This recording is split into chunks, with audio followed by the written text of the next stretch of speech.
Good morning and welcome, one and all, to PACIFIC414 Pop Talk. Along with my co-host this morning, Common Sense America, aka the Smoking Patriot. I'm your host, Mike. And this morning, instead of posting a video where I talk about two articles, I had made the decision late into Wednesday's Pop Talk that I would go live this morning. And Patriot, I'm glad you could be here. Thanks for having me back, brother. Anytime. So, how's your week been? Busy, working. That's about it. That's my life right now. Just work. So Nothing wrong with that. No. I do miss gaming streams though with you and Chaos though. I do miss those. He's gonna try to be on the stream this morning. I know with it being the weekend and him being off on the weekends, he's probably going to try to catch up on sleep, but he did say he would try to be on. Well, let's hope he can make it. Yep. And yes, I miss those gaming streams that we would do with War Thunder, and of course, one of these days we'll have to get a State of Decay 2 stream going in with you, Chaos, myself, and another person. Yeah, no, I'm totally down for that because I don't think we've done State of Decay 2 together, us three. I think it's just been War Thunder. Yeah, it's been exclusively War Thunder. Yeah, I'm gonna have to change that. Yeah, I think we'll all have a lot of fun. All right, so I have been looking at stories all week and, thinking what's a good story to talk about, for Wednesday, of course, and then what's a good story to talk about for today. And I'm just going to go ahead and start things off with this story right here from Bounding into Comics. And here they go again. They keep trying. They keep trying. No. Go ahead. Say what you need to say, Patriot. Go ahead. I'm sure you want to say a few things to me. This is okay. All right. So I'm just gonna say this, okay? So in the 90s, okay, for I'm sure Mike knows this, but for everyone listening and watching, okay, in the 90s, you had when Power Rangers was a big thing, you had all these Power Ranger spin-offs, many other series, Beetleborgs, all these various series that were Power Rangers, like a Power Rangers themed thing where you had your regular kids, teenagers, and they would get powers, whether via magic or technology or space aliens, what have you, okay? So you had the big craze in the 90s of this stuff, okay? Well, one series decided, hey, let's make a live action TV show. And it was Teenage Mutant Ninja Turtles. And it was entitled Teenage Mutant Ninja Turtles, The Next Mutation. And it was a 2-season show where, and it was ungodly terrible. It was terrible. But in that, they introduce a 5th turtle, and it's a female turtle who was in like a monastery basically, and she practiced magical arts and everything like that. And it made no sense at all, because why would you because remember, the movies had come out. You had the 3 movies, so there was no need to make a live action Teenage Mutant Ninja Turtles TV show. Teenage Mutant Ninja Turtles have always been served best in animated form. That's where they've always been served best if you want to do a TV show. It's just the way that you can do the animation, the fighting, everything. It just looks way better in animation rather than in live action. Mm-hmm. And the fifth turtle was a complete joke because again, she, I mean, I'm not going to do a mock Asian accent, but it was just such a terrible show, and it was a terrible character. I Why would you bring that character back? Oh God. Oh, creativity is, if we thought creativity was dead, they're just taking the corpse, blending it up into a smoothie and dumping it back into the ground. They're just insulting the corpse at this point. Okay. All right. Anything else? Go ahead. You know At my least rule. I know, You at least know not right my now. rule. I know your rule, but I want to hear the rule, what this article has to say. That's just from the headline, okay? Wow. If this is what the headline induces, I can't wait to see what the rest of the article does. I'm gonna have to go find a helmet and put it on like Doomcock to contain noise. All right. So this article was posted on Bounding Into Comics on the 24th, and it's written by John F. Trent. And it says IDW. I'm sorry, but I'm laughing at the next mutation Venus. Oh my gosh. You got to find a picture of the fifth turtle. Actually, no, here's the thing. You got to find a picture of all 5 turtles from that show and show it. You have you know what? Let me do that right now. Well, let me do that right now because it's the turtles on the topic of discussion. That show. When you see the turtles, okay. So if you've watched, so for those listening and watching this, you've seen the live action Teenage Mutant Ninja Turtle movies. The first one, arguably a classic. The 2 and 3, a little debate on how good they are. I love all 3 of them because I grew up with them as a kid, so they have a special place in my heart. Okay, and there's a certain, the look of those turtles embodies the classic Teenage Mutant Ninja Turtles as we know them. But then once you get to the next mutation TV show, they just almost completely change the look. I think I found a good picture here. Oh God, this is hideous. Yes. Oh my God. Let me try to find a larger image so people can actually see it. It's just so terrible. It's just so terrible. Yeah, I'm gonna find a larger image because people won't be able to see it. But man, okay, how's this compared to that? Okay, so I like, just to tell you how bad the show was. So you know how all the turtles have their own unique weapon. You know, Raph has the sai, Michelangelo has the nunchucks, Leonardo the 2 katanas, and then Donatello has that big old bow staff. Okay, Donatello does not have a bow staff. He has like a little chopstick-esque. It's a tiny little thing that he has to hold, like kind of like you would like a baseball bat. That's his weapon. It's not that big old bow staff like we know he's flipping around and everything, all badass looking. It's this little one like stick that he has to hold with 2 hands because that's the only way he can practically hold it where it looks like a viable weapon. This is the show. This is the stuff of nightmares. But the thing is, look at them. They all have like a red like sash like thing that goes like on like if you're holding a bat quiver. Each of the turtles has that. So typically you could tell that each of the turtles usually by their bandana. Even if you didn't know the names, you always knew them by their bandana color that they had around the eyes. Well, they just decided to take that and put that also as like a strap over themselves. Like it's just terrible. But even the costumes look egregiously terrible.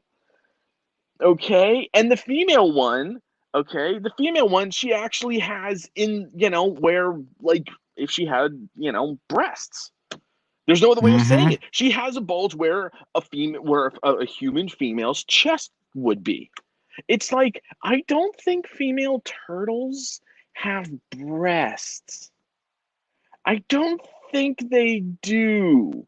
Like, I get it, like, okay, they're Teenage Mutant Ninja Turtles, they have, like, human characteristics, but you don't see the four brothers, you don't see them with bulges just around the waist area where a man's junk is, okay? You don't see them with a big old bulge there. So, again, it's just uh, I wish you could see. I wish we could show some of the footage because you guys, you know what? Go on YouTube, okay? I'm gonna beg you to go on YouTube and see how terrible the show is. Just find some clips of this. Actually, I think you can even find full episodes on YouTube, unless they removed We them at some can. point. Yeah, but it's just the show is so terrible. It is just so bad. And they're bringing back a character that never needed to exist in the first place. Never needed to. It was pointless. It was, but again, it was all based off of the Power Ranger craze because you had, back in the 90s, you had Beetleborgs, VR Troopers, um, tattooed teenage alien fighters from Beverly Hills. You had, I think it was Cyber Squad was another one. You had like, there was maybe like 7, 8, 9. There was a whole bunch of shows that sprung up because of the Power Rangers craze here in the States that they tried to do. Beetleborgs was the only successful one. And I think VR Troopers and Beetleborgs were the only two successors that came out of the Power Ranger craze for about 2, 3 seasons. They were actually successful. But most of the Hmm. shows lasted 1 season, maybe a season and a half at most. But Beetleborgs and VR Troopers were the only two, I believe, that actually had any element of true success that weren't Power Rangers. Um, there was a cool one. It was based off of, and it's so hard to find episodes for. There was one where it was again Power Rangers esque themed, but it was based off of like Gaelic and Celtic lore, where basically a kingdom's under attack by a dark magician, basically, and these four misfits basically are entrusted with these like ancient powers, and each one's like elemental based, and they quote unquote like morph into their battle armor whenever they have to fight the dark magician's like evil hordes. Like, and it was actually so it was an interesting, very interesting premise, I think, that took part of the craze, but it's so hard to find the episodes. I think I've seen only the first episode because it's so hard to find. That was the only one that I would actually want to see just because I think it'd be a very interesting premise, but that's just me. So, And, and you yeah. are aware that there was a Ninja Turtles Power Rangers crossover during that same Oh, time as well? Power Rangers in Space, where they find where the main baddie villain of the Rangers and Power Rangers in Space, he hears of the turtles, and it's these turtles, by the way, the next mutation. Okay, so he finds them, turns them evil. The turtles act as the good guys, get aboard their ship, try and hijack their starship, and then eventually the Rangers break the spell, hold, whatever you want to call it, the brainwashing of the turtles, and they eventually join forces to battle the enemy. And it was just a one episode crossover thing, but it was just so terrible. It was just so terrible. And then the final thing is that, if you ever seen Power Rangers in Space, they have kind of like those like spaceship-esque like surfboards that they'll ride in and fly around the Hmm. galaxy in. Well, the turtles want to ride those, so they launch out of the turtles. Okay, remember, these are turtles. These aren't they have no suits on, no nothing to protect them from the vacuum of space. They're like, well, dude, we want to ride these things, and the Rangers are like, all right, yeah, you guys can ride them. So you see them launch out of their spaceship on these things, and you see all the turtles. They're flying in space. They're like, whoa, dude, this is incredible, man. You're turtles in space. You should be like this. You should be like that, not like, whoa, dude, this is the most more phenomenal, radical thing, man. Yeah, dude, oh. I mean, at least the Rangers had helmets on, but Exactly. The Rangers, you could justify being in space because their suits would protect them for X amount of time in space. But not.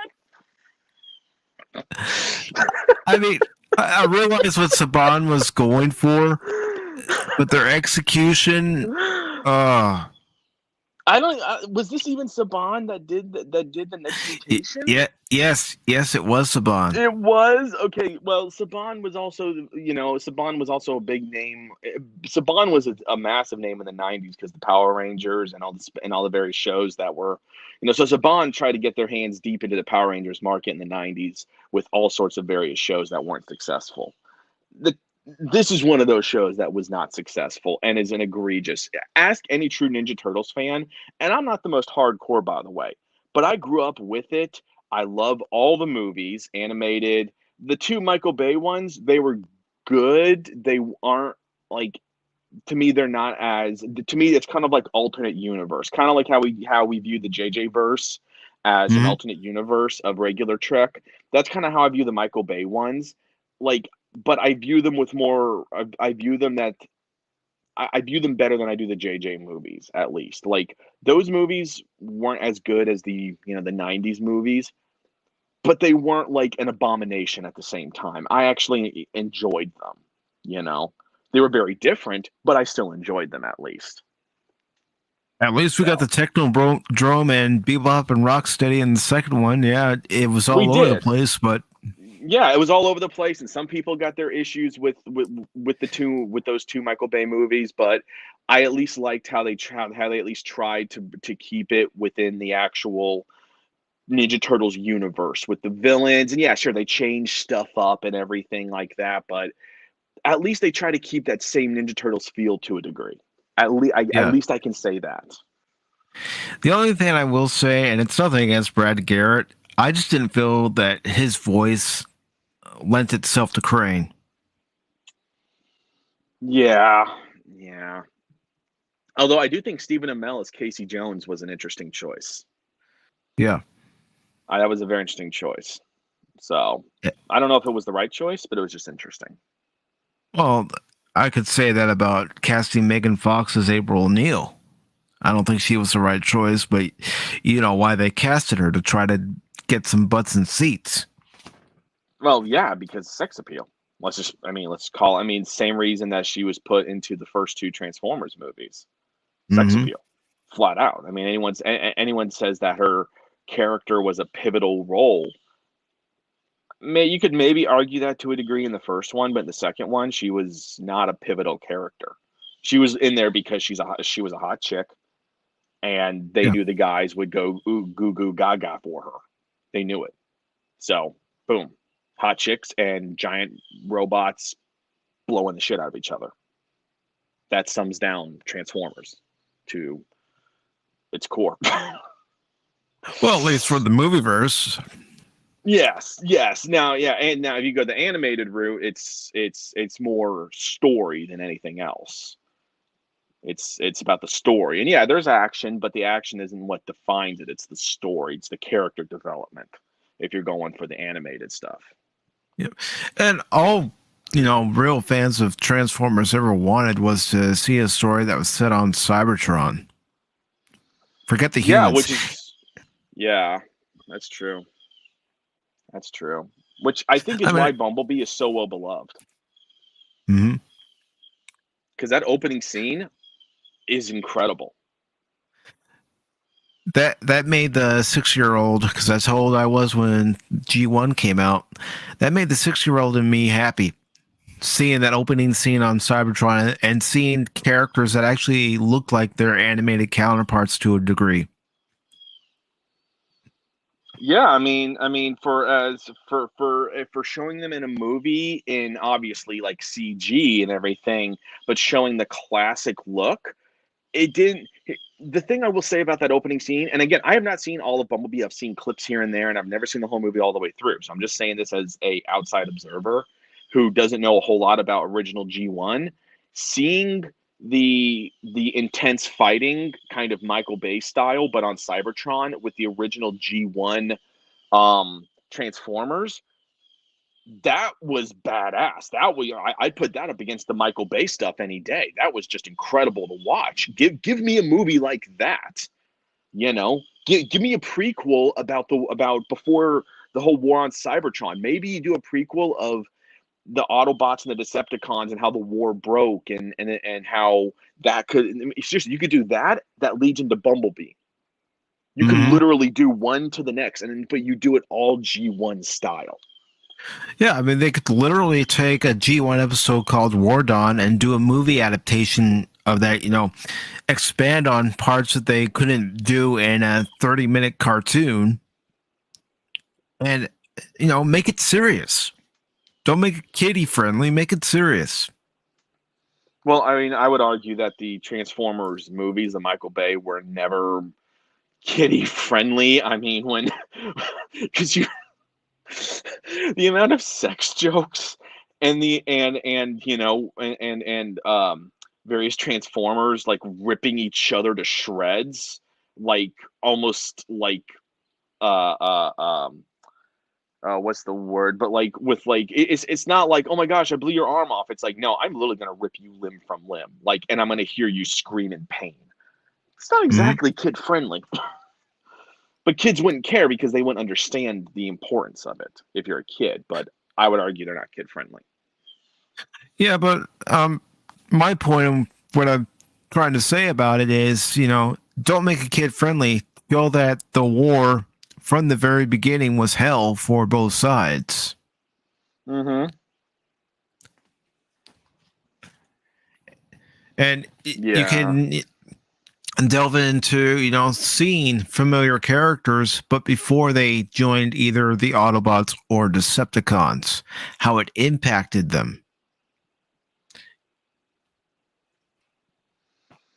Yeah, I mean that would certainly be very interesting. Do it kind of like a do a G1 style prequel to Bumblebee, and then but you have that same level of intensity as like you get in like Saving Private Ryan or Fury, where it's like war is hell, and and you show both sides, the Decepticons and the Autobots. You show both sides of the conflict, the grittiness of war, losing comrades, what it's like to be in intense battles, that kind of stuff, which I think we get a tiny taste of in the beginning of Bumblebee, but not on a level that is, I'd say, intense enough.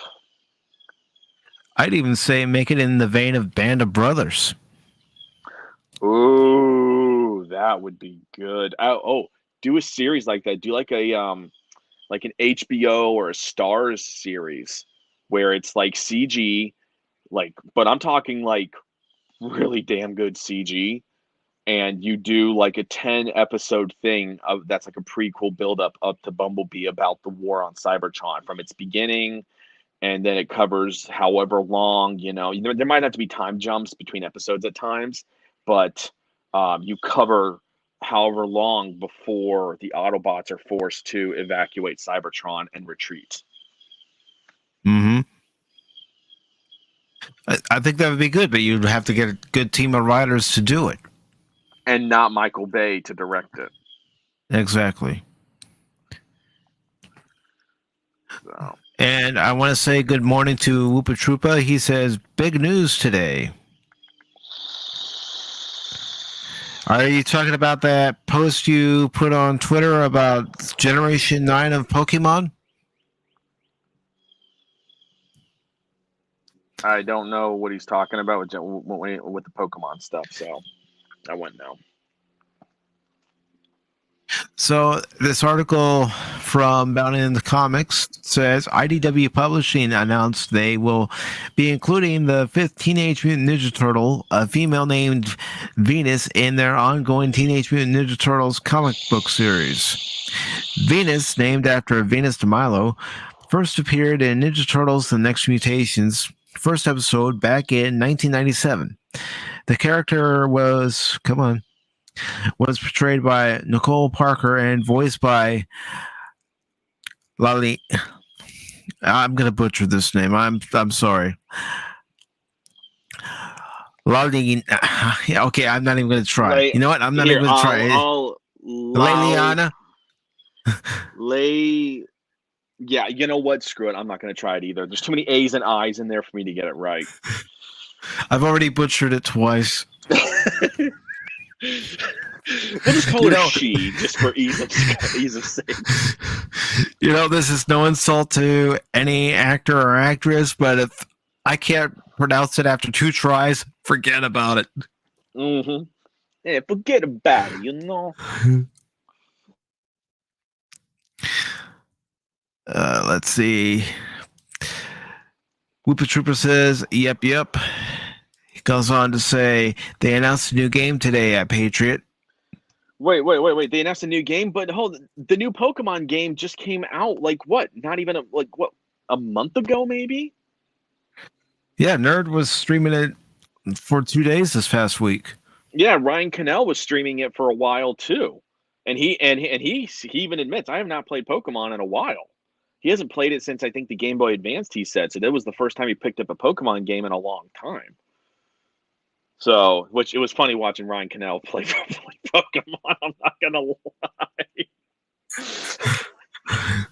I'll have to go back and watch it, but it's hilarious. And it is, well, because it's Ryan's commentary, but he's like, it's like you're running, because apparently the new Pokemon game is more focused just on Pokemon catching, not on a traditional Pokemon game where you have your gym leaders. It's more just solely about catching Pokemon more than anything else. And it's apparently the mechanics of throwing the ball and catching it are much more open world than just simply, oh, you battle a Pokemon. Like if you see a Pokemon, you can just throw a ball at it instead of having to battle it always.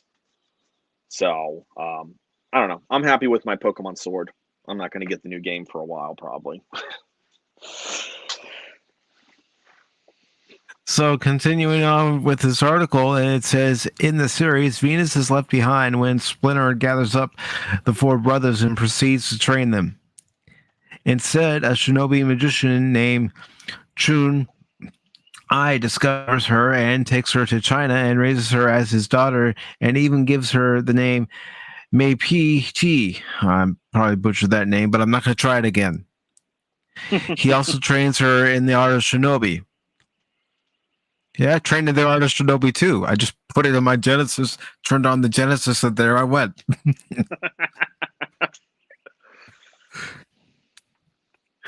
Okay, it goes on to say, she eventually makes her way to New York, where she teams up with the Teenage Mutant Ninja Turtles to defeat Shredder and the Foot Clan.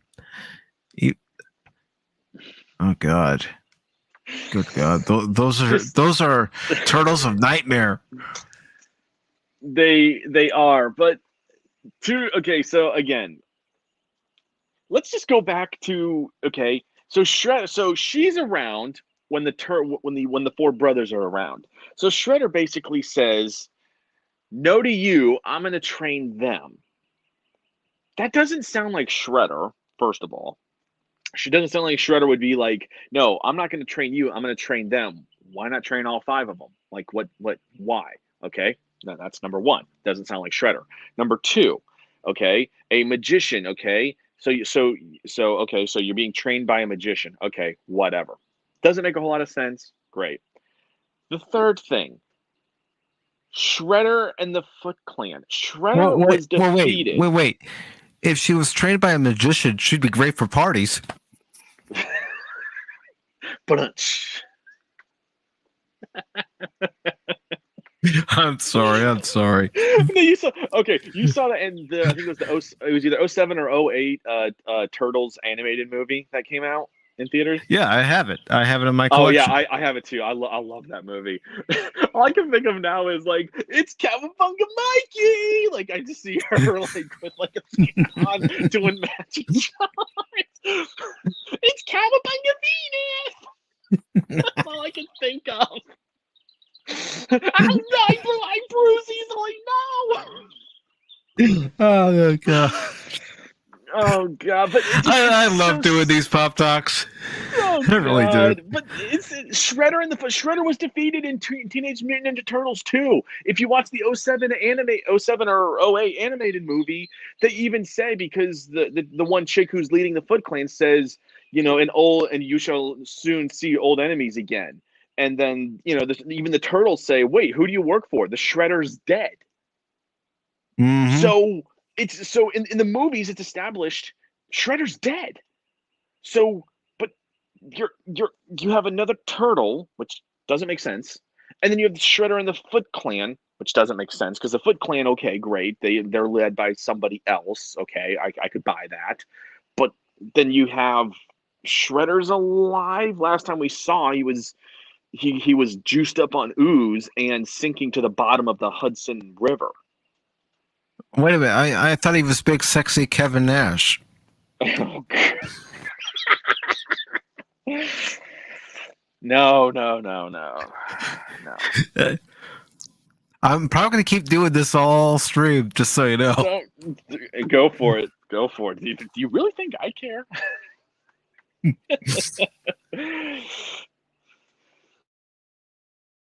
Hello, Pop Culture Mechanic. How you doing, brother?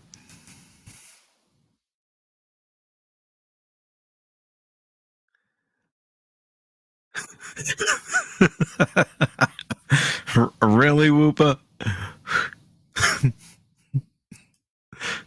Okay. So I'm going to go ahead and continue this article. It says the character and a creation was heavily criticized by Teenage Mutant Ninja Turtles creator Peter Laird. On his blog back in 2012, addressing fan concerns about the Teenage Mutant Ninja Turtles were being reimagined as aliens, Laird wrote, "Over the years, I have made no secret of my distaste for what I consider to be the weak, facile, creatively bankrupt idea, which can be summed up like this: if 4 Ninja Turtles are good, then 5 or more Ninja Turtles must be better. Less is more." He continued, "It was in large part this brain-dead notion that led to the creation of the Incredible, I don't know, Venus de Milo. It led to her creation. They thought it was a good idea. In the bestly short-lived live-action TV series Teenage Mutant Ninja Turtles: The Next Mutation. And I can tell you how many times we got mail in the early years of the Ninja Turtles from people who thought it was simply an amazing idea to do a 5th turtle, and how many times those same people suggested that the 5th turtle be named Picasso. And many times the brilliant idea to explain this extra turtle was that instead of there being just 4 pet shop turtles in that glass bowl in the origin story, there were really 5. Yeah. I'm with Peter Laird on this one. Yeah. Again, this breaks all known lore. This show. Mm-hmm. And good morning, Spock. Glad to see you here, brother. Morning. I mean, I know I'm going to sound like the old man saying, "Get off my lawn," but don't mess with my Ninja Turtles. Get off my lawn, you damn kids. Yeah, that sounds like, although I'd be like Clint Eastwood from Gran Torino when he hears the ruckus outside and he grabs his M1 Garand, throws a clip into it, and he goes out there. I'd be pointing at like her and be like, "Get off my lawn, you damn turtle." Well, see, even Pop Culture Mechanic brings up a good point. Mm-hmm. The original Turtles were dark and gritty. That's why I don't get it why you hand the property over to someone like Seth Rogen. And, whatever feelings you have about Seth Rogen and the movies he's been in, that's your opinion. I mean, for me, all I hear whenever I see him, and this is my Seth Rogen impression, just to let you all know, is I mean, I'm sorry, the guy's not funny, in my opinion. The guy isn't funny. Yeah, the only movie I've truly liked Seth Rogen in was the Green Hornet movie, because I grew up watching Green Hornet as a kid. Like Hmm? it was always Batman with Adam West, and then the Green Hornet on right after. So I always enjoyed both shows as a kid. So watching the movie Green Hornet, I felt there was a lot of good homages to the original show. So that was the only movie I liked him in, because I felt like he played his role well. And it wasn't like, he obviously brought some comedy element to it, a little bit slapstick, a little bit of joking stuff, but he wasn't like, freaking Pineapple Express Rogan, where he's, got a doobie in his mouth every 3 seconds, kind of thing. Mm-hmm. So that's the only movie I liked him in so far that I've seen. Yeah, I mean, I watched Knocked Up. I didn't really care much for it. And I don't want it to sound like I don't like comedy. I do like comedy. Heck, I could watch old Robin Williams stand-up routines all day and all night and get a real good laugh. Oh, yeah. Yeah, I love comedy too. Yeah, it's just what Seth Rogen and Turtles do not. Those are two statements you should never have in the same sentence. I'm sorry. Keep going. And I'm just going through the comments right now. Yeah, the original Green Hornet TV series did have Bruce Lee. It was a good series. Unfortunately, it only went one season. Yeah, Kato.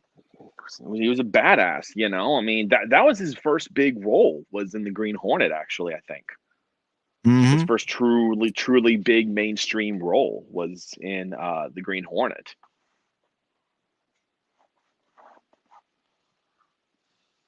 And we got a Rich Kaiju in the chat. Hello, Godzillionaire. Hail, Gonzillionaire. You still rocking that sax with Marty on the DeLorean and T-Rex on the on the drums? Please tell me you remember that, Mike. I do. I do. Unfortunately, I do. That was amazing. Okay, we laughed for how long? We watched that for how long on that one stream? Yeah. We did. I can't deny it. It's still here on the channel. Yeah. Well, and Spock, that's the beauty. That's the beautiful thing, is that you could be a big fan of his. And here's the thing: I'm not going to hate you. I'm not going to be like, "Oh, Spock's an idiot. He's a moron. He likes Seth."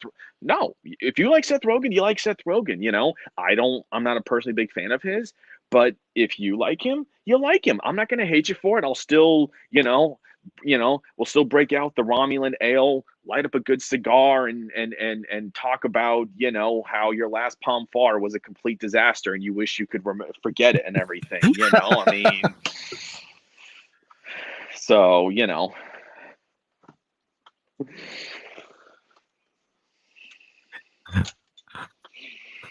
And Spock says his humor beats most soccer mom humor I see on CBS nowadays. Okay, you know what? I gotta agree with him there. I cannot disagree. Let's see. Whoopa says, "Good to see you as always, Godzillionaire." And it's good to see that everybody's talking with one another in the chat. Patriot might not hate you for it, but I will. It's okay. It's all right, Whoopa. I mean, that's the beauty. That's the beauty, is that you can, if you want to hate on somebody, you can hate on somebody. I ain't gonna stop you. Okay, great example. My cousin loves the sequel trilogy. Loves them. Loves Rey. Loves everything about them. Thinks Rey is such an amazing character. I am literally polar opposite. I mean, we are what is wrong with your cousin? I agree. But here's the thing: I'm not going to hate on him for it. I mean, I've told him. I said I think you're wrong, and I've pointed out. But I've told him how I think he's wrong, and I've pointed out all the flaws of all the characters in the movies. But the thing is, at the same time, I've also told him I don't hate you or want you to change your mind. If you like them, you like them.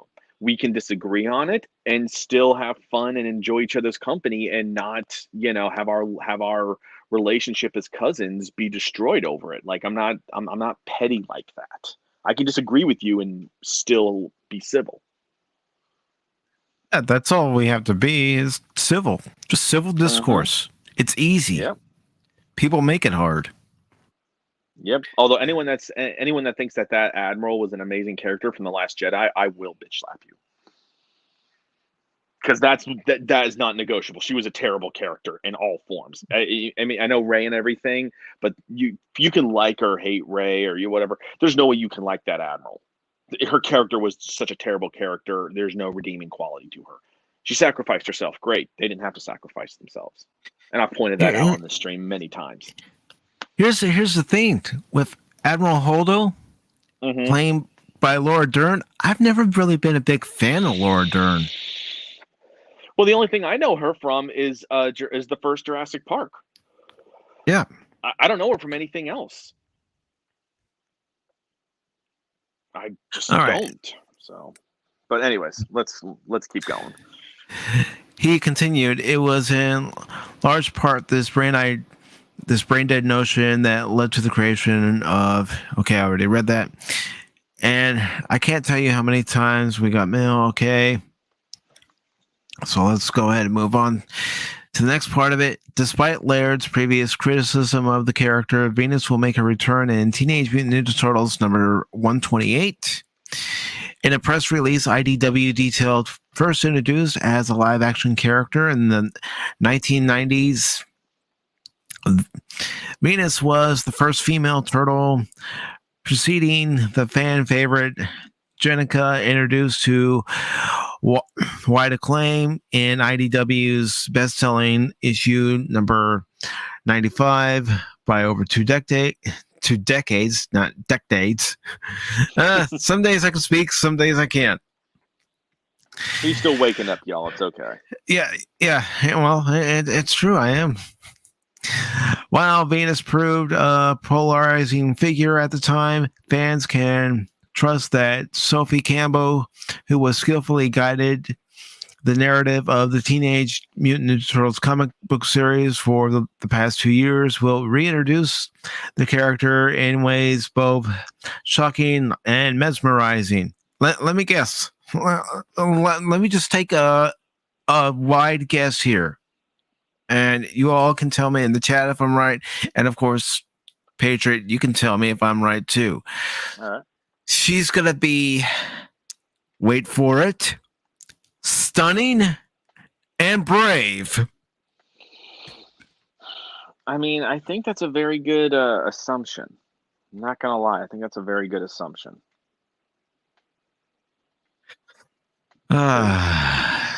She's watch her show up in that issue and just show up the turtles in every single way. Like, they're getting overwhelmed by Foot, and she just comes in there and kicks all their asses solo. Like, watch her just be the bestest thing ever. The bestest Ninja Turtle ever. God.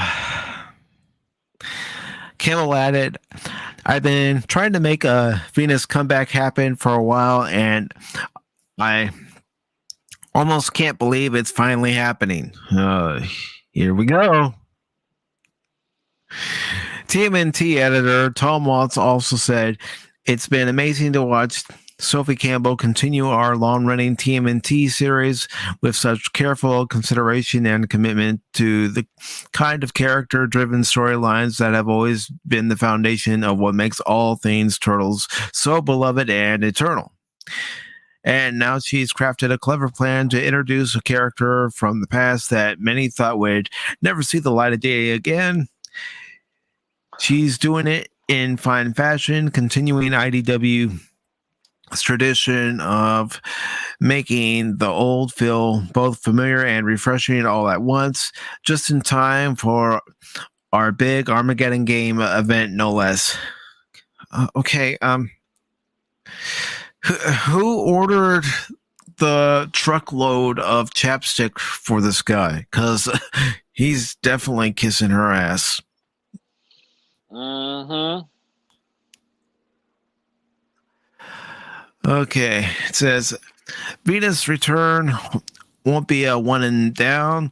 IDW details that her return is part of a story arc that concludes in issue 130. On top of that, she will also see her story will continue in this year's Teenage Mutant Ninja Turtles free comic book day issue, and Eagle Eye fans may have already spotted her cameo appearance on the release cover artwork available for free at participating comic shops on May 7th. What little comic shops are still around? I'm not saying that to Mm-hmm. be rude. I'm saying that as fact. Let me guess. This little hint of blue right here. Jeez. This hand right here. Could you make it more obvious? No. I don't think it's obvious enough. As for what is exactly happening in Teenage Mutant Ninja Turtles, IDW reveals in the current storyline, the Turtles have their hands full navigating the factions of Mutant Town, a quarantined neighborhood in Manhattan's East Side, populated entirely of victims of a mutation bomb or mutagen bomb detonation. Amid gang tensions from the territory of punk frogs and drama unfolding between the extra-dimensional Utroms and Triceratons, the Turtles delve into the laboratory of the mysterious Dr. Barlow, and what they discover will change the course of Teenage Mutant Ninja Turtles forever, they conclude.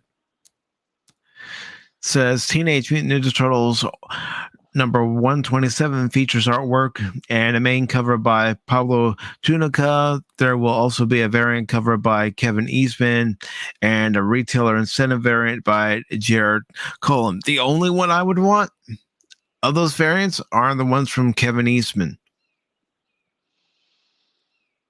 Yeah.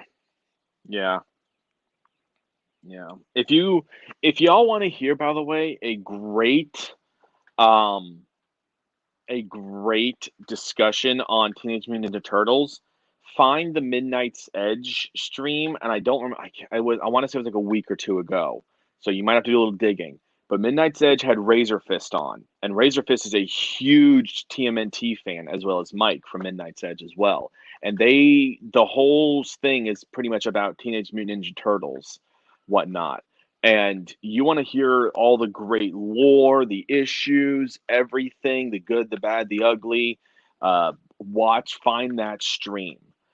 Because as a Turtles fan, I loved listening to it because Razor Fist and Mike know all the ins and outs of Turtles, from the shows to the comics to everything, the good, the bad writers, everything. So I would highly encourage you guys, if you want to learn more about Turtles from hardcore Turtles fans, find that stream from Midnight's Edge where they had Razor Fist on. It was like a week or two ago. So, and I don't remember which day because I know they do several streams a week. So you're going to have to dig a little bit, but find the one where Razor Fist was a guest from like a week or two ago, for more hardcore, like Turtles knowledge kind of stuff, if you want to know more. So. And Spock makes a good point. Have you seen Batman and the Teenage Mutant Ninja Turtles, the movie that was released a couple of years ago? No. I think I've seen some clips on YouTube of it, but but I have not. I didn't know if that was a movie or if that was or what it was, but I think I've seen some clips of it. It, So it's a full-length movie, and it's actually very good. I'll have to try and find that then. Because I'm not gonna lie, that's a collab that I definitely would be interested in seeing. Maybe we'll have to do a watch party of it one of these days. Yeah, I'm down for that. All right. So, what do you all think about them bringing back the fifth turtle? As far as I knew, the fifth turtle, his name was Zack, and that was in the '87 series. Which I Eh, never. Wait, Zach? What? yeah, the character's name was Zack. Let me bring up a picture of him. Just give me a second. Yeah, I saw a little bit of the '87 series. I didn't see much of it because um, my mom was very with certain TV shows. She wasn't even Turtles. For some reason, she had no issue with me watching the movies, but the TV show, like whenever it was on, like so I didn't get to watch the TV show as much as I wanted to. All right. Let me go ahead and share the screen.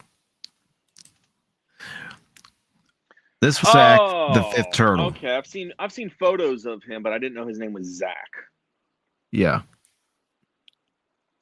Gosh, I was a Ninja Turtles nut back in the day. Yeah.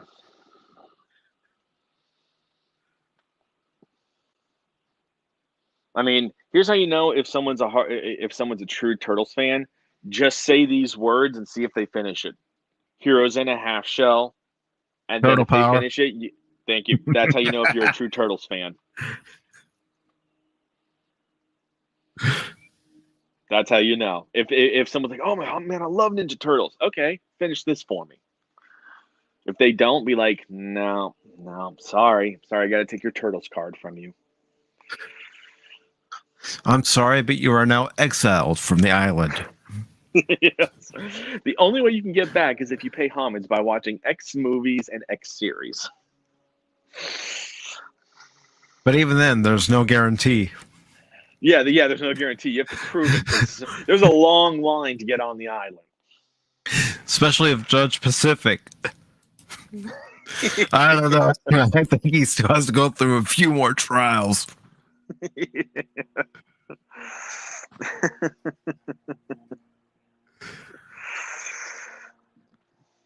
All right.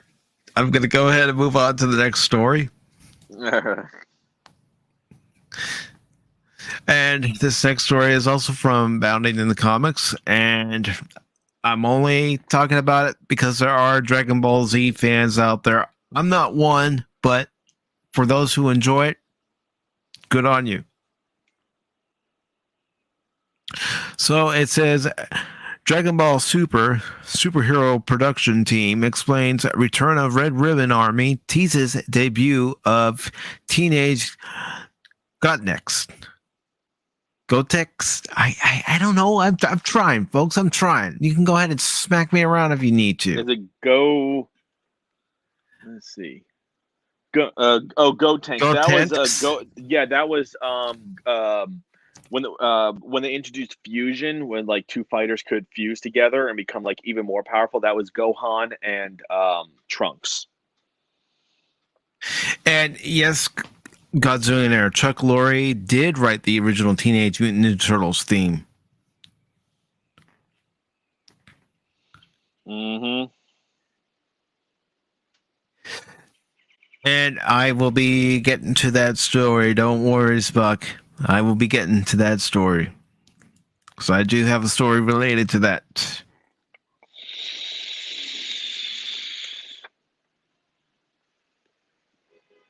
And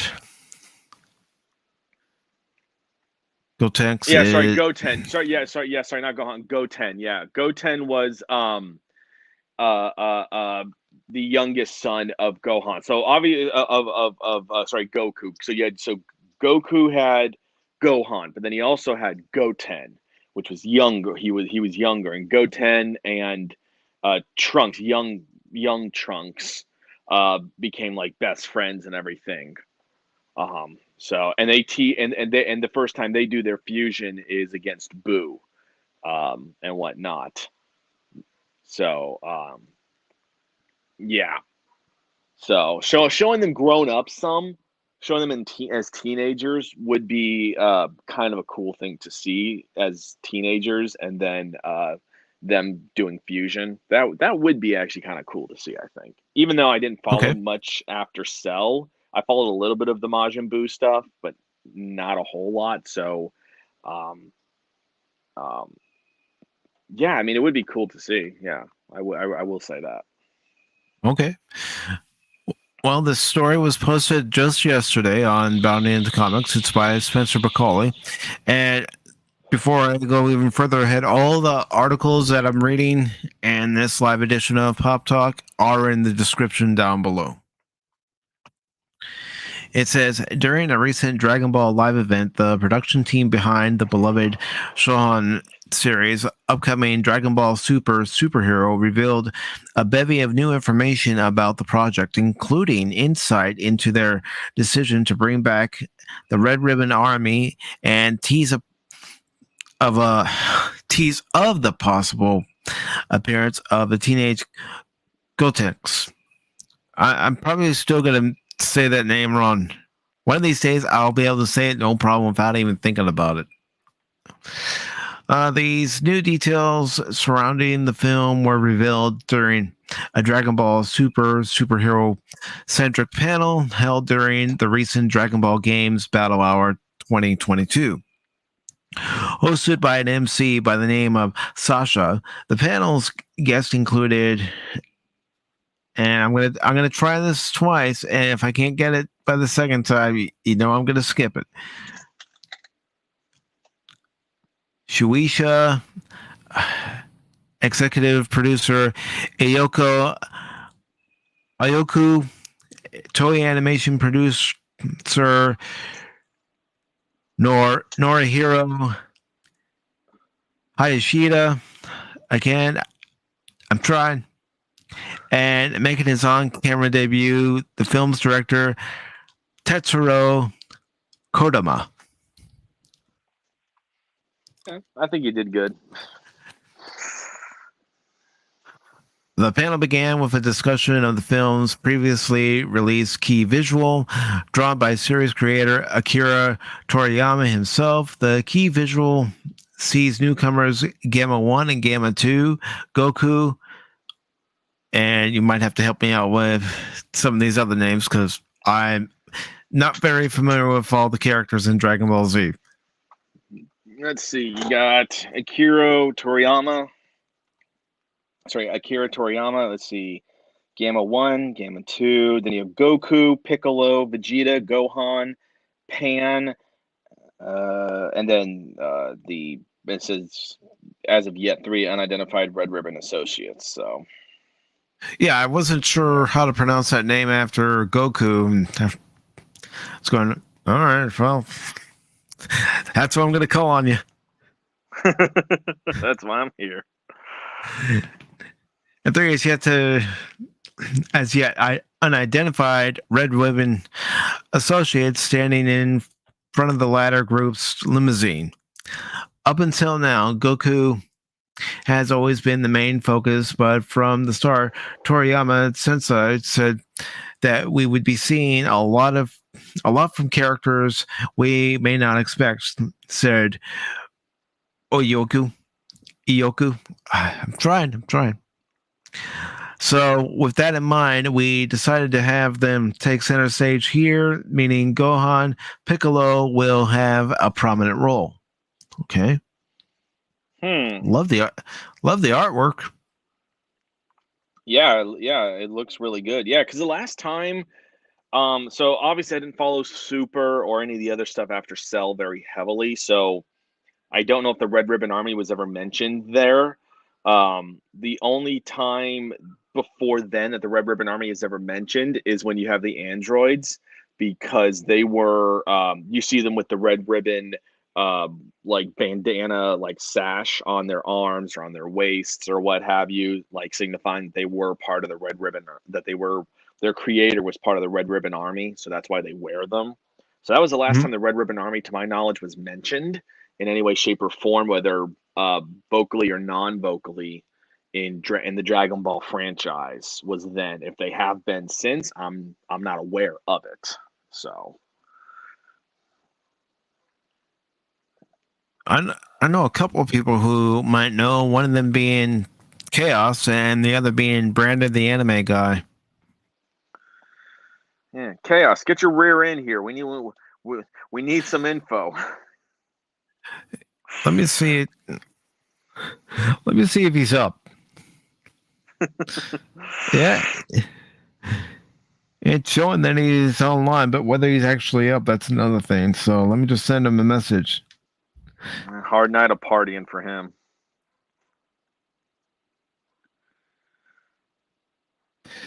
See if he responds.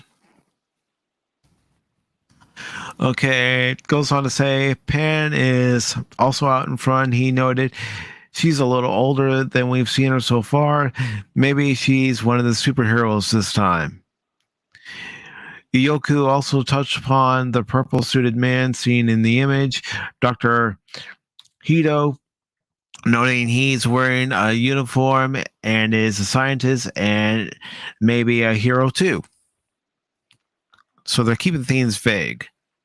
Mm-hmm.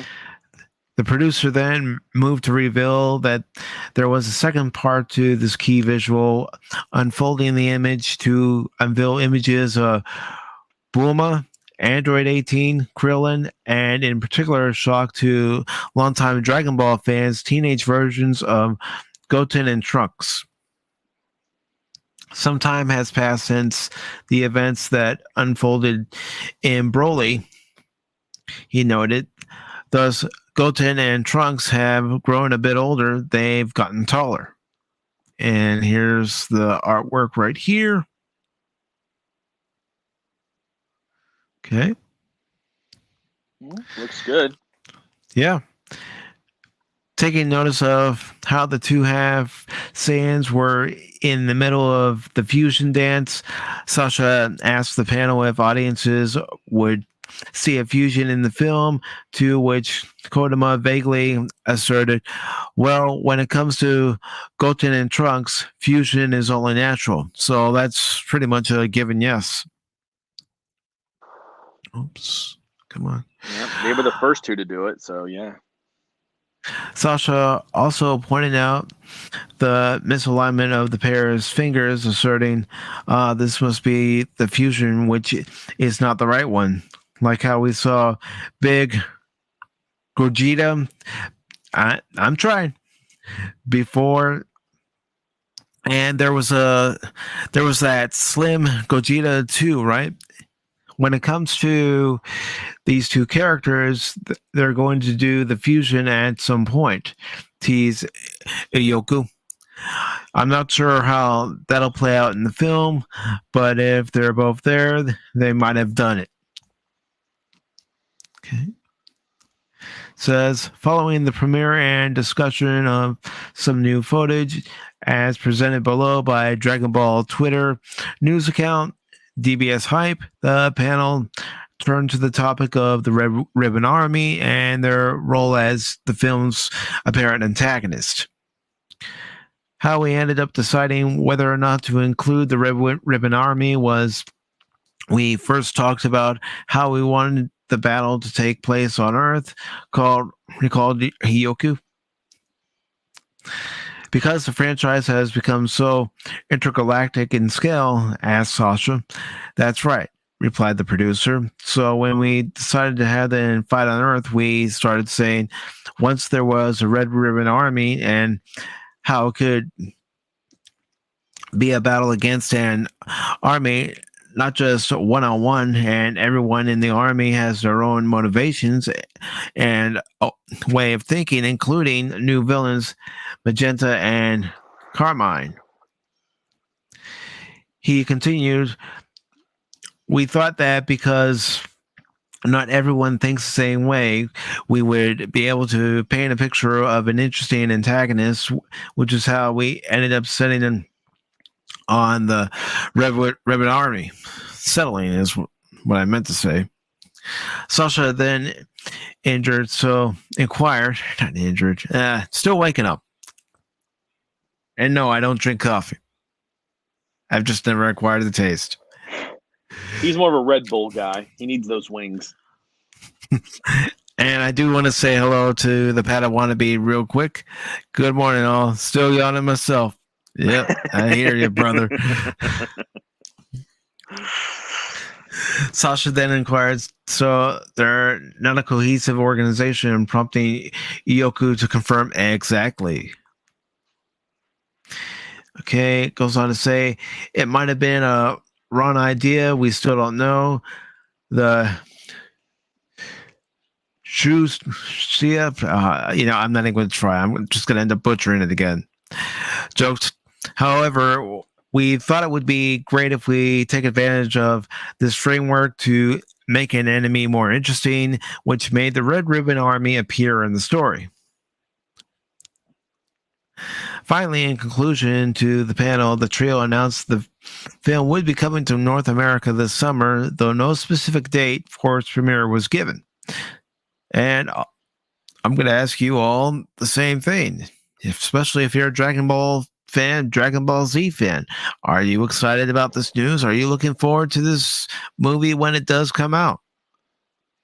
I know for me, I'm gonna see it. I saw the Broly movie, the one that came out. I think I want to say it was in 2019.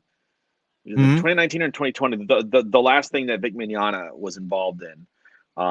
That was a great Broly movie, a great Dragon Ball movie. And then I saw the movie had like a very limited release here in U.S. theaters. Like what it was the return of Frieza and Frieza in gold form, and Goku and Vegeta taking on an even more powerful Frieza and everything. I saw that movie actually in theaters. Um, so, I mean, I'm excited for this because they're bringing back the Red Ribbon Army, and the fact they're not cohesive, meaning like all like one unified message. Um, uh, like kind of almost like splinter groups amongst them, kind of like yeah, I'm very curious because obviously the Red Ribbon Army never the androids were the only thing that they ever had that could truly compete against the Z fighters, like Mm-hmm. Piccolo, Gohan, and whatnot. So to see that they have two people who can, whether through natural or some or altered means, able to take them on. I'm very curious to see how they're gonna do that. Are they like specialized suits? Do they juice them up with some serum? Are they like a new take on the androids? Like, what are they kind of to take on the Mm-hmm. Z fighters who, again, as it put, they've been fighting intergalactic, like different dimensions. Like they'll have like tournaments where fighters from different dimensions show up, and the heroes have to go into tournaments or take on villains. I mean, they took on the what is he, like the god of death, that one cat like guy. I mean, Goku and Vegeta took him on and went toe to toe with him. And this is a guy who can just blink and destroy galaxies without even thinking. And they took him on. I mean, that was an arc for a while. So I'm curious to see how they do this, but I mean, I'm excited because when they do these movies, they always seem to do them good lately. So I'm excited for it personally. I mean, like I said, I'm not a big fan of Dragon Ball Z, but if word of mouth says that it's good, I'll check it out. Just Hmm. because my own curiosity will start peaking. Yeah. And let's Godzillionaire says the Golden Frieza movie is a shortened version of the Dragon Ball Super arc. Yeah, and I did hear that. I didn't watch. I hardly watched any of Super, but I did enjoy the Gold Frieza movie. I did enjoy that. I didn't see. I saw maybe a handful of episodes of Dragon Ball Super. Like I said, I stopped really hardcore watching it Mm-hmm. after the whole Cell after Cell, and then because they introduced like Majin Buu, and then other villains as it went on and everything. So I didn't follow it as heavy just because they kept introducing more and more beefed up villains and everything, and I'm like, okay, at some point you kind of have to bring this to a closure. Like you keep making this bigger and bigger and bigger, and it's like at some point just have an ending to it. Not all shows need to go on for eternity, kind of thing. So I mean, you know that was just my opinion as to why I stopped hardcore watching it, but I still loved the franchise personally. I can understand that. I mean, look at some of the shows here in the U.S., and I'm talking about, sitcoms and different shows, drama shows that have gone on for, 10, 15, 20 years or so. And you think at some point, come on, you've got to end it. End it while you're on top. Exactly. Yeah. Not all shows need to go on till the end of time, kind of thing. So. Mm-hmm.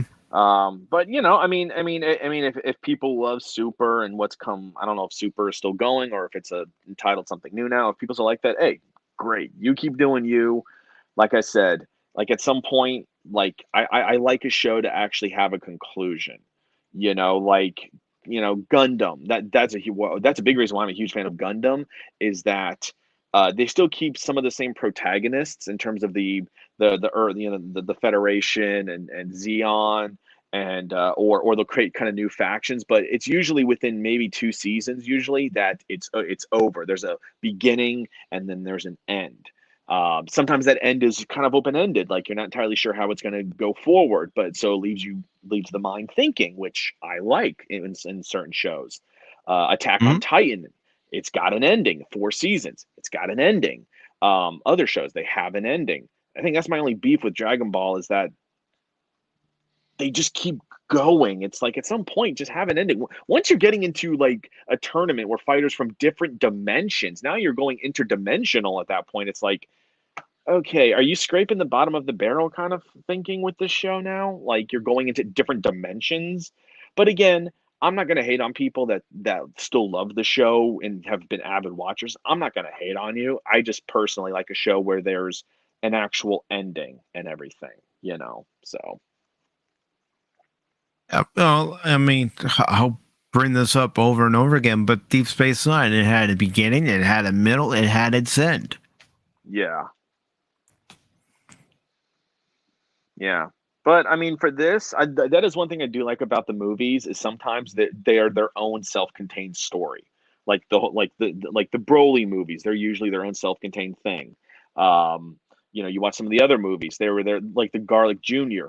Those were their own self-contained things. Those weren't part of the standard storyline. That was like a self-contained story in the universe of Dragon Ball, which was nice to see, kind of like kind of like a little branch off that they did, but it was good. But they didn't continue with that whole thing. They just did like an hour and a half movie, and that was it. That was it. They didn't keep him going for like 6 seasons, kind of thing. So, but that is one thing. One thing I will say about Dragon Ball is when they do the movies, they are like their own self-contained story to a degree. Which is a good thing. Yeah, it's a very good thing. It gives a little variety and it helps it broaden the universe without having to create whole brand new spin-off shows, kind of thing. And now moving on to our next story. Before I begin with the next story, have you heard of the game Nier Automata? I've heard the name. I've never played it, but I've heard the name. All right, I have actually seen this game streamed, and it's because I am a subscriber to Fat Steven Seagal, and he's actually played it. Oh, okay. And it looks like a very fun game to play. So now, looks like based on its popularity, that Nier Automata anime adaptation officially confirmed. And this is from the site Dual Shockers. And this is by Shavam Guledi. And it goes on to say, recently Square Enix officially confirmed that an anime adaptation of Nier Automata is coming soon. Well, here's everything you need to know about it. Published by Square Enix and developer Platinum Games, Nier Automata is a popular action role-playing game. The video game came out in 2017 and featured several interesting story elements. Millions of players love Nier Automata because of its incredible story, spectacular graphics, and engaging gameplay. Now the story of Android 2B will be told in the form of an anime adaptation. Nier. Okay, go ahead. No, keep going. I want to hear a little bit more what they say before I want to comment. I don't want to comment too early. Okay.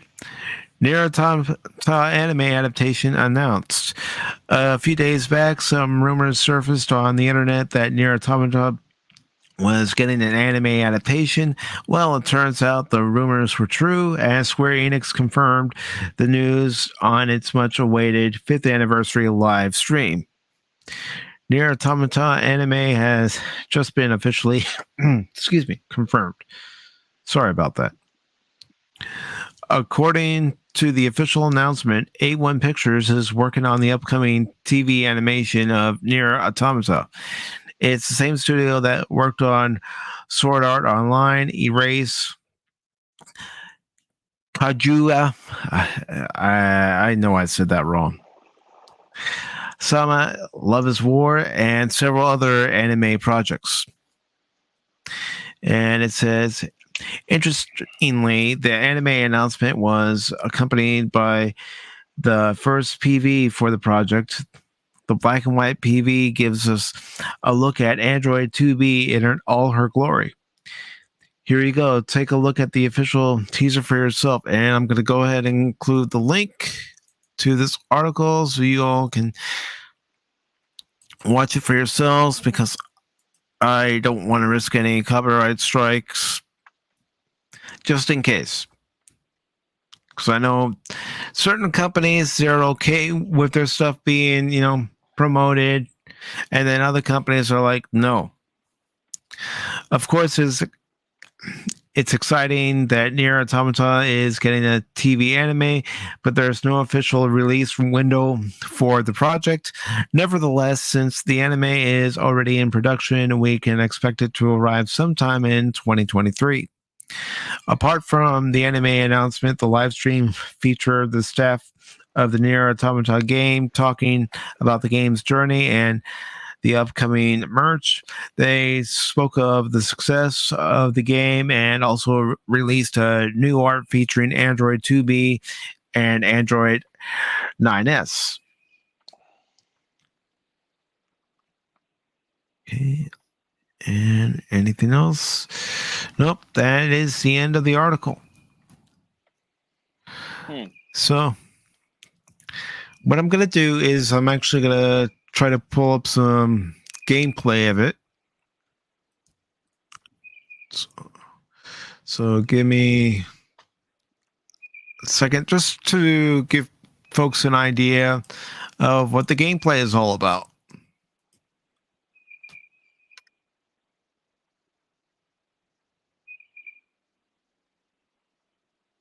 Okay, I just want...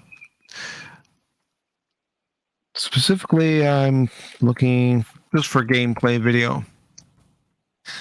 No commentary, just... All right, and I will probably mute the audio just in case someone is talking.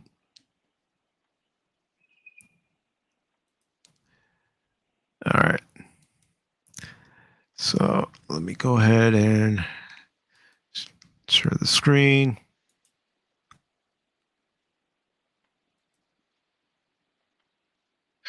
You know what? I'll just keep the audio going. So let's actually get to...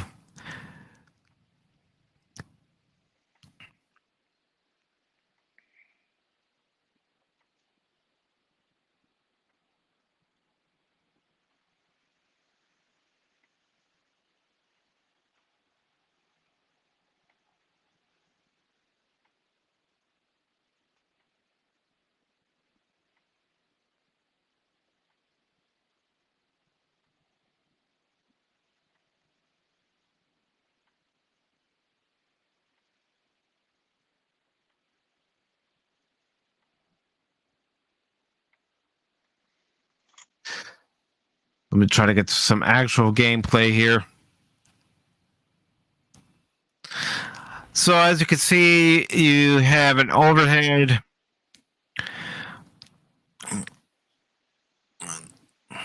kind of like 1943 Galaga, and then you also have ground-based combat too. And from all the streams that I've seen of this game, it actually looks like it's pretty fun. Maybe one day Lethal Lightning played this game for a while. Yeah. No, it looked very interesting, actually. So I'm going to go ahead and stop that.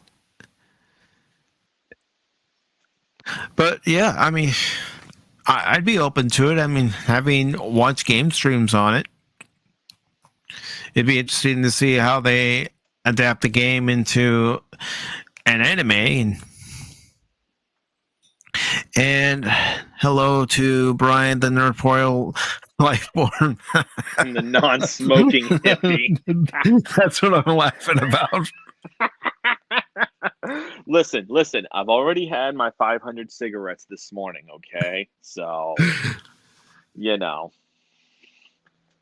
I'm just the problem is that I'm not feeling myself. I haven't had my Geloja this year, so yeah. Oh no! Oh no!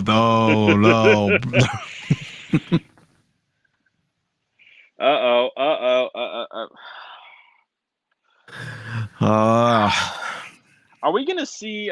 You know what? Is this how it starts? Is this how Vulcan and Earth finally erupted to open conflict now? In wrestling, they'd call this a heel turn.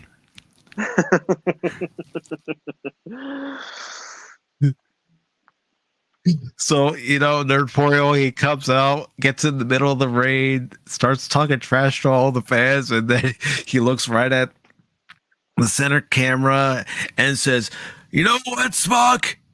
Vulcan is overrated. You're overrated. I've taken over, and there's nothing you can do about it."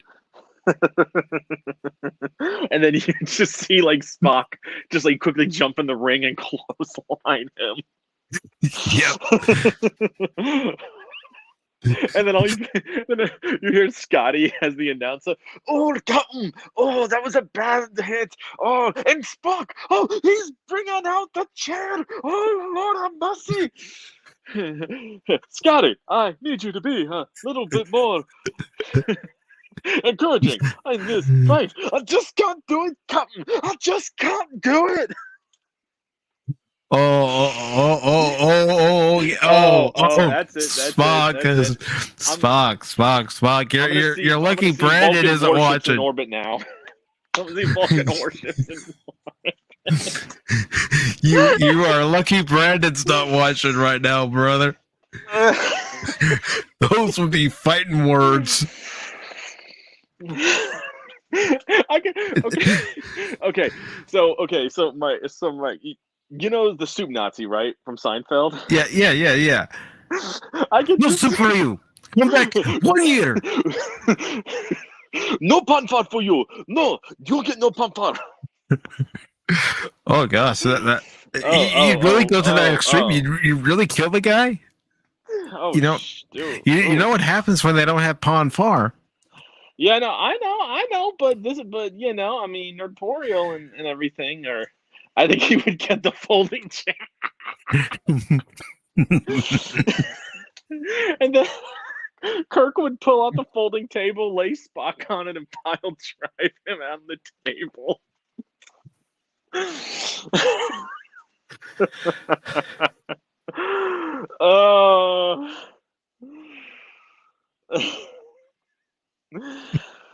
Oh wow. Oh, that's it. We're in open warfare now. This is Yep. And I'm gonna be like Switzerland. I'm just that's for babies. Y'all killing me here.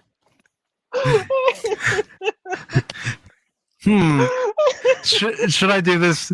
Would you guys like to come on? Would you guys like to come on and air out your grievances?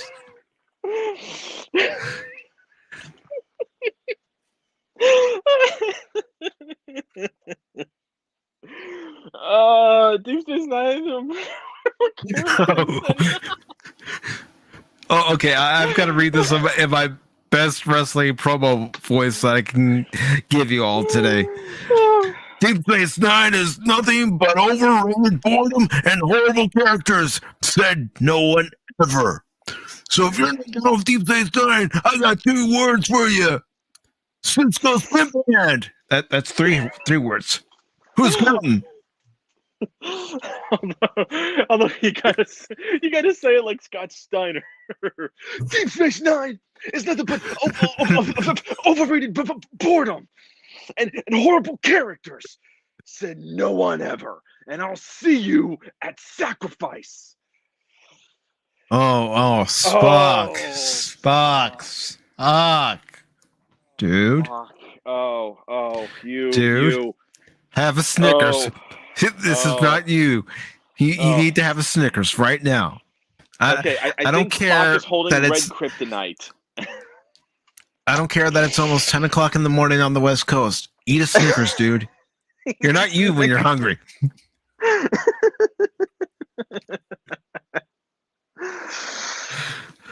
I love having fun on Pop Talk. Oh God, Pop Talk is honestly one of the highlights of my week. This is just beautiful.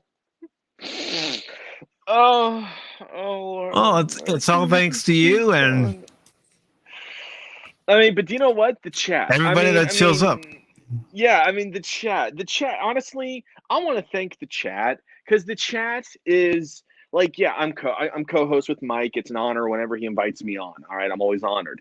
But you guys are just as much of a co-host in the chat as I am. Because I mean, this is just amazing, and like I'm just giving it up for the chat because seriously, without you guys, Mike doesn't have the audience he has. He doesn't have the show that he's got.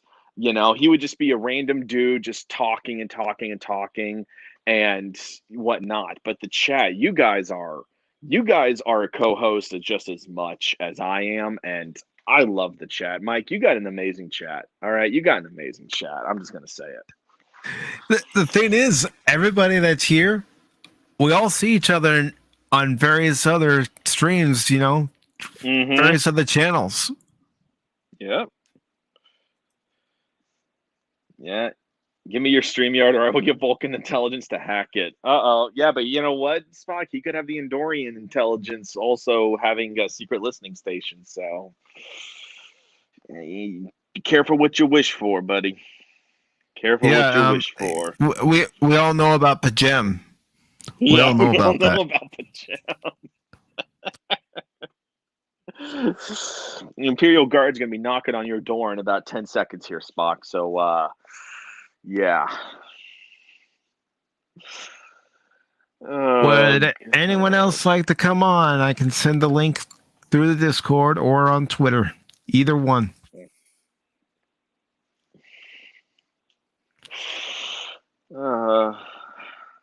Spock, I just sent you your link on Discord.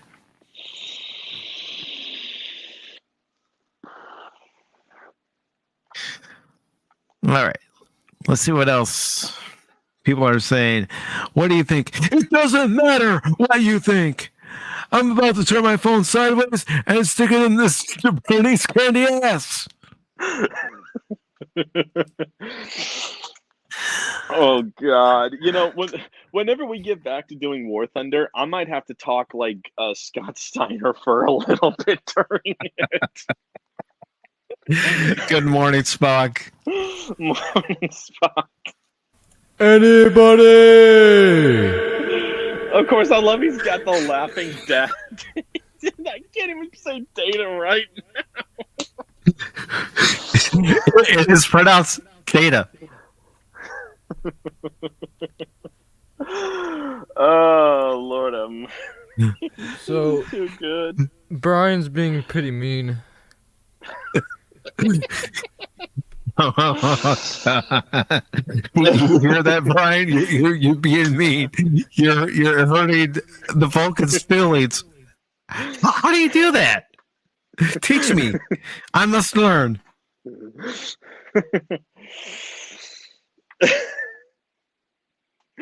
How do you hurt a Vulcan's feelings?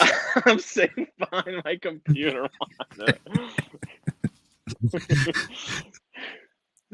I think Spock is out of his crazy Vulcan mind. I'm editing Mario RPG retrospective. If you make fun of that game, I might get triggered. And we've got Harley Quinn I don't know who that other person is, but we got Harley Quinn fighting some dude. So I don't know who That's that dude is. Negan. Oh, I was gonna say, is that Negan? Like I was It's gonna say Negan. Negan, but I wasn't sure. Harley Quinn fighting Negan. Wow, that's Tekken 7 is a mess. That's all I'm gonna say. It needs to be fixed. Yeah, but that's the beauty of those fighting games is they bring in some of the craziest characters in some of those fighting games. Like I think it was Soul Calibur 2, they brought in, I think it was Yoda. Soul Calibur 2, I think, had Yoda as a special character you could unlock. I think it was Soul Calibur 6 that had Vader. Yeah, it was one of the Soul Caliburs. Definitely before 6 or 7. I think I have 6. I don't remember. I suck at Soul Caliburs. I stay away from that game. I'm more of a 2D fighter. This is the first 3D fighting game I picked up because my friend told me it was pretty grounded, but I don't know about that. And Brian says, sorry, Spock. Yep, I was mean. And it was glorious. Kapla! Damn you. You did it for the glory of the Klingon Empire. Had link for Nintendo port. All right. I got something I'm going to play. Since Brian, you brought it up. Let's see if I have it loaded in here. Yep, I do. So here we go. Oh, yeah, I'll see what I missed.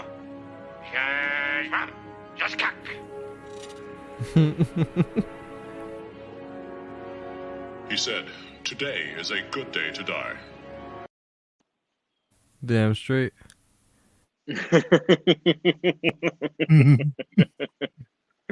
So there's this. So I'm part of on Facebook, like 1 or 2 Star Trek things, and one of them lately has been for the past, I swear, month and a half, been having all these photos where it's spot the Galron, and it's where's Waldo, but where's Galron? It'll be in a stadium or in a crowd, and one of them, it was a zoomed out of an entire football stadium that was packed, and I couldn't find Galron, and it said find the Galron, and everyone was commenting, I can't find him, and I'm like, he's on the field for the glory of the Klingon Empire.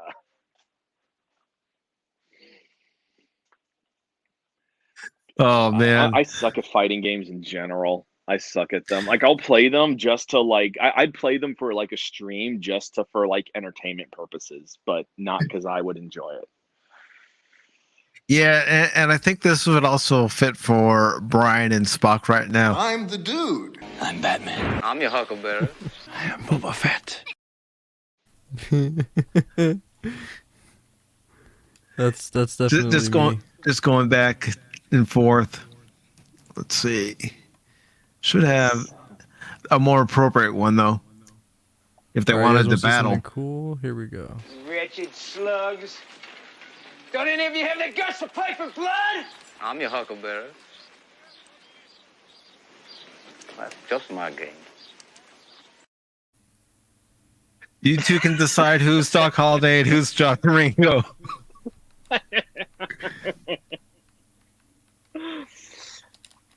John Ringo, you look like someone just walked all over your grave. And I want to say hello to Christian Fandom Geek. Welcome. Hell. You just missed the opening shots fired in the Earth-Vulcan War. Yeah, it's unfortunately the war has been resolved with a peace treaty. But peace treaties are always temporary. Yeah. I forget what War's role is in DS. He's Canteen. Strategic Operations Officer. Yeah, when they first show him in DS9 and Way of the Warrior, the 2-parter, he came there at the behest of Cisco to deal with the Klingons. It's kind of like a Klingon expert in a way, but he was questioning leaving the Federation because this was post Generations, post Enterprise D being destroyed, and he becomes chief. It was chief tactical operations. Wasn't that what it, Mike? I think. Yeah. Yeah, for all of DS9. So, basically the weapons expert for DS9, essentially. So yeah. Which is appropriate for Worf. I mean, he was tactical officer on the Enterprise after Tasha died. That is true, yeah. I mean, just one time, and I'm saying this in a slight parody way. I would love to see a Klingon who's like a chief engineer. Obviously, we got that in Voyager, but I'm talking like a male Klingon with that like hot-headed like Klingon temper, like Worf as like chief engineer aboard a Federation starship. It's like, sir, we can't get the dilithium matrix to do. He just starts like slamming, and he's like, "This is how we do it in the Klingon Empire." Just like banging on it. Well, remember in the some episodes of Deep Space Nine in the beginning where Chief O'Brien would, either kick a console or slap his hand on the console to get it to work? Yes. All I can think of is from Armageddon when they're trying to get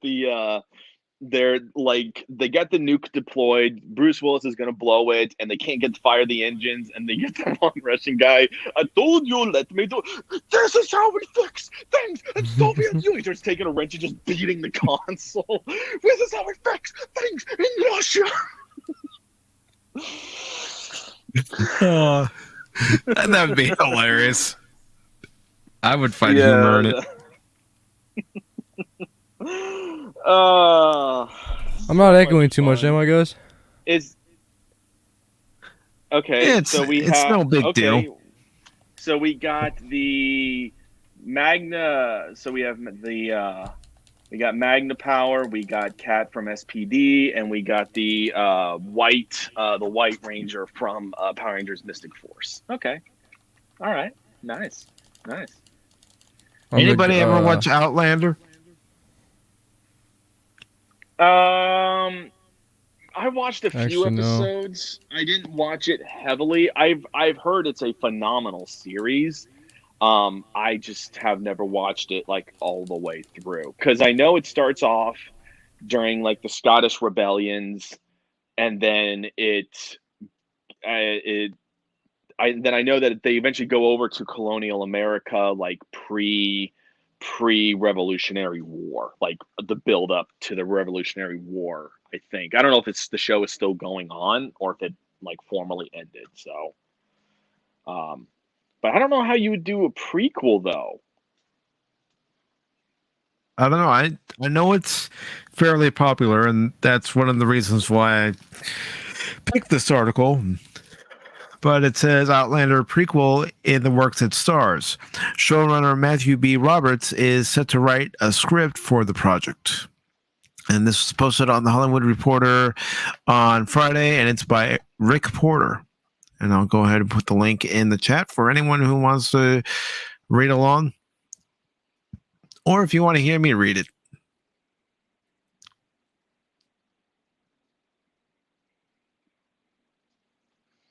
You can go ahead and read it. Okay.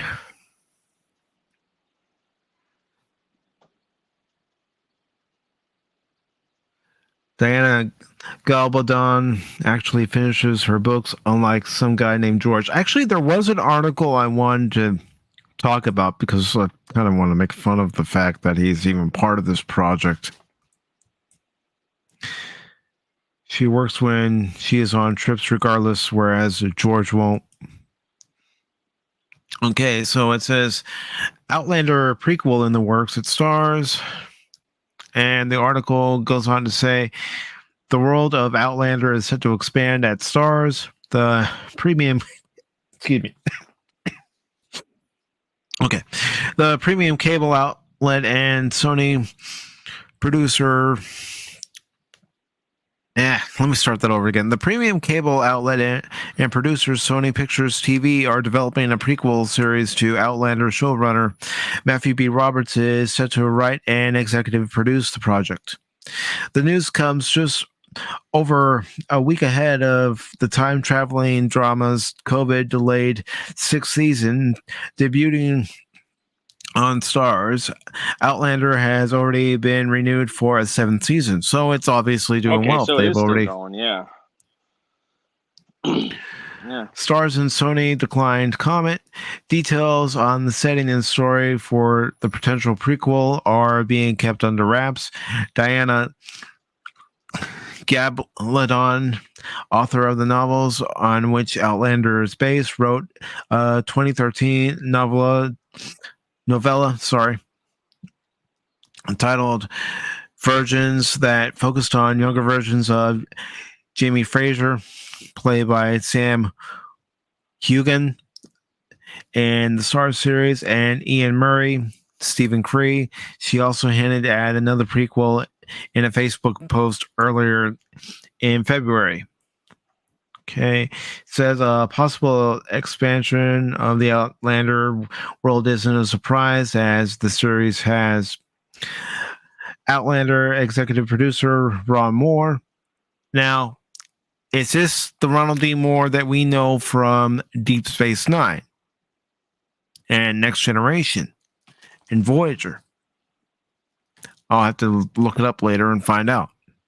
Or if you know, nerd, you can let me know if it's a yes or a no, if it's the same Ron Moore that I'm thinking of. Hinted at potential spin-offs from the main series in an interview on the Hollywood Reporter's TV Top 5 podcast in February 2021. I feel very optimistic about it. He said, I agree that I would have been happy to see spin-offs happen sooner than this, but everything happens in its time. Roberts, who has an overall deal at Sony, will executive produce the prequel with Moore and his Tall Ship Productions partner, Merrill Davis. Yeah, I just can't speak today.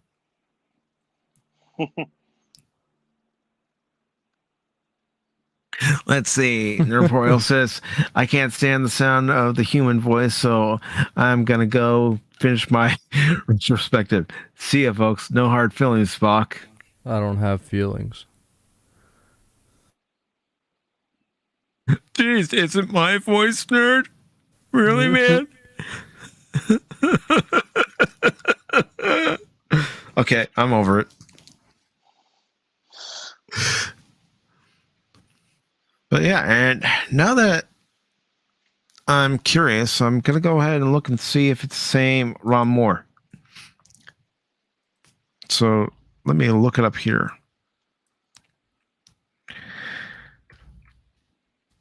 So what do you think? Because the author has written books and has hinted at the prequels possibly coming, do you think it's a good idea, or do you think they should just keep it at a one and done series? I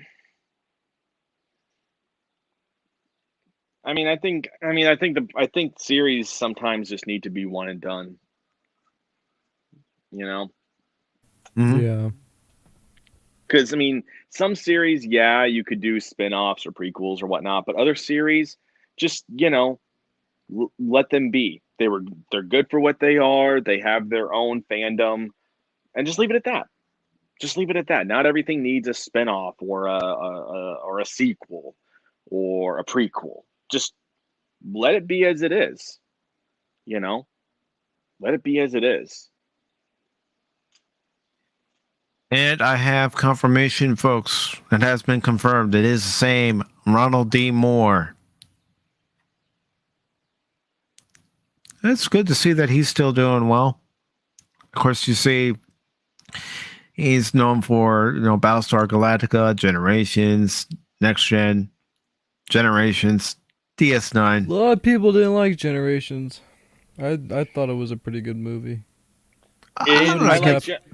Nobody's happy when Kirk dies. Come on, let's be real. Nobody's happy about that. But it's gotta ignore that. It's a great movie. Yeah, no, I like Generations up until that point, and after that, it just really sours the rest of the movie, because it's like, if Kirk's gonna die, he should have died in a better fashion, or don't even kill him. Just like I've said, put him on the Enterprise A, make it automated, and give him all the supplies he needs, and then let him just go off on one final voyage, and then you can speculate what happens. Does he die in combat? Does he die of old age? Does he, whatever. Just let him live out his life. Yeah, as that leave it captain. as a mystery. I'm okay with Yeah. that too. Yeah, because I honestly wasn't too big a fan of how he died, because he just fell off a bridge and the bridge fell and tumbled all the way down. The thing is, I like the symbolism they're putting behind that scene. Other than the fact that it's kind of anticlimactic, it's almost saying that he is still standing for his ideals that we saw him stand for in the original series, and he's willing to die for them. And if that means to protect another fellow captain, and so be it. But it was the whole Nexus thing I wasn't really on board with, but Yeah, the Nexus thing was very Generations to me felt like a very long TNG episode, kind of like how Insurrection was. Like you took like a 45-minute TNG episode and you stretched it out to like a 2-hour mark or something like that. It was like, not that's the problem. I think the only movie I think that didn't feel that way, well, the only two I should say, were First Contact and Nemesis. They did not feel like a stretched out TNG episode. They felt like like actual a different movies. take. It almost feels like when you're watching First Contact, from growing up watching the Next Generation show and how they directed it. First Contact had the same team, argue obviously a lot more members during that time, but it was directed completely differently than a normal TNG episode, almost way more cinematically than usual, and gave you a kind of insight into each character, like how Deanna and Riker kind of act off hours, or how they act just as normal people, because usually in the show, we kind of see that, but Riker is always in the show, he's very authoritative and he's always on top of his game. He's making sure he's following Starfleet protocol. In First Contact, we kind of see a more, how should I say, lively side of them, especially when they hang out with Zephyr and Cochrane. No, I think that's a very good observation, actually. Because that's something we didn't really get with Generations. I couldn't really take the threat too seriously that he wanted to destroy the sun and have the Nexus aim towards the planet so he's able to join it. So he's just sacrificing an entire planet. I just didn't really feel the threat. Like, they didn't build it up too good. But he was an okay villain. We definitely have to do a watch party on that. It's been a while since I've seen Generations.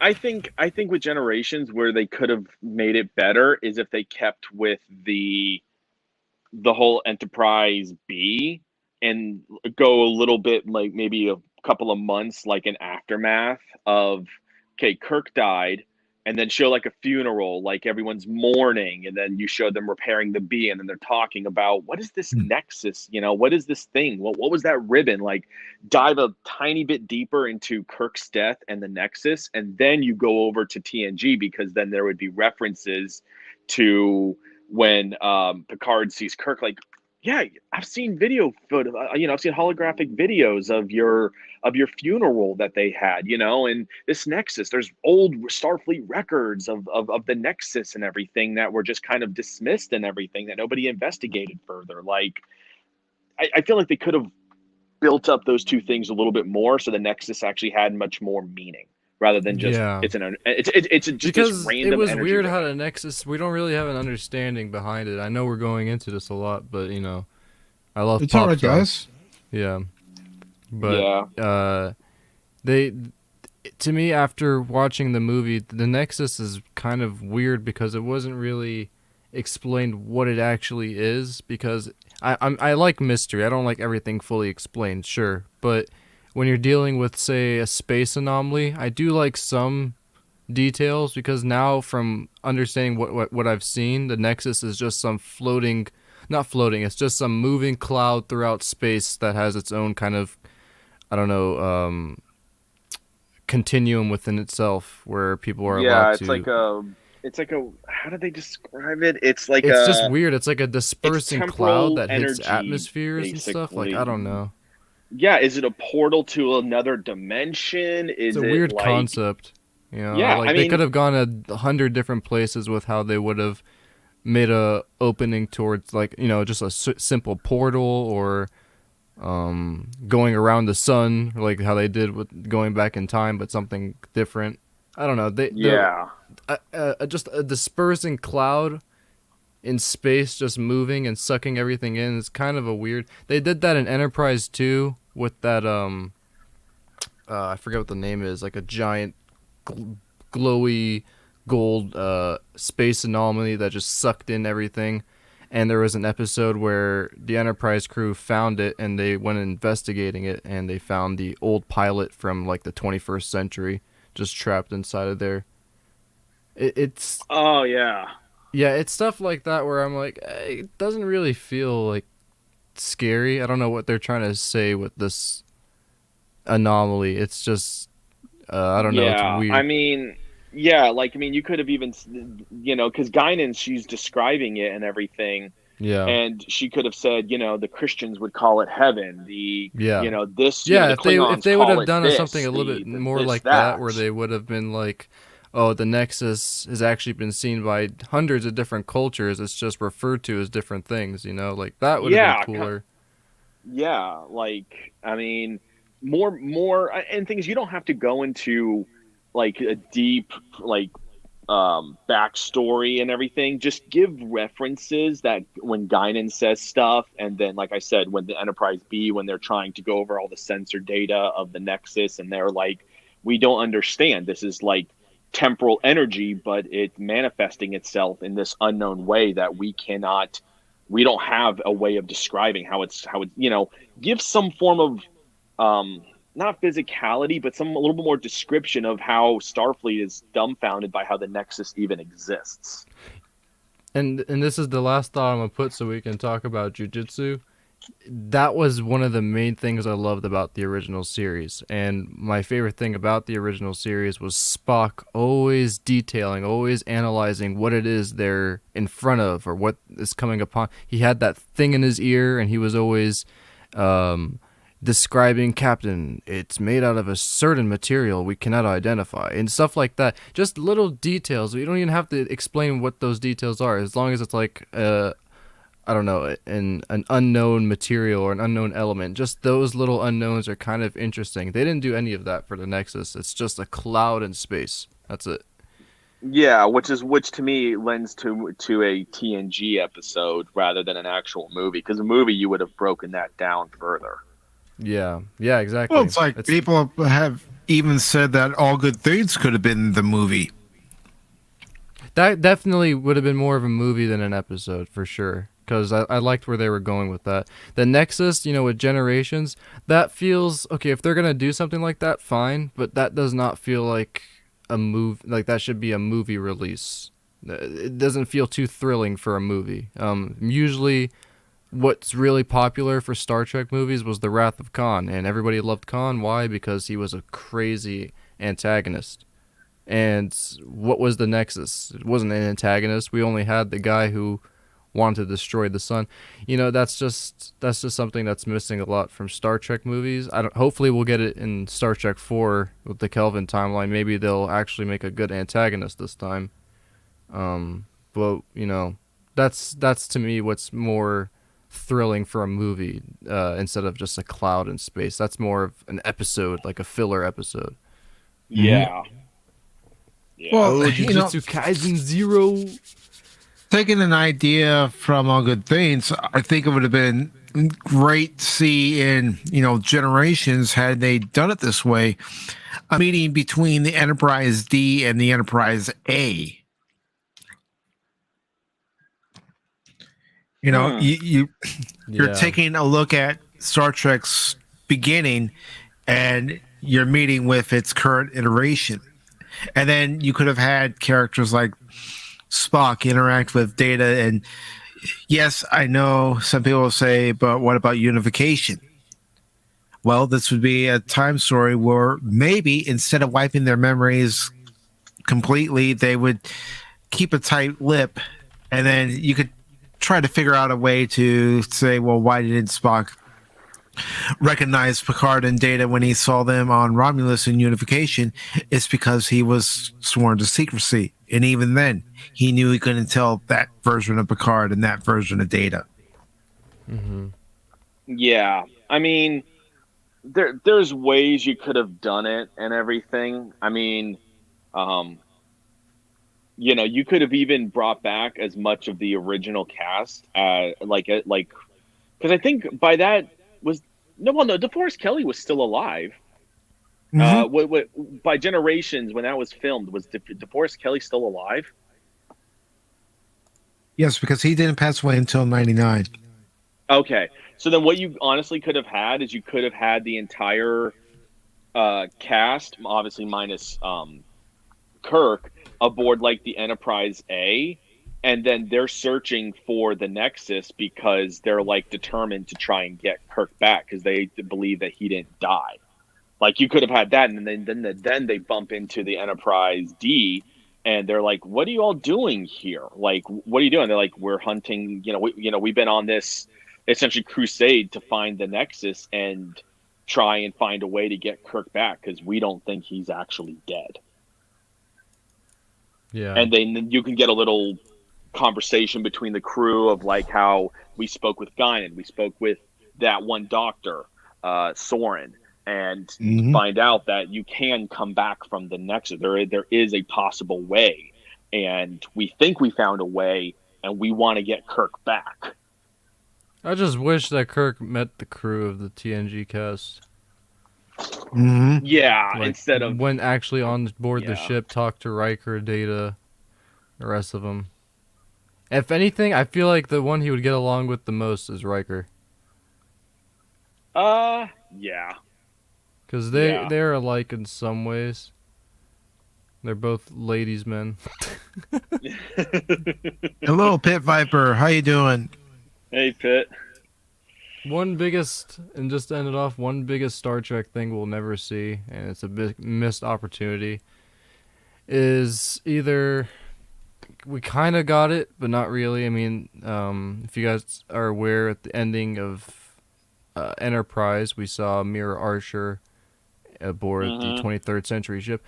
That's a cool. I like that arc, but what they should have done also is that the original NX crew somehow meets up. It could be a callback to yesterday's Enterprise. They somehow meet up with a ship from the future, like the Enterprise D, or the actual Enterprise that Kirk and Spock were aboard. Because that would have just been amazing. That's something I really dream about seeing one day, is just the NX crew meeting another favorite crew of mine. Obviously, not Discovery. Let me ask you guys this. Would it have been overkill if you had Kirk show up on the Enterprise D bridge? Say the Enterprise D didn't lose its fight against the Bird of Prey, and there was no warp core breach. Would you have loved to have seen a moment where Kirk gets into the captain's chair of the Enterprise D? Yes. And for a brief moment is in command of that ship? Yeah, that would have been awesome. Yeah. That would have literally been that would have been that would have been the amazing. perfect send off to his character. The thing is with the Generations and Kirk's send off, didn't like that he fell off the bridge, but the death part where he actually passes away, there was a documentary and him talking about that scene and how he wanted to act it and how he wanted to portray it. I really like what he did there, because when he passes away, you can see Picard looking at him. He's just like, oh my. Like, he is witnessing a brand new alien species for the first time. Like, that's what he was trying to do. Like, give that impression that he's seeing something brand new for the first time, and it's just shocking to him. And that's why he said, oh my, when he passed away, because he's basically seeing heaven. That was that's the only part I really take away from that scene that should stay. But the falling off the bridge part, that could definitely change into something like you said, commanding the Enterprise D and it going out in battle or something like that. If the Enterprise D is going to get destroyed, fine, as long as Kirk is the one commanding it. Yeah, like And, you you could know- even have. Go ahead. Sorry. No, go ahead. Go ahead. I can say my thought after you're done.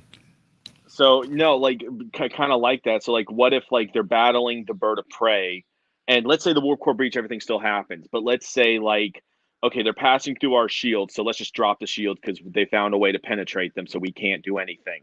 And then they're like, "Sir, we can't beam Picard, but we found Kirk. He's falling. Beam him straight to the bridge." So you see, so they did the thing, and you see Kirk land and everything, and they're like, Captain Kirk, what are you doing? And then Kirk's like, later, we got to take care of this. And then all of a sudden, the ships, you hear about the warp core breach and they're still battling the Klingon bird of prey. And then Kirk's like, beam everyone to the surface of the planet. Beam everyone to the surface.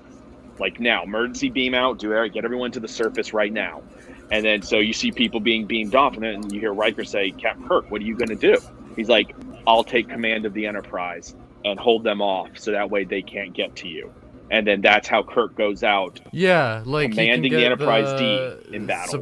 Yeah, that would be sick. With the shuttle, and he goes out. Like they say, the captain goes with his ship. So, Yep.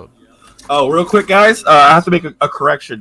Pacific, the Enterprise D did not lose that fight. It won the fight. It just bled to death afterwards.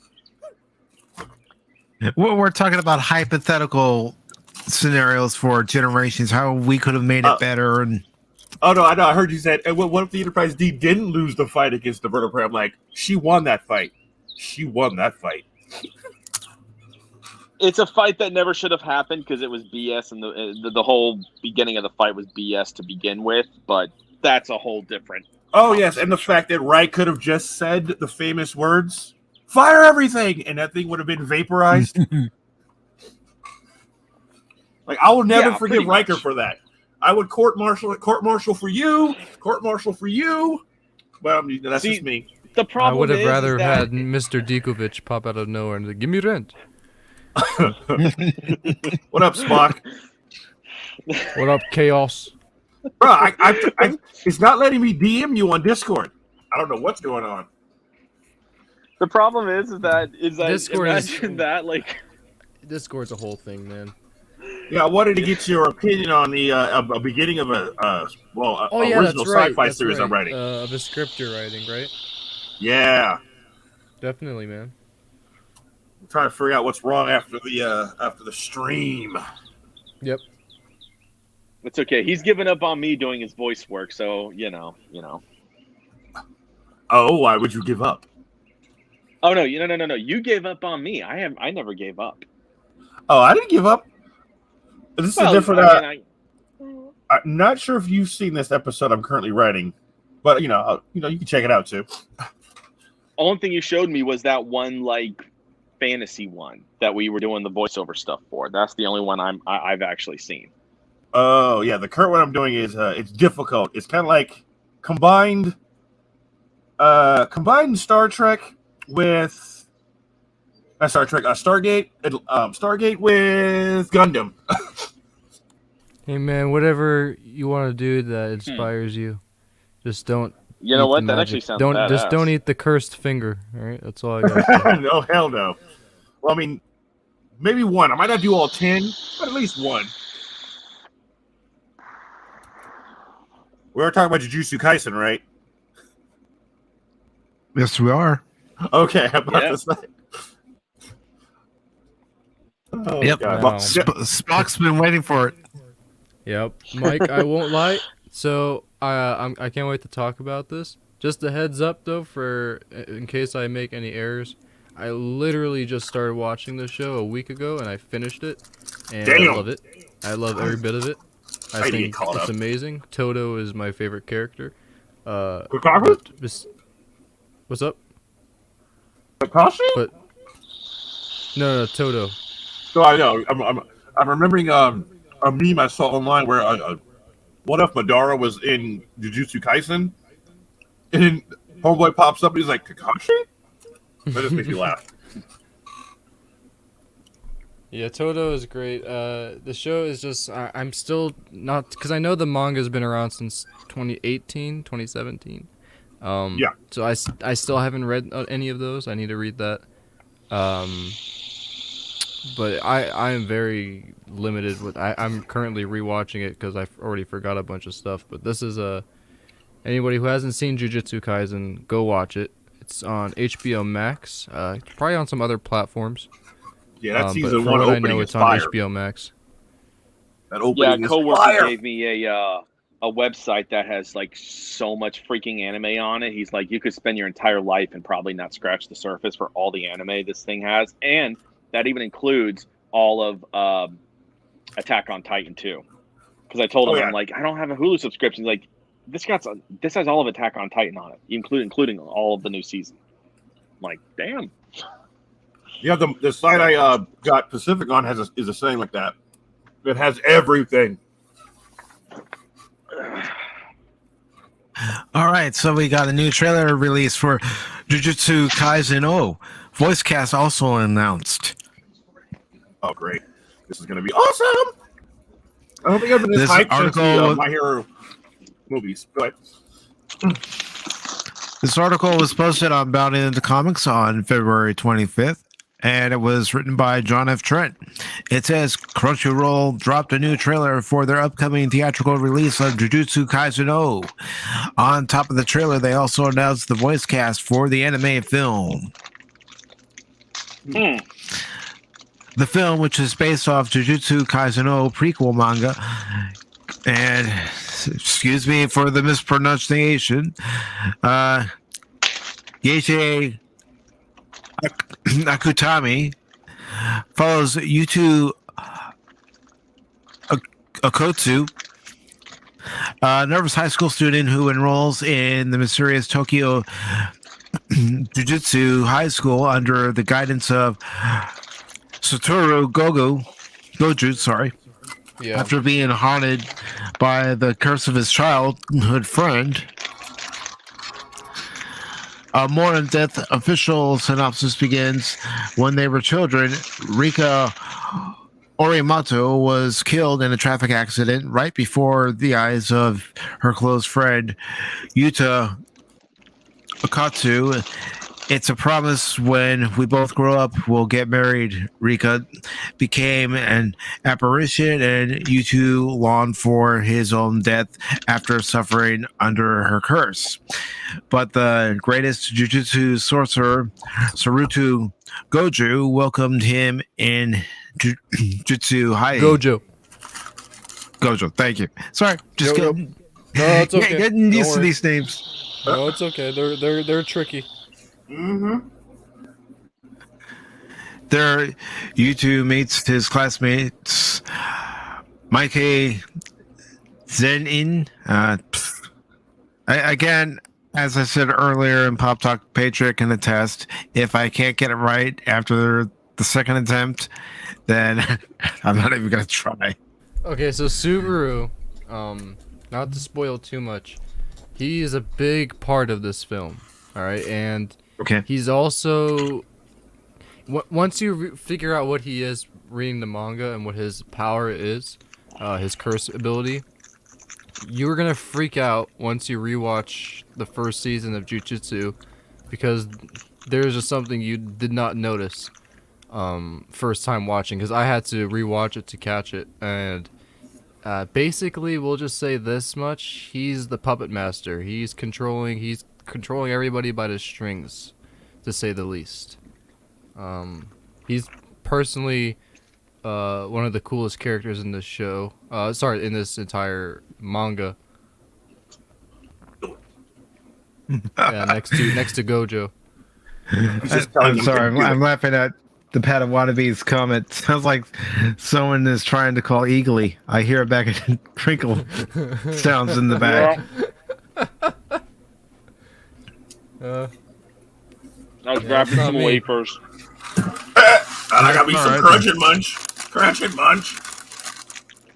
I got me Yeah, some just vanilla to make it wafers. aware to everybody who's just watching this show for the first time or is just hearing about it right now.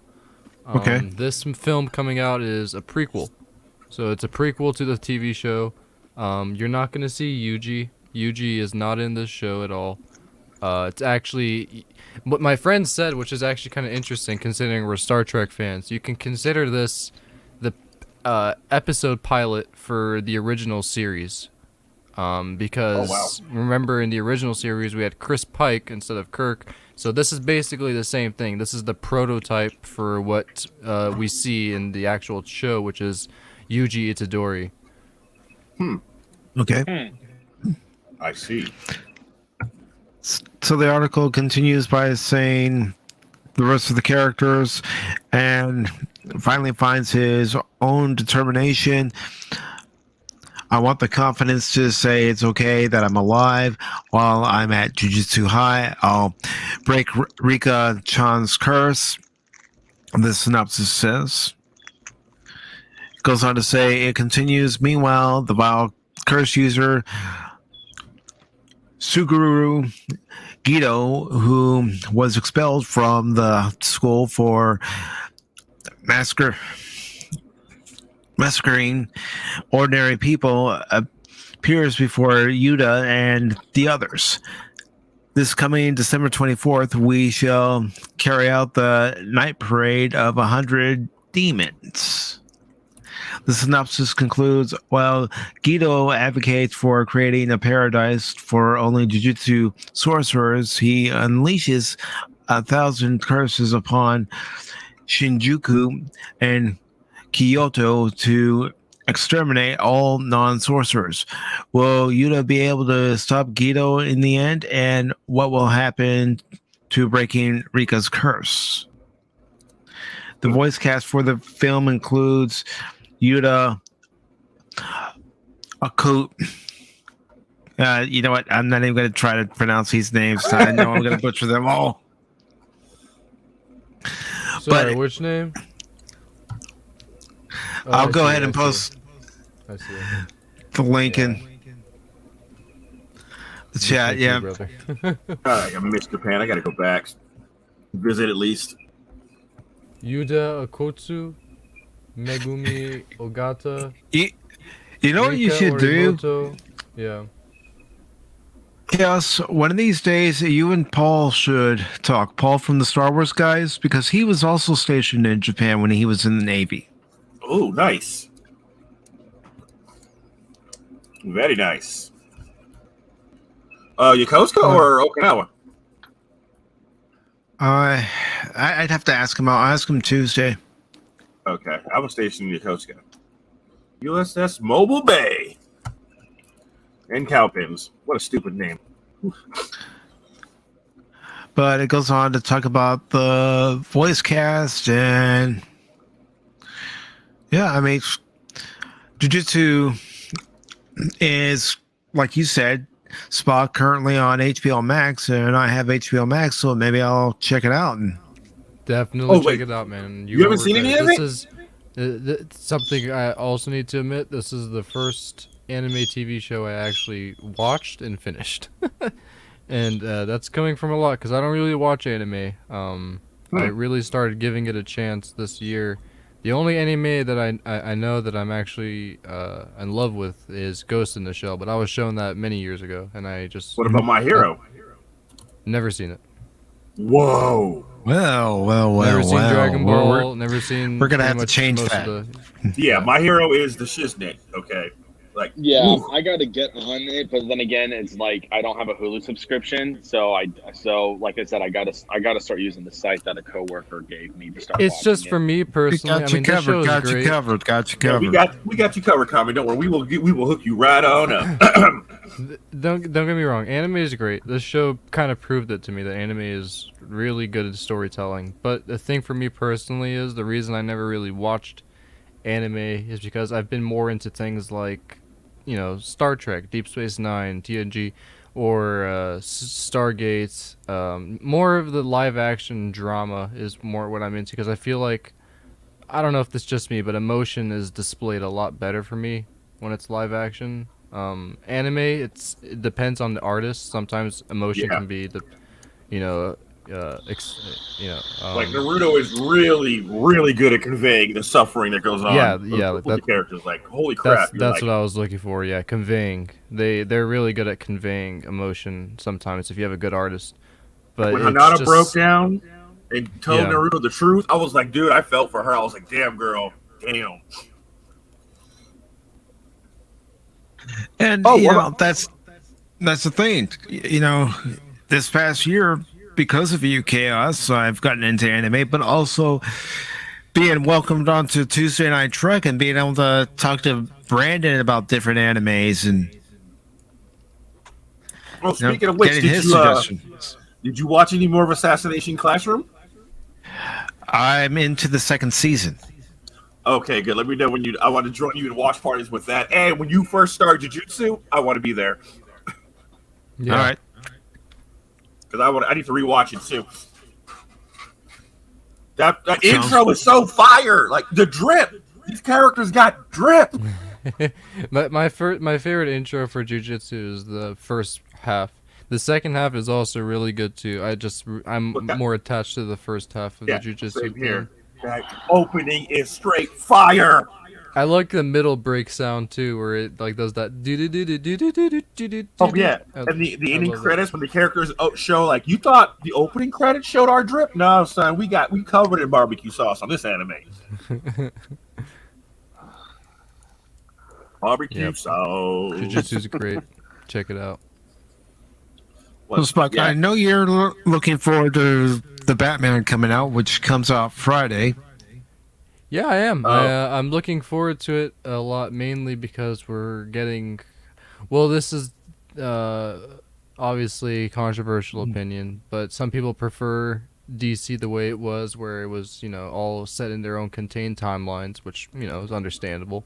I appreciate more of the stuff that's come after. I don't get too into the deep part of DC where it starts messing too much with alternate realities. I kind of like a specific amount of alternate realities, like with the Flashpoint reality, the New 52 reality, just mainly the basic ones. I guess you could say, because those ones are cooler.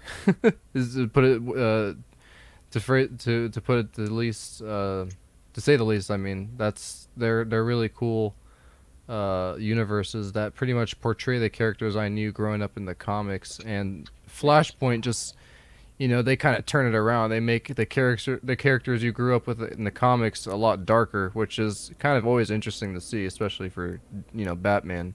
That is true. But for this Batman, the reason I'm so excited for this film is because we're getting a brand new universe, something that's not based off, besides obviously the Batman origin story, this is not based off most of any of the stories in the comics. This is its own story, its own version of Batman, but we're kind of getting hints of which version of Batman this is kind of going to be, and it's looking like the Batman who takes more of the side of vengeance than the side of justice. So we're going to be seeing Batman not be pulling a lot of his punches in this movie, which is kind of always exciting to me. That'll be interesting. Whether he turns into some retconned version of the Flashpoint Batman, I don't know. I always preferred Thomas Wayne being Flashpoint Batman, but this could turn out to be Bruce Wayne being a Flashpoint Batman, so we'll see. Nonetheless, I'm pretty excited. Catwoman looks great too. I like more of the traditional Selena Kyle, but this actress isn't too bad either. All right. Oh, guys, a quick question. I'm naming my T-Rexes, so do you guys know any twin females in either mythology or anime? I can't think of any.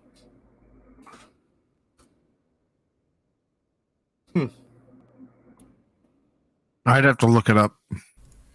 He hates that. He hates those movies, Padawannabe. He really hates them. I don't blame him too. Well, everybody here on the panel has heard me call it Bat Sparkles. Yeah, right. Yeah, my emotions on this movie is definitely mixed. But, it's one of those things where I can't fully judge it until I see it. So the article says the Batman director Matt Reeves suggests he wanted his Gotham City to be hopeless. And this was posted just today on Bounding in the Comics. It's by J.B. Augustine. It says, with the Batman's world premiere upon us, more and more of our questions about the film are being answered with a few mild spoilers to go along with them. A recent cover story by Entertainment Weekly offered a generous share of both by checking in with everybody involved with stars Robert Pattinson, Zoe Kravitz, and writer-director Matt Reeves. From EW, we learned about Pattinson's jitters on set and auditioning, as well as his chemistry with Kravitz. Your standard tabloid stuff. When they chatted with Reeves, however, they dug deeper into matters of narrative and vision, the things fans really want to know about and the filmmaker discussed further what sets his interpretation of Batman apart from others. Well, for the record, and this is just my opinion, this is my favorite Batman of the movie Batman. I want you to tell all your friends about me. What are you? I'm Batman. Movie. I don't know which yet, one's my so- favorite. I mean, Michael Keaton will always have his spot on my. I love on my, I love Keaton's. Tim Burton's universe of Gotham is just, it's amazing. Yeah, I mean, I think for me, each Batman, okay, and I'm saying this excluding Clooney because I'm sorry, I can't take Batman seriously when he really has rubber nipples. But I will say, Val Kilmer, I did think did a good Batman. Though a lot of people throw him in with Clooney. You know, everyone throws Kilmer in with Clooney, and I'm like, if you watch Kilmer's movie, it wasn't like bad. It wasn't. No, it wasn't bad. And that was one with Jim Carrey as Riddler, right? Yeah, and Tommy Lee Jones as Two-Face, and Tommy Lee Jones was having a ball. Yeah, he was. Yeah, they couldn't have picked. In my opinion, they couldn't have picked a better Riddler. That guy, Jim Carrey, crazy actor. Yeah. And I mean, I think Tommy Lee Jones is Two-Face. I think he played that role great. No, yeah, you're right. Every Batman, except for me personally, George Clooney and oh man, why did his name just escape me? Ben Affleck. I kind of agree that most Batman introduce something new. My personal favorite for movies has been the Christian Bale one. Yeah, the only Christopher reason why I don't Nolan hate trilogy on Affleck, like some people do, is because we never actually got an Affleck movie. He was only in, he was in Justice League, but he's a great actor. He's a great actor. I just think they underplayed him a bit. And the fight with him and Superman, it was good, but the way it was directed, there was a way that my friend showed me that it would have been a lot. I forgot, but there is a YouTube edit out there that kind of directs the fight differently, and it's so much better. Because when he says Martha, why did you say that name? The way that the movie originally depicts it, it's kind of, I don't know how to say it. It's almost like he's crying. I don't know. It's like he's whining. Why did you say that name? The way that they depict it in the fan edit, almost, I don't know how to. I'm just speaking off the top of my head. It almost feels more seamless, as in terms of why he's asking, why, Superman is saying his mother's name, and then realizing that his mother's name is also Martha. It's just the directing in that movie was seriously underwhelming. Ben Affleck's a great actor, but I don't know if he's really a superhero. That's a different kind of casting. For me, that's why they're putting Dwayne Johnson as a superhero now. It's just, I don't know. Well, I mean, he has the look for Black Adam. The look, I go, yeah, that makes sense. He does look like Black Adam. He does. Are we just gonna gloss over the fact that Ben Affleck was also Daredevil too? Like, yeah. he's already been. But that was no, but that yeah, I try not to think I about totally it. forgot about that. Yeah, I try not to think about it. Okay, so- I thought that was an okay movie, honestly. So apparently, because I guess there's a director's cut version of that movie, and Gary Nerdrotic, he says he hates the theatrical but loves the director's cut version of Ben Affleck's Daredevil. Apparently, the director's cut, I guess, does something in the movie with either extra scenes or the way it's cut that it's way better. So I got to find the director's cut version and watch it because I want to get the full experience of both versions and then have an honest opinion. Yeah, because in a lot of cases, it also comes down to editing. How you edit a movie will be just as big of a factor as the directing and the storytelling. Indeed. Mm-hmm. Yeah, that's, I mean, I think we've all seen movies where it was like, the actors and actresses, they did the best with what they were given, but they were given terrible leadership and direction. Yeah. So that's what killed the movie. It wasn't the actors. Mm-hmm. They were doing what the director was wanting them to do. So, I like to believe though that applies not to all though. There are some really just genuinely bad actors out there. Oh yes, I will agree there. Yeah, facts. Discovery. Who? Nothing. You feel it okay, Spock? Discovery. Oh. Wait, Yeah, you mean this thing does not what, exist?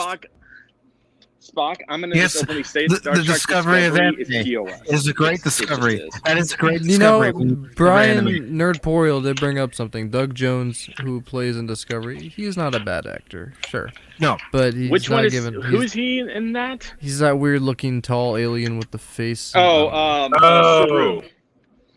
Yeah, you know what? He actually does Saru well for like who's supposed to be kind of like I guess you call it the equivalent of like Spock was on the Enterprise, Yeah, kind like of a like the science officer. logical, Yeah. peaceful mind thinking. He actually does do that role well. I will give him that for, again, what he's He given. should be in the Orville instead.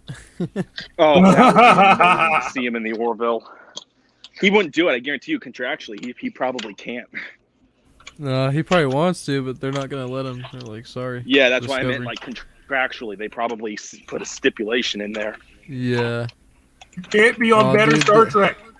I'm already hearing that Strange New Worlds is already getting cleared for a season 2. Like, how though? The first season didn't even come out yet, and not too many people are hyping up like the season. Bro, you already know why. Hollywood. They fail upwards in Hollywood. It's an assumption. I wouldn't say it's 100%, but my assumption is it's all based around contracts. Is that right or wrong? Who knows? God only knows. Probably. But It's a combination of that and you fail up in Hollywood. just from what I'm seeing, you know, Rotten Tomatoes is always gonna rate Discovery high, and obviously you're gonna see the audience score is a lot lower. But I don't know, man. I kind of lost my train of thought because Discovery it's so frustrating. It was funny. Who was it? It was. Oh, that's right. It was on Friday Night Tights the other day, and they were talking to. I'm trying to remember who it was. It was one of the guests they had on. He had never seen Discovery at all. So they were explaining like Michael Burnham, and then they were explaining about the what did they call it? The big event that happened in season 3 with the dilithium, the burn. They're like, imagine you had a mentally challenged alien that was born on a on a dilithium planet. Like that's all there is. There's dilithium and rock. That's literally it. But it's like the size of a large moon. And when it's born, it is DNA at the genetic DNA level bonded to dilithium, and whenever it has a tantrum, dilithium literally explodes. So stupid. And then the guest literally said, "What?"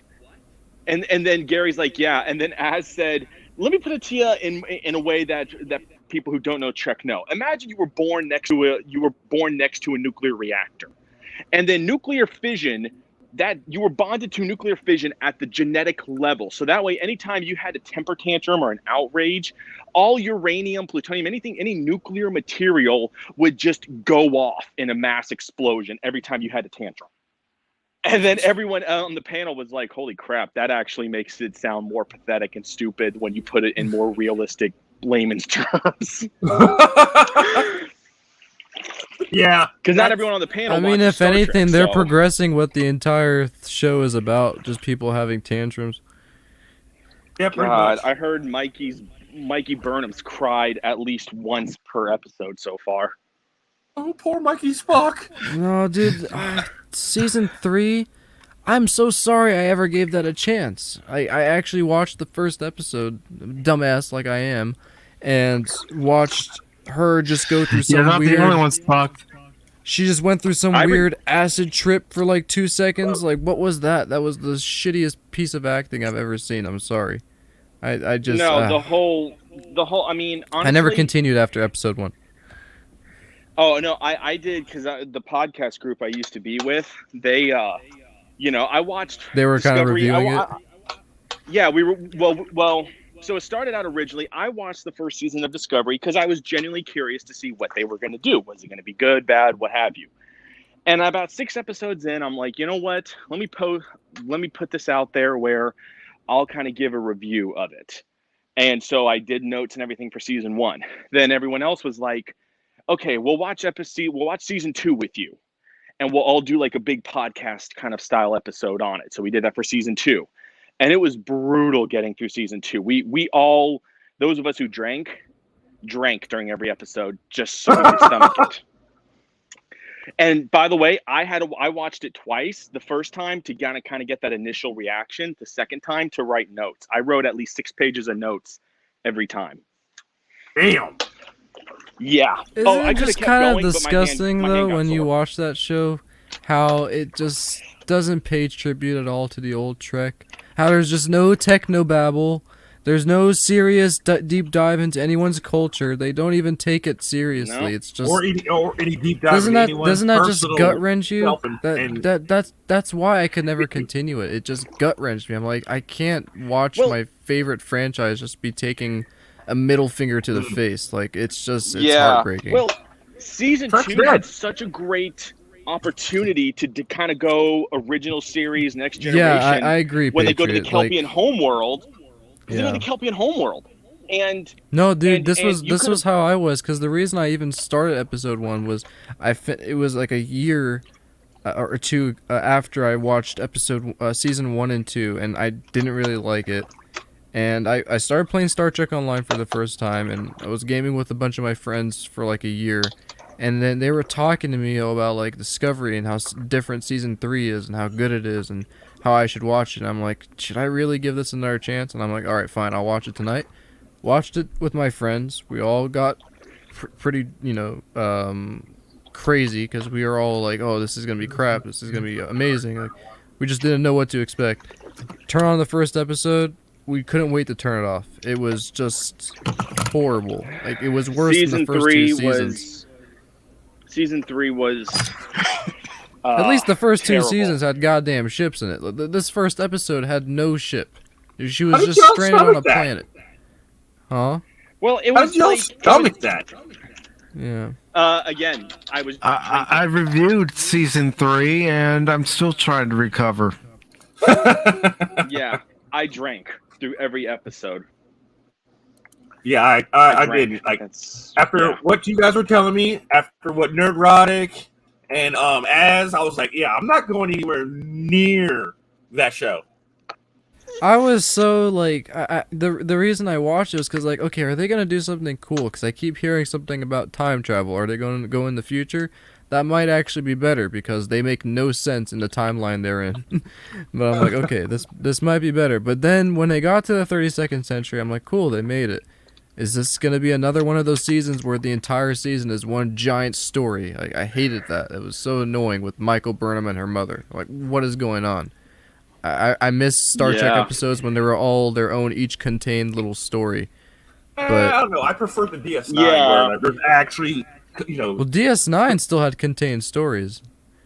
Yeah, but the vast majority of like at least the last 3.5 seasons was a overall story plot that was all linked, and then they had their individual. Because things were getting intense. They were doing really good writing for the audience to feel that. You don't really get that in Discovery, because Discovery they're starting it from the point nobody knows these characters, and they're saying, okay, this is going to be about Michael Burnham and her mother. Why should we care? We don't even know them. The reason we care in Deep Space Nine is because the anticipation is built from the first season to the 7th. Like, we see the form of the Dominion fleet. We see the threat that they're presenting. What do we care about Michael Burnham and her spacesuit that can go back and forward in time? That doesn't belong in Star Trek. That's another sci-fi show. It doesn't, and then especially that first season, I swear, somebody was like, hey, what if we did kind of a Game of Thrones feel? Because, hey, we're going to have, nudity. We're going to have lots of cursing. We're going to have graphic violence. It's like, this is not Star Trek. Like, it's like you tried to mix Game of Thrones and Star Trek together. Yeah, exactly. And that's my thing with Game of Thrones. I personally didn't really watch that show. I watched the first season. I thought it was pretty cool. But I never finished it because I just didn't really have an interest for it.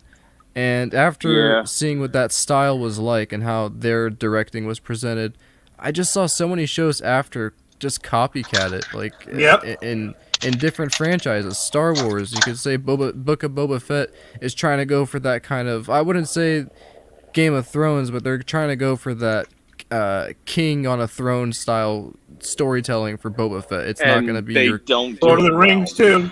Amazon's doing it too. Amazon, we need to get ourselves a Game I don't know of why Thrones. everybody's trying to copy that style, and same applies for Stranger Things. I see so many people just using analog music for their movies now. Okay. It's just, I can answer the question for you right now. Hollywood, at least for the last decade that I can remember, they've gone creatively bankrupt. So what they do is one studio comes up with an idea that actually sells, and then it goes viral, literally in Hollywood. And everyone says, "Oh, we'll make a version of that too." Instead of going, "Let's create our own thing," they jump on the bandwagon and they try to milk whatever's currently trending for every dollar they can get out of it. Yeah, the same thing that's happened in the video game industry. Yeah, where one company develops a certain style in the game, then other companies try to copy it, and not every company is successful at it. Facts. But I understand what you mean though, because with long story arcs, because what you could say with Enterprise, with the whole Xindi threat, that was also that was told well, and that was a giant seasonal story. But at the same time, they all had their own stories to tell in each episode. Yeah. Like, that was going on in the background, but they also had a story going on with each of the characters. That's what Star Trek was about. It was, for me, Star Trek was not only about the curiosity of humans so many years in the future and how much better Earth becomes, but also the development of each of the characters they're presenting. They all have their own moments to shine, and each of them in their own way are idols to some people and are relatable to some people in the audience, because that was the whole point of putting these characters, was that they are in some way relatable to some people in drastic measures. Like Tasha Yar was a victim of drug abuse and rape, it seemed, from her colony. Yeah. So that was a hard character for them to write, I'm assuming, because some people didn't really like her at first, but that's what Star Trek is to me, at least. Well-written characters that all have their own moments to shine in certain episodes. Discovery, it's all about Michael Burnham and maybe Doug Jones. And see, that's what separates that's what separates Star Trek under Gene Roddenberry and Rick Berman from Star Trek under Alex Kurtzman and company, is because the TNG era shows especially were character-based, character-driven. Guys, if you're going to keep talking about STD, I request that one of you pushes the button, "Let me out," so I may destroy the universe. Yeah, I don't know. It's just it's a crazy mess. Harvey's cousin? Yeah, the thing is, at least the J.J. Abrams had the decency to put his creation in a separate timeline. Right? I'll give him that much. I'm not a big fan of his work, but he at least did that much. So. All right, so getting back to this article. Getting back to Batman. Yeah. It's It's all Batman right. on Star Trek. You know, you guys know if I wanted to stay on topic, I would have said, no, guys, we're staying off topic. Get back on topic. All right, so getting back to this article. Off the bat, no pun intended, Reeves revealed the romance between Batman and Catwoman is absolutely central to the story, though he is more interested in exploring the bat as an emblem of vengeance that needs to examine himself. Is that really the right approach to all of this, Reeves wondered? I wanted to have the movie take you on a journey where you start having one point of view about what he's doing, and then have that challenged in a way so that you knew by the end he would have an awakening and he himself would have some change that he'd have to undergo. Wait a minute, you know what this sounds like? Character growth, character development. What is that? Character starts off one way, and then by the end of the movie or TV series, they're a completely different person than they were when they started. Indeed. All right, from reading what he's saying, I already like what he's trying to do with this Batman. He's trying to make it more of a psychological kind of horror instead of, here's Batman and he's going to beat up some criminals like the classic animated series. This is going to be more of a dark... I would say, like, if you guys have seen the Joker film, it's going to be... That's what I was saying. I was thinking they're trying to make a companion to Joker for the eventual getting Batman and that Joker to meet. I wonder if this... I don't think so, because that... I mean... that was in the 70s, that movie, supposedly, I believe, or later. So I don't know if this is gonna be in the same universe, but that would be awesome if only that was true. I mean, if they want to make a giant pile of money, they'll do that. Yeah. My favorite thing about the Heath Ledger Joker, though, is that he comes out of nowhere. He's just out of darkness, and he's still my favorite. Yeah, same.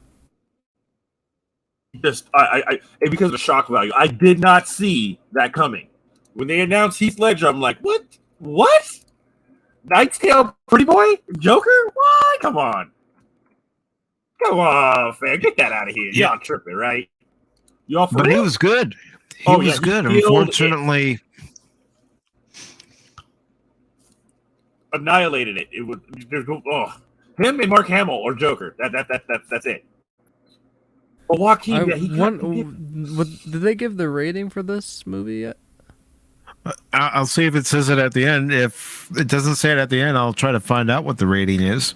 Okay, because I'm wondering if this is going to be more of like a horror version for Batman. Article goes on to say, tries to achieve this end without retelling the origin, yet Reeves admits, I wanted a Batman that was still becoming. I didn't want, here comes the Rogues Gallery characters, and here's Batman. And aren't they exciting? And he's going to beat them. I wanted it to be much more psychological for his character to have a place to go. Yeah, that's what you want. You want to see your characters grow. You want to see them have a beginning, a middle, and then a climax. An end. Indeed. That's when I started to think about a younger Batman who was beyond his origins, but was imperfect. Batman Ego by Darwin Cook was one of the places Reeves went to find the Cape Crusaders' beast within. Ego really gets into this idea of the beast within him and that struggle. Cinematically, Reeves looked to classic movies Clute and Chinatown for inspiration, with Gotham's neo-noir look, and somewhat for how he wrote the Catwoman Batman dynamic, especially in how Donald Sutherland's titular private investigator Clute initially judges Jane Fonda's call girl Bree Daniels. EW noted. Jeffrey Wright noticed a bit more than the feel and style of Chinatown, acknowledging there's a class tension going on in Gotham. There's an awareness of instability within Gotham that I think is reflective of the times. There's an awareness of certain class tension and pervasive distrust in Gotham, he added. In the way that Matt shaped the Riddler here, it speaks to a kind of present day virality that we see used for communication for certain ideas and propaganda. Reeves compared his take on the Prince of Puzzles, derived from the Zodiac Killer, partially to a ghost that is everywhere. The Riddler is omnipresent, but almost as a ghost, he says. The Riddler does himself the Riddler in this movie. This character hasn't existed in the world yet, but he's presenting himself, Reeves explained. So I wanted this to be filled with all those little teases where the freshness of it was meeting the characters in ways you hadn't seen yet. They weren't yet the iconic mythic versions of what they become, he elaborated. Bruce Wayne certainly will come into his own and find himself at the Batman, but both sides of him, Reeves swears, are going to hang around like a more corporeal entity than mostly ghostly Riddler. Corporeal. Too bad Nerf Oil wasn't still here.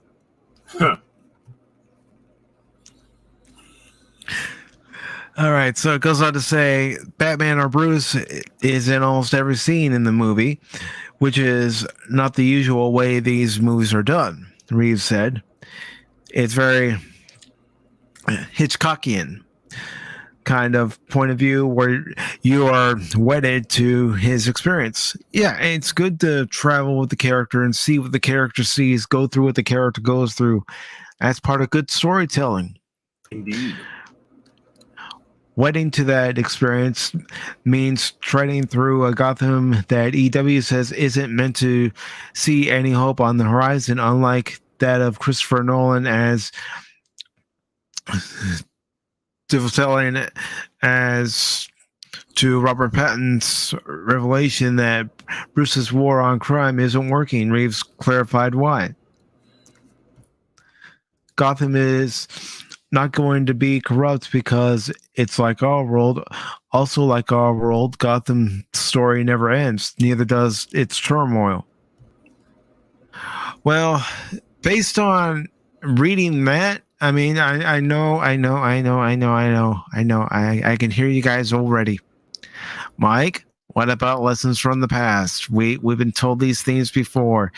You know, directors and producers try to, wrap everything up in this neat little package. Then you open the package and what's in the middle of that package? A big giant turd.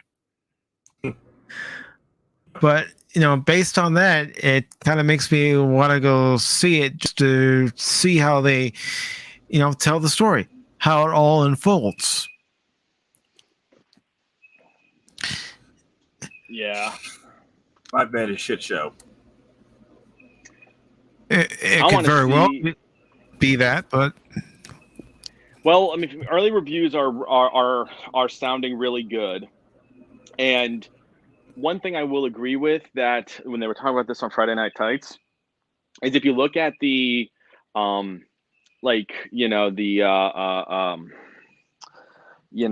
Val Kilmer, you look at those movies. Gotham has almost like a character within itself. It's almost like it's a self-written character kind of thing. In the Chris Nolan movies, Gotham doesn't have that feel. Gotham just feels like any regular city. So I'm hoping that they do that differently and actually give Gotham a certain character-esque kind of feel in this movie. Because it is an early Batman. So like we can't assume that this is like a more veteranized Batman, like 10 years in, and he's got crap tons of gadgets and whatnot. I mean, look at the Batmobile. The Batmobile. I have a feeling it's not too far after maybe his first year as Batman. Yeah, that's what a lot of people were saying based off the look of Batman, based off the Batmobile. It's like year 2 Batman. I think is what some were saying. Yeah. The one thing I really do hope to see that, kind of bummed me out for the third Nolan film was that you could obviously tell it was filmed in New York.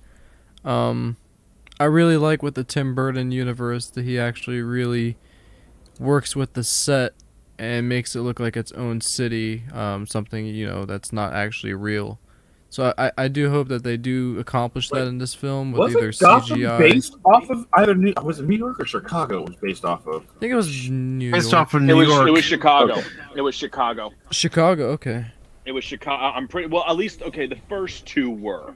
The third one might have been based off of New York, but I know the first two. No, I meant the movies comics. were I meant based like off the. Chicago. I meant the comics. In the comics, it's supposed to be New York City, but they just call it Gotham. Okay. Now, as far as the Christopher Nolan movies are concerned, they did use parts of Chicago to fill in the Gotham landscape. You know how they always go around doing different shoots for, different cities and try to blend it all together to make it one cohesive city. Mm-hmm. Mm-hmm. Because my favorite version of Gotham, I don't know if you guys have played Arkham Knight. Oh that, yeah. That just Oh, that I have. giant spread of darkness and all these giant blimps in the air. It's just raining most of the time, and that's my favorite version of Gotham. And It's much easier to nail it in the video game than in live action, though. Oh yeah, of course. But if they're able to at least give off the illusion, like, the background is extending further and further, like this isn't actually New York, it's way bigger than New York or something, I just because that's what they do in Norville. They just take real, like you could film it in an actual real city, but they take off the signs and do a little bit of their own CGI buildings in the background just to kind of fill in Orville? to make. Yeah. The sci-fi show? Yeah. Oh, okay. They do this with a lot of they do this also with the deserts a lot. I thought they completely redid CGI the backgrounds for Orville or the cityscapes since it's supposed to be futuristic. Not all of them, but most. Yeah, the Kalon homeworld is all CGI. Oh, well, obviously that one is. So practical effects for that would be freaking murder. The episode where Ed is with that Krill lady, I forget her name, and they're trying to be rescued by the shuttlecraft. That's an actual real desert. I'm not sure which desert, but they've put CGI rocks in the background, toppled them one on top of another to give off the impression that it's like an alien planet. Garignac. That way it saves them budget too. They use an actual good-looking area and they just add, some cheap little effects, but that actually pop out real well. You can make a really good film with not spending too much money. Well, yes. I don't know if you've been watching YouTube lately. They got I saw this. Was it live action Naruto trailer that came out this year? And I was like, Hollywood needs to cry. Go in the corner. I don't know, if this film is gonna go. I don't have that high hopes for this film. If they're gonna be that intuitive with the screenplay and the CGI and all of the visual effects, they might. Who knows? The Batmobile is a great start. I like how it looks. It's not some CGI piece of crap. It's an actual car, which is awesome. Keep talking, guys. I'll be right back. Yep. But I don't think it's going to be a very stellar film. We'll have to see, though. I mean, its runtime is what? It doesn't show it there. 2 hours 55 minutes. So for a movie that long, I mean, if you're gonna have a movie that long, this movie better blow me away because I'm a big sucker for Batman, so I'm really gonna be paying attention, especially since they're using the Riddler. That's a very famous villain I'm very much aware of. Who's playing the Riddler in this version? I don't know. Yeah. He on the screen right there. It's got the synopsis. When the Riddler, a sadistic serial killer, begins murdering key political figures in Gotham, Batman is forced to investigate the city's hidden corruption and questions his family's involvement. So what this is probably gonna dive into is I don't know if it was. I forgot what the name was. Not League of Shadows. That's Ra's al Ghul's army, pretty much. It was some secret order under Gotham that would basically pull all the strings. They're doing all the strings. I forgot what it was. If you guys have seen the Gotham TV show, they're also in there. No, they're kind of like the government. I don't know exactly what their name is. I'll look it up. All I know is it sounds like something out of Hot Fuzz.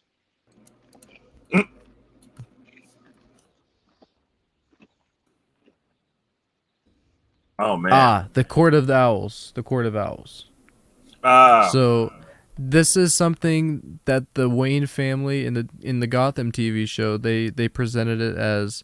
So the Gotham Court of Owls is like a powerful, enigmatic organization, and they pretty much are a secret council for Gotham, and they choose all the political higher-uppies for Gotham. Whoever gets elected in Gotham, it's because of these people. There's actually no vote base at all, so it's kind of messed up. Oh, so kind of like today. You could say that. It's also they hire hits on people, and it's kind of messed up. And supposedly, Wait. Martha Wayne and Thomas Wayne were both a part of the Court of Owls in this version. Yeah, I've heard about that. And that's probably what this is going to be about, similar maybe, because guessing from the synopsis that he's going to question his family's involvement with the Court of Owls. So he's going to question whether or not he should even... I don't even know what he's going to question. He's probably going to be like, why should I even fight for my parents? They weren't criminals just like the people I fight every day. He's probably going to go through a really traumatic experience, and that's probably, if they direct this well and if it's written well, that's probably what we should see in this movie, is Batman pretty much going crazy over the realization of his parents being criminals. The one thing, though, is that because since the way the synopsis reads, and I'm just going off the way the synopsis reads, okay? So take this with a big grain of salt. But the way it reads makes it sound almost like the Riddler is, yeah, he's a sadistic serial killer, but I don't want them to make him not so much a villain because and more of a vigilante. I don't want them to do that because he's exposing this secret court that has controlled Gotham, and it's like, because essentially then it's just two vigilantes fighting each other, Yes. Like I don't, and that's kind of what they do similar in the Gotham TV show involving Riddler as well. He also wants to get in contact with the Court of Owls. So it's probably going to be very similar to the TV show. If you guys haven't seen that TV show, go check it. I personally, I heard like that mixed show. reviews. Like I know some people that loved it, some that didn't. Some people that were hardcore Batman fans loved it. Some that were hardcore hated it. It definitely had some weak episodes. There was some that dragged on for 3 in a row that were really bad. But honestly, overall, I think the best character in that show was Commissioner Gordon and Bruce Wayne. Wait, are we talking about Gotham? Yeah, the TV show. Okay, yeah, I've seen a few episodes of that. A gentleman I used to work with, his son was actually on Gotham for a few episodes. Was it like an extra? Yeah. Oh, cool. I actually tried getting in on a movie when they did filmed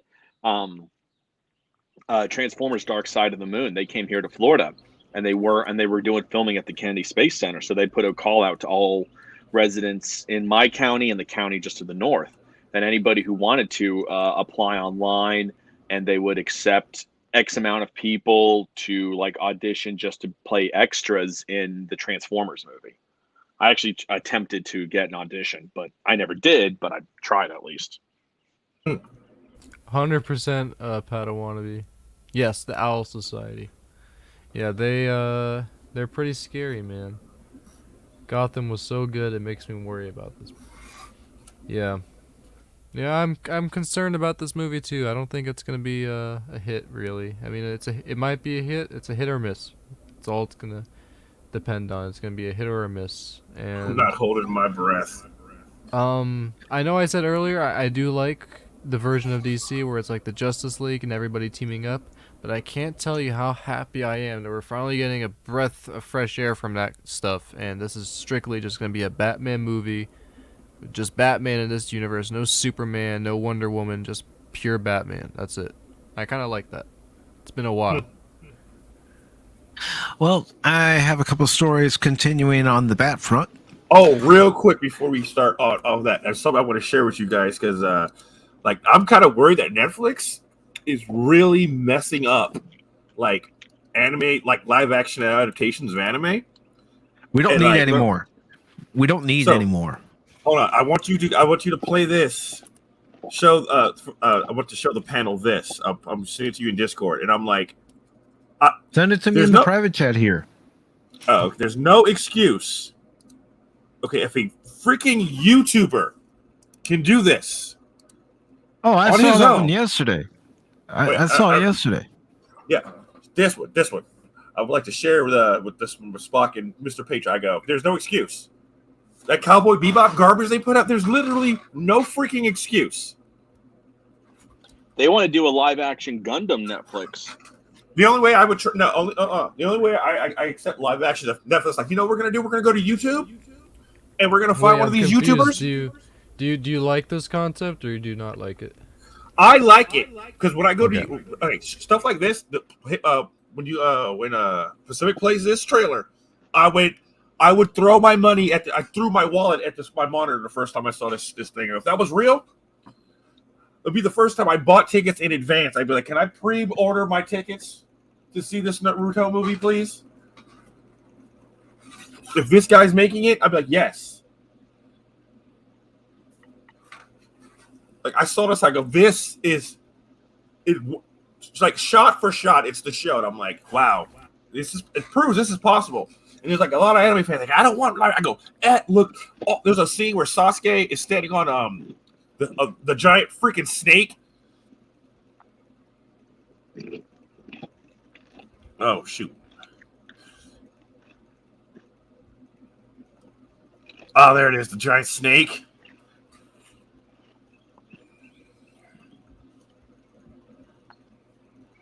And then wait, this is a concept? Yeah, a fan made this.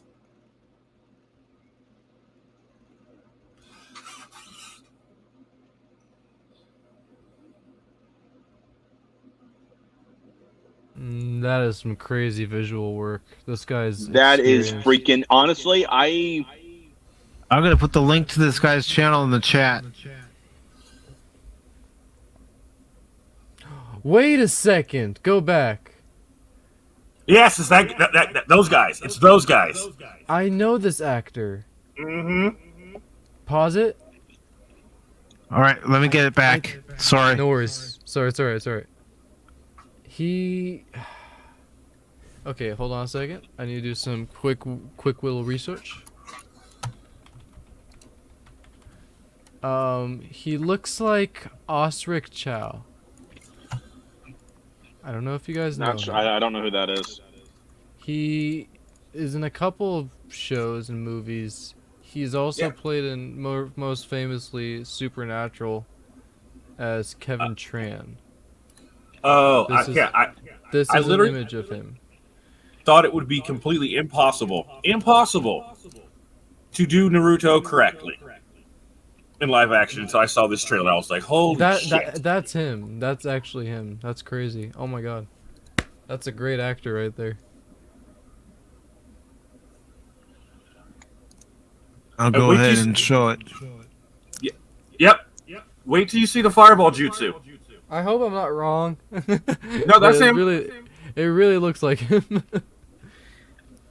And that would make sense why this is so well done, because this guy's got some crazy connections, and he was in a really good show. I liked Supernatural. I really did. Yeah. I didn't finish it.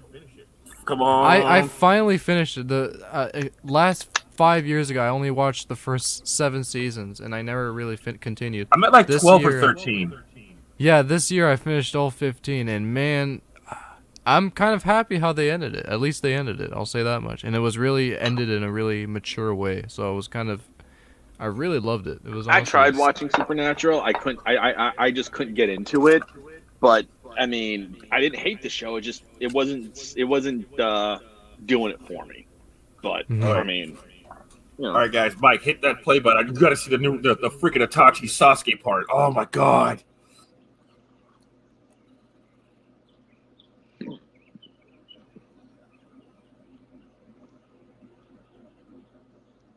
Man, the hours of work in this CGI. Oh no, you can't do live action anime. I'm like, bullshit. Tell it to this guy. This guy said, hold my freaking sake.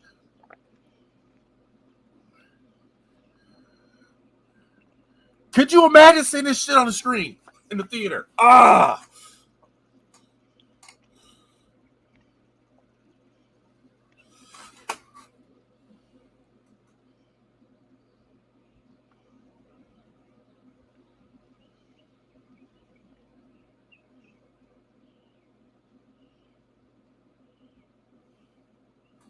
Wow.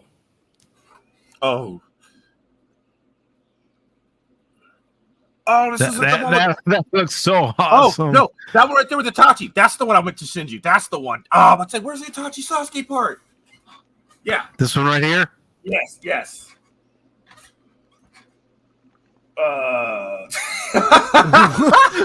What was that? It's his fucking head. That's what it was. Workout. This is the one. Yeah, this is the one. Okay. Wait. Okay, yeah, okay, there we go. Nagato. Yes, there he is.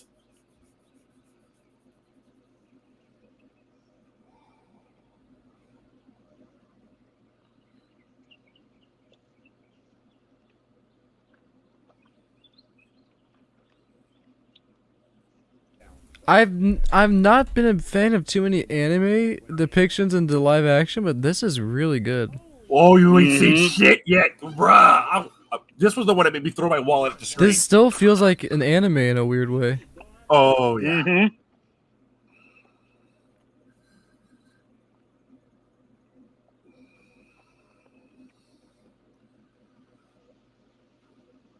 No, I don't know how he's making those visuals. That has to be Unreal Engine something. Looks like particle effects. I've never seen it so well though for a fan film. Look at that fur. Actually looks. That's why I paused it here. I mean, look at all this. Look at all this detail. I guarantee you, he's probably using Unreal Engine. And the craziest part about all that is this was custom modeled for this. Because he's not using Unreal Engine. He's using Jesus' engine. Even from like commissioners, like for people who like do models for people who ask for it and pay. I haven't seen any Naruto models like this. So this was all custom made for this exact teaser concept. That's crazy. This probably took like a couple years to make or something. Do you know how much money this would make? God, the amount of money this would make. Yeah, this definitely needs to be hyped up a lot more. Oh yeah, hit the play button. Oh yeah. He slow motioned it. Oh, that's crazy. See, I would want to see something like this I don't know. I might be taking my words back on this, but I would want to see, if it's gonna be like this, I would love to see a Jujutsu Kaisen live action. That would be cool. Made by these guys, of course. They did Attack on Titan too, but that's just ridiculous. I'm like, what? How do you make Attack on Titan work? Okay, I'm gonna stop doubting you. He's like, do you doubt me again, my son? No, no more. I don't doubt you.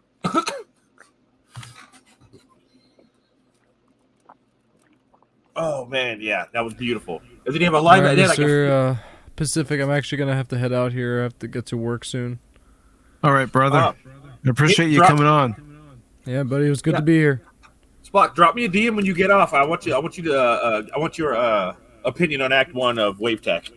You got it, buddy. We'll do it. Well, I'll look over that script. Alrighty. All right, guys, take care. Live long and prosper. Live long and prosper. Live long and prosper.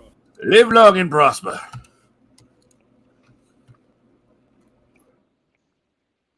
Yeah. All right. So Netflix must not want to make money. Is all I got to say. You can say that about a lot of companies.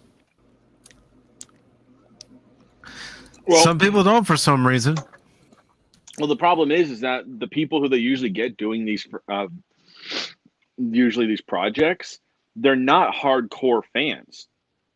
They're not. Like, again, I go back to the same thing. If you watch Pacific Rim, the level of detail, the way that the kaiju move, the way that the Jaegers move, the setting, everything, it kind of in a way feels like it's out of an anime.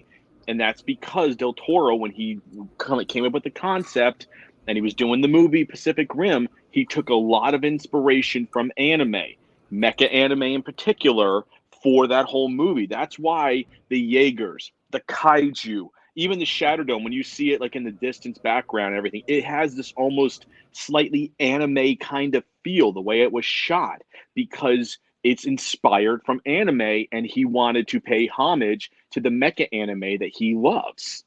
Yep. That's and it carries through. Pacific Rim is not a perfect movie. I know this, but from an anime lover's perspective, especially one who loves mecha anime, yep. God, Pacific Rim is the epitome of, to me, any mecha anime, anything mecha done live action. Pacific Rim is your baseline, in my opinion. Not the second one, the first one. The first that is truly the baseline you have set now. I kind of feel that way when it comes to games and video games with Armored Core, the whole Armored Core series except 5. 5 did not exist, and Zone of Enders. Do you guys remember Zone of the Enders? Mm-mm. Can't say I do. Oh my god. Okay. It's literally one of my favorite PlayStation 2 games of all time. I will show you the I'll send you Grant, the I intro. haven't played a PlayStation game since PS1 because I've had Xbox ever since. Like, so oh, I forgot the opening for Zone of the Enders is freaking nuts. The opening of Zone of the Enders is. Hold on a second. I'll be right back. Okay. All right. Oh yeah. I don't know if we're gonna get the audio, but all right, here you go. When Comic gets back, show you guys like. Oh, I have it. I have the HD remaster version for PS3 of this game. Mm-hmm. It is one of the most beautifully made mech games ever. It got an animated movie too. I'll play it after I read this article on Batgirl. Roger that. Wait, what are you doing? Oh, I forgot I brought him over here. Let me guess, you're controlling your dinosaur collection. Well, I went over. Yeah, I was building I'm building like an underwater base for underwater creatures, and I forgot I brought one of my utility dinosaurs all the way over here, and I was like, "What are you doing here?" And he's like looking at me like, "You brought me here." Oh yeah, I did, huh? Proceed. you roboted. You roboted. Oh, I said I was getting ready to build an underwater base for like my megalodons and all my crazy like underwater murder animals, and it's going to require a lot of stone. So I brought one of my utility dinos all the way over here, and I forgot I brought him here. All right. So this. Go ahead. Go ahead. Oh no! I was just like, "Why are you here?" Well, you brought me here, boss. Oh yeah. Proceed. All right. So this article from Battling into Comics was posted on the 25th, and it's by JB Augustine, and it says, latest Batgirl leaks seem to confirm Lex Luthor is in Belle Reve, and Danny DeVito's Penguin is still alive. A new round of photos coming in from the set of Batgirl indicates how much Michael Keaton's Batman is going to be incorporated into the larger DCEU, and continuity does not seem to come into play. I was going to say, how in the world could Danny DeVito's Penguin be alive when he died at the end of Batman Returns? And you had the Penguin pallbearers guiding him into the water. Maybe he just needed a nap. Maybe he needed to get into his own back to tank, like Boba. Yeah, let's go with that. All right. Via the direct, we've learned the Gotham Globe, the newspaper in Batman and Batman Returns that Vicky Vale works for, exists, at least in the background, and the headlines reveal some telling things. On the proposition of the Globe, a piece of Gotham litter shared by a Twitter user named Ian Shaw in a photo is the cover story, Lex Luthor jailed in Belle Reve prison. Shaw's photo was deleted, but now that his tip is out there, the headline verifies one of two things. Lex Luthor either exists in the universe of the Tim Burton movies, or Keaton's Batman, as suspected, is fully ensconced in the DCEU started by Zack Snyder after the events in The Flash. Well, I had always heard a rumor that the Superman movies with Christopher Reeve and the Batman of Michael Keaton were in the same universe. That's one rumor I'd always heard. I didn't hear that rumor. I mean, it's plausible, but I think so. Let me get y'all's opinion on this, because I've been thinking about this, for a while. Is that I kind of feel like everyone feels like all these universes have to be crossed. Michael Keaton and Christopher Reeve, and it's like, they don't have to be crossed over. They can that's the whole beauty of a story. A story doesn't have to always interlink when you're talking superheroes with another's world. They can be in their own separate things, I mean, to me, I hate it when they're constantly saying, well, was this in this universe? Who cares? They never met on the screen, so what difference does it make? Let them be. Just let them be. Common. Again, I did explain this earlier. So, the Avengers, okay, they did the whole multiverse thing. Now everyone's trying to jump on the multiverse bandwagon. No, but that was even before the the Avengers was the big one. Mm-hmm. Avengers made it mainstream before then. Yeah, but people made it. I do agree there. Yeah, I do agree with you there. Yeah. Oh wow! Look how successful Avengers is. Now DC's like, we got to do that. Notice how they come up with Avengers, then DC. Now they come up with Justice League. They're pretty much just letting whatever Marvel does that's successful, then DC tries to copy it with their IPs. Mm-hmm. Well, it's not out of the norm because it's happened multiple times in the comics where different universes cross over. I mean, there's even been comics where DC and Marvel have crossed over and had fights. Yes, it's also a lot cheaper to do it in comic books than multi-million-dollar movies. So they wait to see Hollywood. They're no longer innovators. They're no longer, trendsetters. They wait for someone else to start a trend, and then they simply just copy it now. Well, let me give you a perfect example. Disney and Star Wars. Oh, God. Oh, God. That's all I got to say. Disney and Star Wars. And if you need further information, the Star Wars Galactic Cruiser videos I've seen. Why in the world would anybody pay $6,000 for that experience? Oh, I don't know.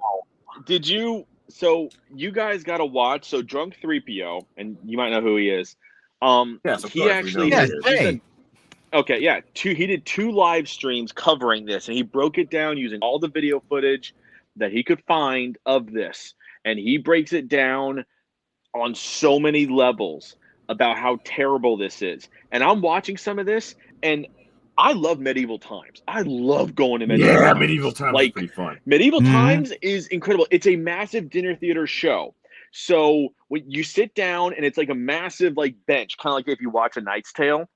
Or it's kind of like a big old single bar kind of thing. That's how it is when you sit down. And there's this massive arena, and you get served this tomato bisque soup. You get served all this, and it's not high quality food in terms of fancy, but it tastes so damn good, and you get so much of it.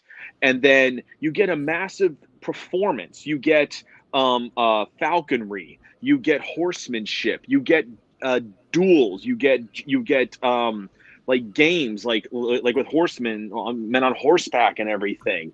All this incredible stuff, and you get it for like $60-$70 per person. You can say, well, that's a lot of money.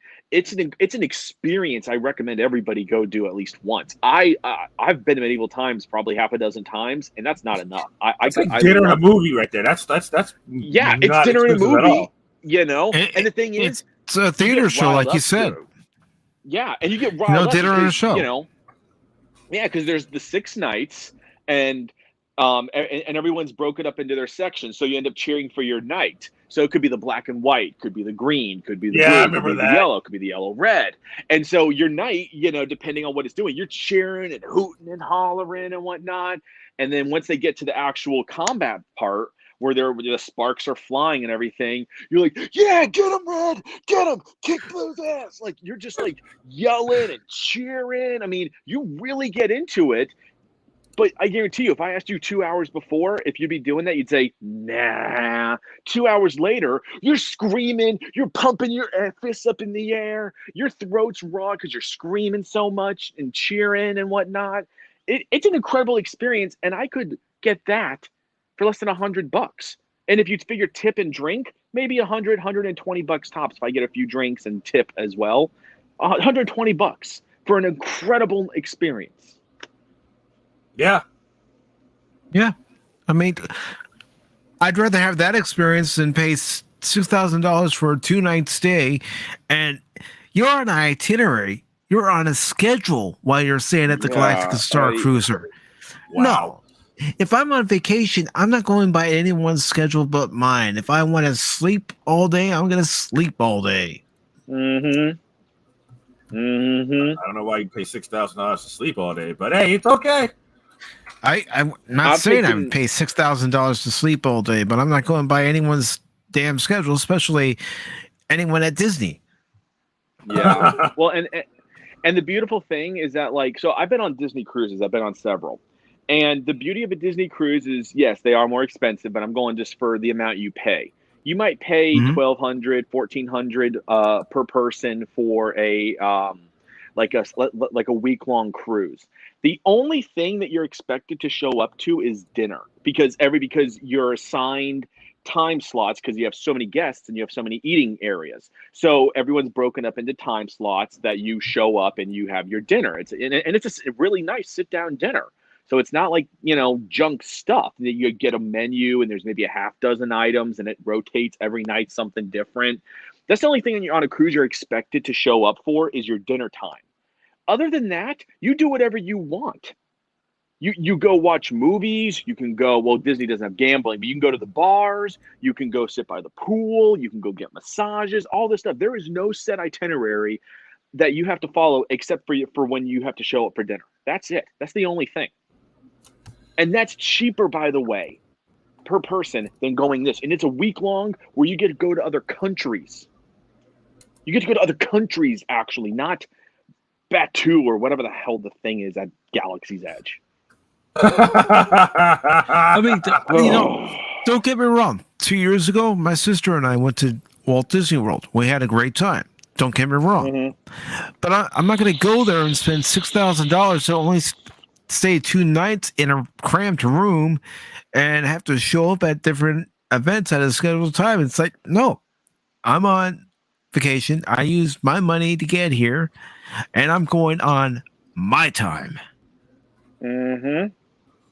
That's how it should be, at least. That's how it should be. See, it would have been a lot more interesting if it was like a cruise. Instead of like a hotel, like an actual cruise ship, they did up to like a starship. That would be sick. Well, I've seen video and I've even heard, you know, Geeky and Neon saying on Clownfish TV, it's too clean. It's too clean for a Star Wars setting. And some of the displays on the bridge, the consoles on the bridge, they look like they came out of Star Trek, not Star Wars. Yeah. I mean, you know what I would do? Hypothetically speaking, if I went to the Star Wars Galactic Cruiser, I would wear a Starfleet uniform. Well, in their defense, I do it too. in their defense, Star Wars didn't really do a lot of emphasis on bridge setup and consoles and how shit worked. Now that I think about it, not really. Like, you'd be working on various things, and like in Empire Strikes Back, you might get a little reference. C-3PO says, this power converter needs to be replaced or something like that. But like, there wasn't any like, the phase modulator gets connected to the hyperconductor, which gets connected to this module, which gets connected to that module in order for this to work. Like, you didn't get all the techno babble in Star Wars. You didn't get that. Common. I'm still waiting for my 1,000 self-shooting symbols to arrive. Well, you said you were going to send those last week. I did. I sent them a month ago. Okay, and apparently I got your Yamik sauce shipment delivered over here for somehow. I don't understand what's going on. Yeah, I sent them both at the same time. What about my cases of root beer I ordered? Yeah, but the post office sent it to, for some reason, sent it to Canada first. So I don't know when the stem bolts are getting to you. This is the last time I use Ferengi Express for shipping. Yeah, I mean, they like their profit, but they're not service-wise, leaves much to be desired. And, Pat Wannabe brings up a good point that he would dress up as an original trilogy character on this trip just to spite them. Yeah, there's nothing of original trilogy in this. Oh, wait. They got Chewbacca. Okay, so where's everybody else? I'm surprised you survived the purge. Where's Han Solo? Where's Luke? Where's Leia? Oh yeah, that's right. The mouse killed him. I am Darth Kennedy, and I shall purge Star Wars of everything people like. Yes. Do you know what I would totally do? I'd go up dressed in a Stargate uniform, like when they're going out through the gate onto a mission, and totally be like Jack O'Neill. Like you see them doing it, and then be like, hang on 1 second, guys. Now I'm no science expert, but she just ignited a lightsaber and then put it down and then just picked up another one. Does anybody else find this very interesting? Like, I would totally be a Jack O'Neill dressed up in total Stargate Command uniform. I would do it so badly. Oh man, they'd be mad at you. They would, and I wouldn't care. We gotta get this guy out of here. Let's make this look silly than we already do. Patriot, you bring up that video of the Rey and Kylo fight, and I'm watching the video, and then all of a sudden you hear this person in the video going, it's like, oh gosh. Here we are. It's Froskin' G4 all over. Talk to him, bro. I was literally like, because I was dashing when I was when Drunk 3PO was doing his stream yesterday and he was covering this stuff, I was dashing, and at one point, so I had my window down because it was a nice night, and then when that part came on, I just said, Ray, you're the best. Please go die along with the rest. And then right next to me was a van with a mom and her kids with their windows down. Wow. I looked over and I just smile and I just nod my head, and she just looks over at me and then slowly turns her head.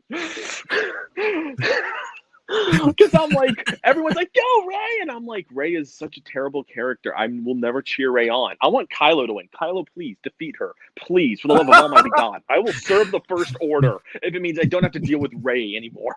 Exactly. Here would be me as I'm watching the fight. Time out. Hey, Kylo. Actually, get over I here. can't stand Kylo either. Can we get like a double KO? Okay. Can Kylo kill Ray and then bleed to death somehow? Well, then Kylo still technically wins. Well, I want Kylo to win and then suffer a warp core breach. That's a good way of putting it, actually. I like that. Oh, look. Walk right up to Ray and say, you are too old to begin your training. Oh, and yellow sabers aren't real. Oh, God. Oh, Lord. Of course, if she knows anything, she would start quoting Clone Wars and stuff. Well, You know what that yellow saber said to me, and go ahead and say what you will about the Temple Guardians and everything, but when Rey ignited that yellow saber, it's pretty much Disney pissing on the whole franchise. Disney pissed on Plus, the her whole lightsaber franchise design didn't make any sense. when Luke Skywalker died because reasons. Actually, no. The end of the first damn movie was Disney pissing all over the Star Wars fans when they had Luke nonchalantly throw his fucking lightsaber off a cliff. That was in the second one. Oh yeah, my bad. Yeah, it was like beginning of the second one. Yeah, my bad. Yeah. I forgot. Yeah, because everyone thought, No. oh my gosh, Luke's gonna get his lightsaber back. Yeah, no. Yeah. Oh my god, this is gonna be good Star Wars. No. Well, there are a few Although- moments in The Force Awakens that's Disney pissing all over the franchise. And one of them is not having Luke, Han, and Leia reunite. But the other is after Rey and Finn and Chewie returned from Starkiller Base, Rey hugs, General Leia, but General Leia completely ignores Chewbacca. Chewie. Right. Mm-hmm. He should have been like, Chew, what is up? How's Han? What's going on? No, this is after Han's killed at Starkiller Base and they come back. She should have walked up to Chewie and consoled him because. Wait, hold up. Was a message sent to Leia? Like, you know what I'm saying? Like, did Leia even know? Leia could I sense think it in the she felt a Force. disturbance in the Force. She felt a disturbance in the Force, but she might not have known what it was. That's what I But was she talking did about, feel like- a disturbance in the Force. Yeah, but like I said, she still wouldn't know. No, but Sure, but as soon as they. She should As have soon as they ran. get back there to the base, they could tell her what happened, and she should have gone up to Chewie and said, "I'm sorry." No, I mean, one, when Chewie saw Leia, first she should have did his sad roar, and then she should have been like, "Where's Han?" That's where's Han? Right Or- after well- Chewie's body language when he got off the Falcon, she should have been able to tell. So what's wrong? Where's Yep. Han? Yeah, she'd be like, "Hey, Chewie, And then- whoa, where's Han?" And then how amazing would it have been all of a sudden you hear an X-Wing sound and you think, oh, it's some other X-Wing, and then everyone's just kind of staring. And then Leia's like, what are y'all staring at? And then they see, and it's Luke's T-65 coming in like in its landing. And then all of a sudden the hatch opens, and then you see that black glove.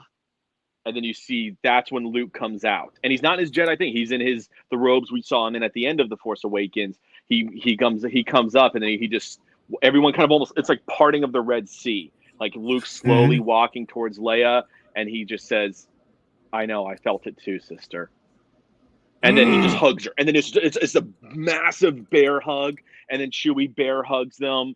And then you can forget about Rey because Rey could have died for all I care in that moment. Like, she could have just been like. She could have just been in like that skit where she just like drops dead and it just says not wanted. And then you get what the hell? Emotional damage. Okay. No. There would have been no emotional damage. At least not to me, at least. So from her, she sustained emotional damage. Yeah. Emotional. Oh, wait. What? What emotional damage are you talking about? It's Rey. Rey the nobody. Okay. Right. Okay, we keep going.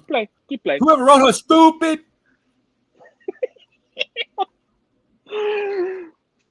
But that's what I'm talking about. It's like, how amazing would that have been? That's the moment. Rey does not go to this random island. Oh, by the way, we never actually got the name of the planet this is on. She just flew to this island. So, Well, how amazing it's would also it have like been if in the Book of Boba Fett. Spoilers if you haven't seen it, but Mando knows what planet Luke's on, and we don't even know the name of the freaking planet. Yep. Isn't it nice how they just go to planets and never actually say what their name is? And is it also nice that Kathleen Kennedy sent Star Wars to Jesus? Yeah, well, it's not nice. She's causing us all emotional damage. Indeed. All I know is that like when Han got run through, my best friend almost walked out because he suffered great emotional damage. In fuck mother We indeed. do. Ray's just standing next to the group. I like hugs too. What about me? This isn't about you, Ray. And then you just see Luke like motion over, and she starts walking, and then he just force blasts her away, and then just goes back to hugging. And then she pulls out the lightsaber, and then he just like force ground, and then he just rips it out of her hand, and then just he'll tucks it in his waistband, goes back to hugging. Ray pulls out her blaster, she fires some bolts, he just blasts him, he just deflects him away with the force blasts her further away. And the resistance just doesn't care. My name's Skywalker. Blasted, and they're like, "Aww." Ray keeps walking up. She gets force blasted. They're also like, "Aww." Nobody likes you, bitch. Like Go away. at this point. You go away, bitch. You go away now. But my name is Ray Skywalker. You are not the bestest ever. I'm not gonna lie, when you say that, all I can literally think of, "Please, sir, can I have some more?" Oh, that's why I'm saying it that way. Go away. That's why I'm saying it that way. Go away now. Critical drinker. Seriously. But my name is Ray Skywalker, and I am the bestest ever.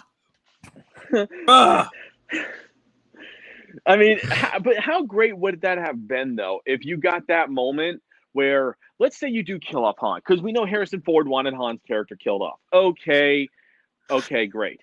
I'm If we didn't get them all three meeting, at least we would have at least gotten them all three in the same movie together, at least. Like, and I know we did, but I'm talking not where we got Luke for a brief second. I'm talking we got an actual moment with Luke Skywalker.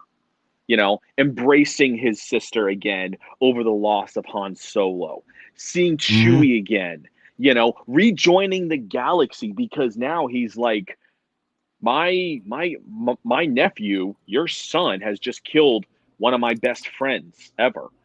I need to get back. I need to join this fight now because of what he's taken from me and the threat that he poses and the threat I've sensed through the Force that is coming our way. Like, yeah, but I still would have liked to have seen the reunion between the three of them and have Han go up to Luke and say, "Hey, kid, good to see you." Oh no! I would have too. I'm not saying I wouldn't have wanted that. I'm just saying let's just go hypothetically that they do still kill off Han. At least we would have still gotten a moment between Luke and Leia in that moment, at least, because we never even got that. No, we didn't. We did in The Last Jedi, but it wasn't. It didn't have the same feeling that it should have. It didn't, because they had spoiled Luke by up to that point. Like, Luke was just like a nobody, good for nothing nobody, and so when he shows up as the hero, I was like, "What? What? You're kidding me, right? You're kidding me." But in this case, they weren't. They knew what they wanted to do. They wanted to destroy George Lucas's vision. That's what Hollywood's about anymore. It's destroying established IPs. Well, they're about trying to assimilate established IPs and in the process destroying said IPs. Yeah. I mean, that's the problem. You make them sound like the Borg. I take the Borg over them. They are the Borg. They are literally real life Borg. Think about it. Yeah, but what I'm saying is I'd rather take the Borg. At least I know my biological and technological distinctiveness will be added to a collective that will assimilate more and then go against the Federation and lose. See. Yeah, I'm just like, again, when I look at the state that Hollywood has driven us into, where we're so desperate, where I guarantee you, Spider-Man No Way Home, if we had gotten some good movies that were mass popular for the general audience, Spider-Man No Way Home probably wouldn't have done the numbers it did. But because we were so desperate to see something even halfway decent, that we all clamored. We all clamored to Spider-Man. You know, and I'm not saying it was a bad movie. I'm not saying it was, but we shouldn't have to do. Spider-Man should not have been the thing that got people swarming into theaters to see. It shouldn't have been. But that's where Hollywood has driven us. They have no ideas. They are IP destroyers, or they repurpose stuff, and they'll just keep pumping out the same thing over and over again. Live action this, live action that. It's like, you know what? Come up with an original idea, something that will draw crowds in because of its originality. Hollywood has entered the Well, movie. that's why growing up in the 80s was so great, because of the originality that you would see in the 80s and also in the 90s. Mm-hmm. Like the Padawan said, we're past the age of creativity. The Padawan, the three of us are the last ones to know, and I'm not saying that we're the last people on Earth to know, but here on this panel, here on this channel, we're the last to know of when Hollywood had a creative imagination, creative thought. Mm-hmm. Mm. Yep. Yep. And I think that's the biggest crime, is that we remember when Hollywood would actually put out original stuff, and it was good. Like, it was good. Some of it was great, some of it was good, some of it was terrible. But at least they kept striving to put out good content. They Innovative, weren't new trying ideas. to set agendas. Yep. What was that? I said, yeah, they were trying to outdo each other with creativity instead of copy each other. Mm-hmm. Yeah. I They mean, don't, you know. Look at RoboCop. Nobody expected that movie to be a hit. Right? I'd buy that for $1. Yeah. Nobody expected Terminator to be a hit. I've read stories where they thought Terminator was going to bomb at the box office. And now look at Terminator today. Terminator today's dead, so I wouldn't say that. They should have kept it at the 2 movies. Hold up, be right back. And the reason I say that is because at the end of Judgment Day, where you're getting the narration from Sarah Connor and it's just focusing on the road, that's how it should leave it, you know? Leave it open-ended as far as whether or not Judgment Day came at a later date or not.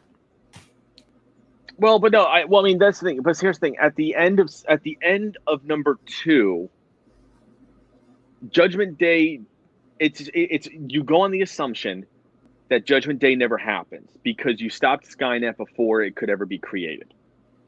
That was the assumption at the end of 2. That's why in 3, when he first sees the Terminator again, John Connor, he says, "No, we stopped Judgment Day from happening," which implies Skynet was never created.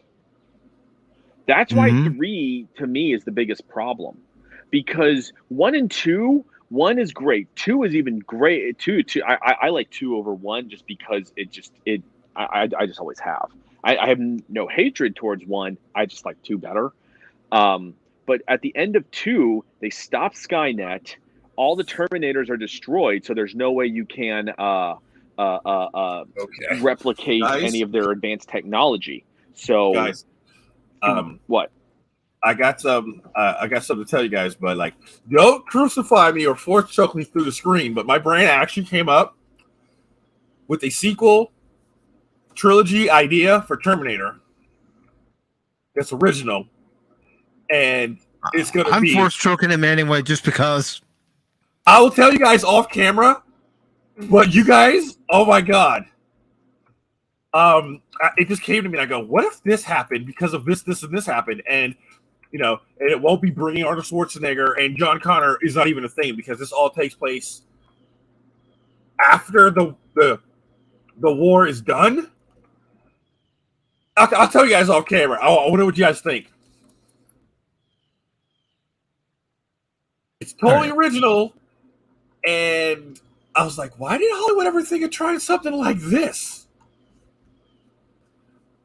Because Yeah. Hollywood is Hollywood. Yeah, I mean, something I've always wanted to see is a Terminator movie based in the future, because we only get like small scenes of the future war. Like the only two you really get are in Genesis when they first, well, at least in Genesis when they think they've stopped Skynet, you know, and in Terminator 2 when you see the fighting happening. But that's all we really get. I would love to see a Terminator movie based solely in the future and have that be a building up point. It could be kind of like, it'd be a prequel, but in the future, because it's prequel because it explains how they learn of the time traveling machine, how, you know, they set up their plane. So it could be a mission literally where the movie could be about how they learn about this, and then the movie ends where the first one begins with Schwarzenegger's Terminator being sent to the future, and then Kyle Reese is sent after him. Like, that's how that movie could end. But have a movie where it explains how they learn of this whole thing. How, hey, we're doing this last ditch effort to make this happen. Genesis touched on it a little bit, but I want to see an actual movie, like a prequel movie, kind of building up to that, kind of filling in a little bit of the future war part, because we've never really gotten anything about the future war part, really. Very true. Yeah. Bits and pieces, but nothing Salvation, centralized. But yeah, well, because we got Salvation, but Salvation was very early Salvation. on. I don't count, honestly. I don't count anything after 2. That's just me. I don't. 3 was okay. I don't count anything after 2. 3 wasn't like super terror bad, you know. And no, I'm not just saying that because the Terminator was hot as balls. You guys cut out there for a few seconds. You heard me.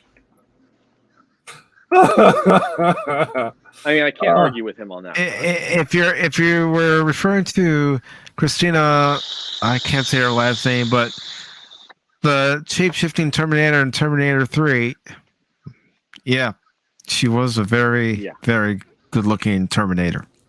And she's also good-looking in Blood Rain, just saying. Yeah, the movie's not great, but I never saw that movie. I don't even know what that movie's about. So it's based on the game.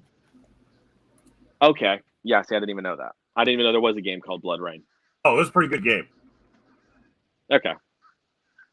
Well, I mean, it was good for what it was. Yeah. Yeah, and sometimes that's all certain games need to be, is just good for what they are. They don't need to be like next gen. They just need to be good for what they are designed to do. Not going to win no game awards, but you know. All right, so Pat Wannabe wants us to react to a video, so I'm going to go ahead and start playing the video. I might have to pause it because I don't know how Epic Rap Battles of History is going to react. So, they yeah, you don't have to worry about them. They like people covering their stuff. It gives them more exposure and brings more people to their actual channel. So they're like, yeah, show our shit all the fuck you want. But what I am going to do is I'm going to copy their link and put it in the chat. And I'm playing the video in 3, 2, 1. Oh, I can hear it. Oh, I've seen this one. This shit was savage. Yo, Mike, let me fire up the wand like Hermione and Ron. I'm about to get it on, cause my mouth spits hot like incendio flames. You're lukewarm like some torn remains. Even the mad eye of my man, Alistair Moody, could see your franchise only has 2 decent movies. Search your feelings, you sense deja vu. You're getting smoked like your Uncle Owen and Aunt Beru. Your acting is flat and your raps are 2D2. Fuck her off to the afterlife where you're fat and see-through. You're the biggest letdown in your series since Snoke. They make makes sense, your father's Vader. All you do is choke. You country bumpkin, you must be dumb. Who farms moisture on a desert planet with 2 suns? Let me stick my plans in your dusty bin, droid. I'll leave you like a Horcrux, split up and destroyed. I don't know who made you Oh, gosh. Oh my god. And I love it how they bring him as like old Luke as a Force ghost. Oh my god. Yeah. That's savage.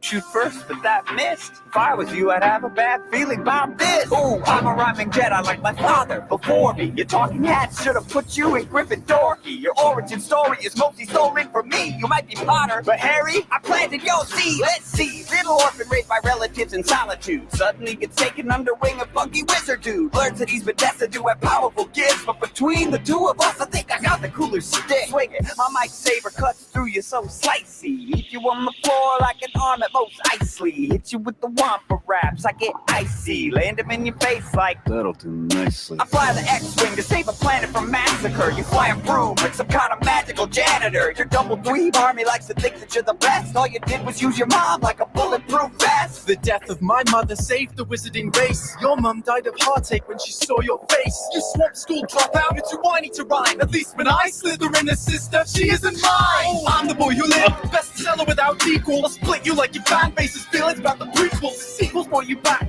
to meet your demise. I'd say you were brilliant, but I must not tell lies. I left JK straight rolling in cash. You let JJ compact your character to trash. So go on, try and force more of your disses. You're like a stormtrooper, cause all your shit misses. That's right, R2. It does sound like he left all his fire in the goblet. Maybe he will get rescued by an anorexic hobbit. I think it's pretty clear that you and I are pretty different. My drive's hyper, your drive's privet. I've got more rhymes than sand grains on Tatooine. You couldn't pull in the wind with a tractor beam. I crushed an empire, a galaxy large. I blew up the Death Star, you blew up Aunt Mars. I popped you with Poppy can't be healing you. Unlike a great disturbance in the Force, I'm not feeling you. Death would eat you up without Hermione and Luck. Because your own skills, Wingardium Levio, suck. You're a dust like Dursley, but worse. And I'd rather hurt nerfs than have to endure your third birth. Have you heard rap before? That was not dope at all. Maybe have Goldie Balls show you the protocol. But I bet you're just distracted. You got a lot on your plate. On one hand, the rebellion. On the other hand, oh wait. I rolled deep and the Weasleys got my back. This muggle sucks more hole than the bloody Sarlacc. We'll rock you up good if you try to step to Harry, mate. You're the least intimidating twin since Mary Kate. I flow like butter beer on Diagon streets. You can find me getting fantastic on these beats. It's over, Luke. I got the high ground advantage. I'll close it like a map. Mischief managed. You should have Hagrid fly you home on his moped. If I wanted teenage wizardry, I'd call Selena Gomez. My attack tactics are galactically hardcore. Far more than your goofy little Star Wars. I learned Clover the best in the biz. Get funky. So all of you that end this is my Jedi mind tricks. Put the nicks on your Imperius. Trip you up like death sticks on Bellatrix. Dead serious. No need to Expelliarmus. You're heartless in a duel. Call me the Hogwarts Express. I just took you to school.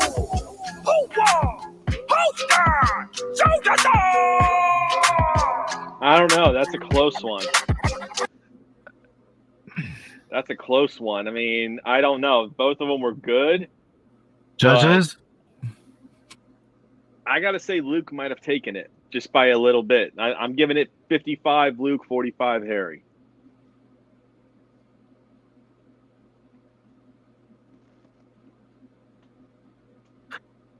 I gotta go with Luke. I gotta go with Luke. I got to go with Luke too. I mean, he was just, again, like I said, it's a close one, but I'm giving it 55 to 45 Luke. I'm wagering all my blue milk on Luke. Yep. That's where it's all leaning toward. Drinking it all up. Yep. And notice, people, he said blue milk, not green milk. Yeah, it's Bantha milk. Everybody knows it's Bantha milk. Yo, yeah, the disrespect in that freaking rap battle. That's what they advertise it as, my friend. Wait, what? We were just talking about the epic rap battle of history. Yeah, the amount of disrespect in that battle, like it was like two fans one a Harry Potter fan and one a Star Wars fan. We're legitimately trying to hurt each other's feelings. Yeah, I would agree with that statement. Yes, that burn and Aunt May. Who won? And Uncle Ben. Who won? Who won? Who Oh, won? Luke Skywalker smacked him. Okay, Luke Skywalker, that third verse, he's like, "You look, little boy, I'm sorry. You need to go home." Yeah, I said, because I mean, I said it was 55-45 Luke. Harry got some good jabs in there, but Luke took it at the end. Yeah, Luke decided, you know what, bitch? I'm a Jedi now. I'll let you fuck with me when I'm on Tatooine, but we ain't on Tatooine no more.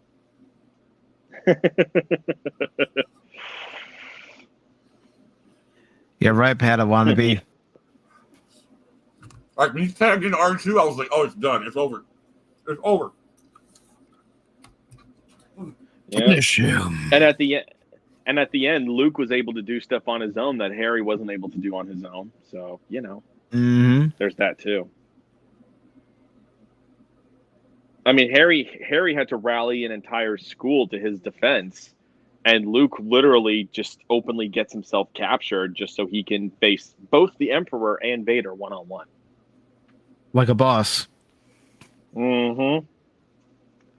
He just goes out there, whips it out, and just says, "All right, guys, let's do this. I'm taking you both down." I mean, Harry is like, please. If you ever watched Deathly Hallows Part 2, how many times is he like, please? He sounds so desperate and whiny. Now, I like the Harry Potter movies, but I'm just saying, so many times he sounds whiny in that last movie. Okay. I've only watched bits and pieces of a Harry Potter movie. I haven't taken the time to sit down and actually watch them. Oh, guys, I forgot to send you that. Hold on. The Zone of the Enders. Wait. You forgot to send us something? Yep, here you go. It's in your Discord. Maybe if I send it to you through Discord. Why are you sending it through Discord? We can just send it to the private chat, and I'll make sure I have the sound enabled. Oh, okay. Well, all right, I'll do both. He just likes making more work for you. There you go. Enjoy. Yeah, he does. If you're a fan of Pacific Rim playing this game, it's literally like playing an anime. It's playing an anime. Yeah, it is.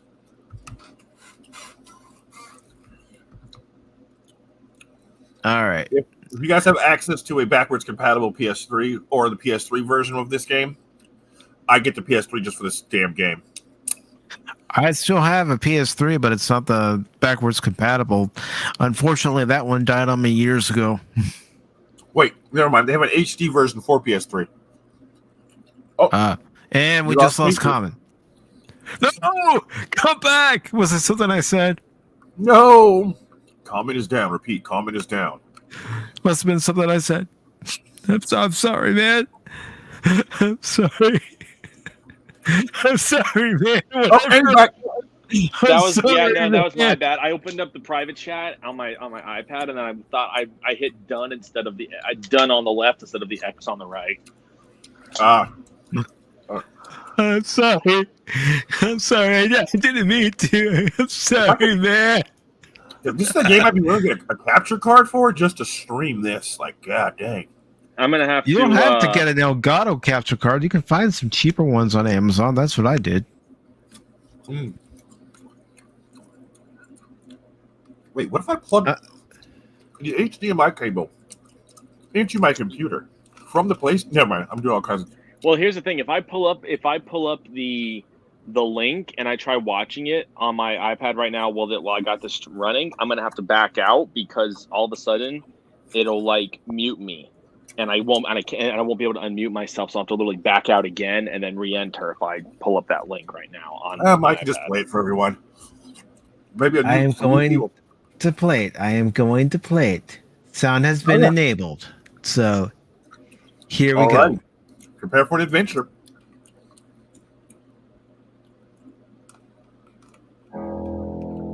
Ah, yes. I can't believe how old this game is.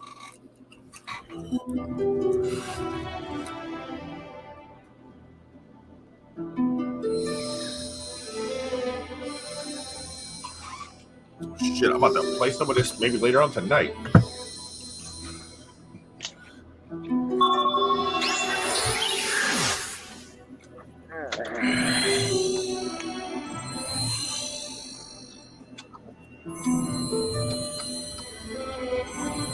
Oh crap! No, this is the wrong one.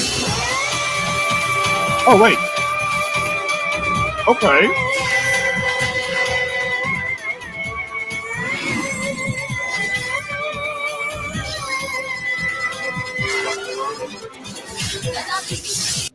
Real quick, I know you and I have watched this chaos. What? This particular trailer. This is the wrong one. What? It's still good. I don't know if this one shows gameplay. Shit, but yeah.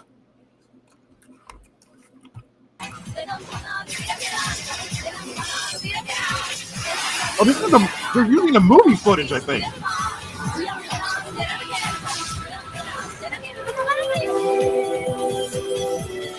Oh my God. Yeah, pause this. I'm gonna see. Okay, here's the right one. Here's the right one. Yeah, there we go. Okay, my bad. So part 2 is the sick intro. They're just like the HD remaster. They use the what's it called? Yeah. This is the correct one. Paying too much for business insurance? Oh my goodness. Next, let's. Yes, I'm paying way too much for business insurance because you people are freaking thieves. Thank you for reminding me of that mental image. Right? No! Son of a bitch! YouTube, stop lying to me. Hey, you're the one sending the link. I know, YouTube is lying to me. I go, okay, no, I did not say Anubis. I said I wanted to see the freaking opening. The normal goddamn opening. Hold on. Oh my God. You guys are Where is it? Where is it? Where is it? Yeah, you know what? You know what? Oh, heck, I'm playing this. Finally! I have to fast forward. I'll fast forward the video this time. There. This is it for real this time. For really real. Yeah. Are you sure?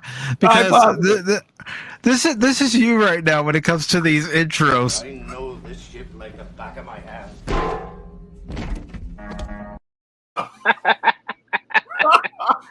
Okay, that was good. I'm not gonna lie. That was good. Yeah. I'm not mad at you. All right. For really, really real now.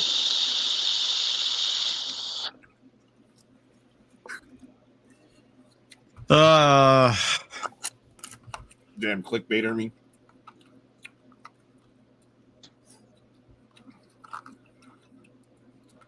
Yeah, I'll try to figure out a way to string Since this the game. dawn of history, human beings have realized various forms of energy.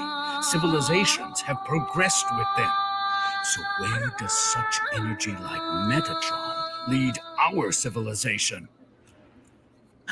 Megatron's in this game. He must be stopped, no matter the cost. I saw that coming. Autobots, roll out. I saw this coming.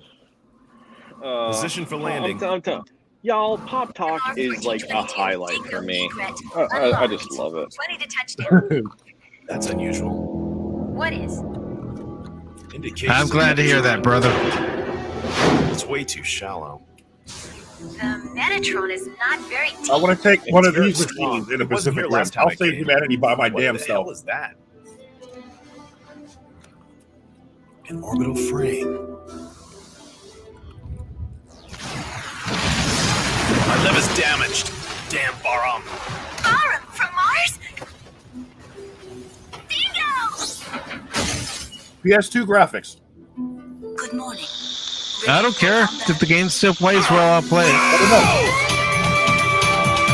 And it's freaking strong. This is Detached Backup Battle Unit, ADA.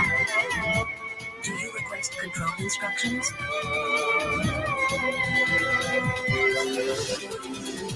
in the last half year, the situation on Mars has changed drastically. Now, Bahram's war potential is very strong. The Space I'm Force totally put up playing a this stubborn game. resistance, but without a major war, Mars was occupied by Bahram in a flash. Alman is already getting ready. Only those two machines can make Alman move or stop. I love the mech design. So you want this? Yeah, frame, it's don't like you? it's like got Gundam feels, but it's not Even like if you're full on Baram, Gundam. that's Yeah. too rough. It sure is. Who's the commander? Is that you, Viola?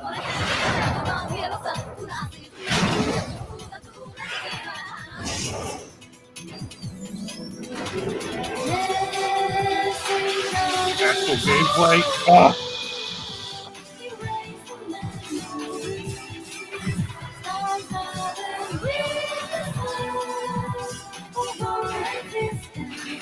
How you can pick up things and just beat people with them?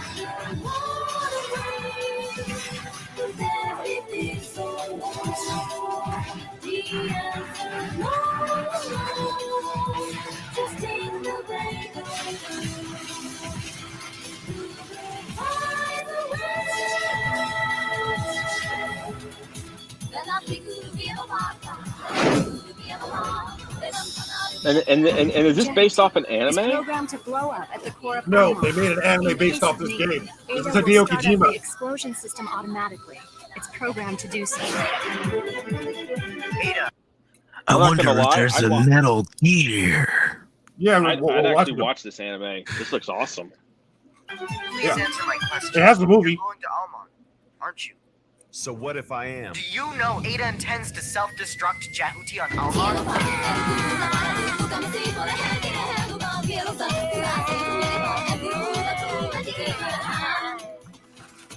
Ada, please look out. This game is so fun. That is one thing I will say about PlayStation is they definitely have a lot more mecha-based games. Actually, I don't know of any mecha-based games for Xbox. I think it's all love the just fighting. PlayStation. Like when you 1v1 another like super machine. Oh, it's so fun to fight. Oh, I hated this boss battle.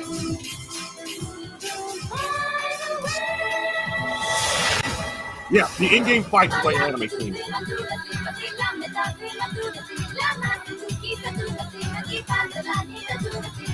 PlayStation 2, man. The golden age of gaming. Well, the golden age of console gaming. What are you doing on this ship anyway? If anything happens to my pals in Callisto, you'll pay. This guy don't give a fuck. I don't believe you. I've been dead once already. I'll bring it to him myself. No! Luke, the perfect fusion of Metatron, the destruction to end all!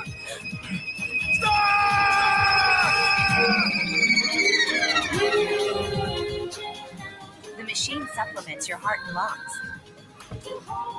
That power comes from Jehuti. You will die if you leave Jehuti. The performance of these two bodies is even. But to match Anubis, Jehuti lacks one thing. A program to bring out the full performance. The intro to this game's a whole ass movie, I swear. That depends on the skill of the runner. Get out of my way!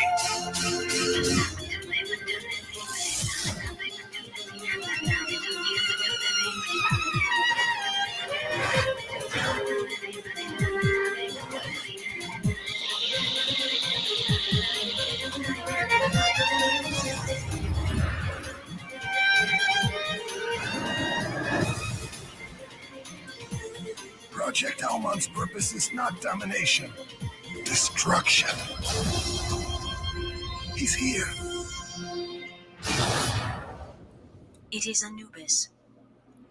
You must, even if I don't make it. Listen, please, be sure to stop Alman. Anubis! Ah! Leo, wait! Auman chose me. The universe and human subconscious are willing their own end. That fight was Yeah, it's definitely a game I would look for. This is the will of Megatron. It's definitely a game I would look for.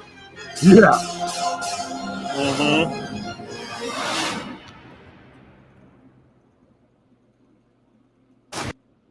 Do you realize how many of my comrades died back there?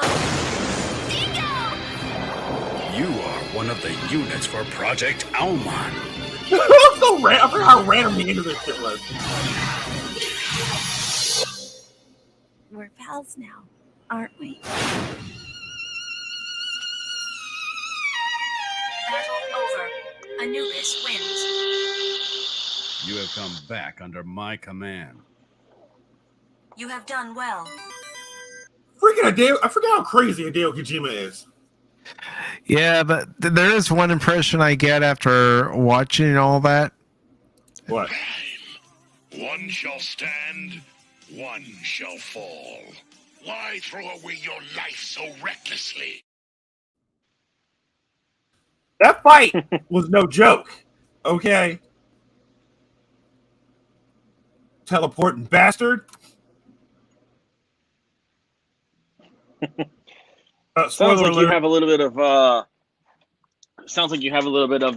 what's the word? Emotional damage. So that Yep. That fucking fight. I put him in the ground though. The Padawannabe has a good question. Did Robotech come before all these other stories? Robotech is old school. Robotech's like late 70s, early 80s, somewhere in there, I think. Robotech started this gangsta-ish. Robotech is just a beast within itself. And honestly, the Shadow Chronicles, I hate that we never actually got what we were originally like promised. Because they came out with like part 1, and it was supposed to be like a mini series kind of thing, with like a mini series of several like movies, and we never got the full thing. Because I own the first one when they first introduced the Children of the Shadow, the Hague Knights, and whatnot. Like I actually own that one, and I freaking loved watching it. And they set it up for a great like 3-parter or 5-parter like mini series of like small movies essentially. And we never got that. We only got the one, and that was it. Yeah. Yeah, Robotech didn't. Robotech was supposed to keep going, but it didn't. Did they make several Robotech series?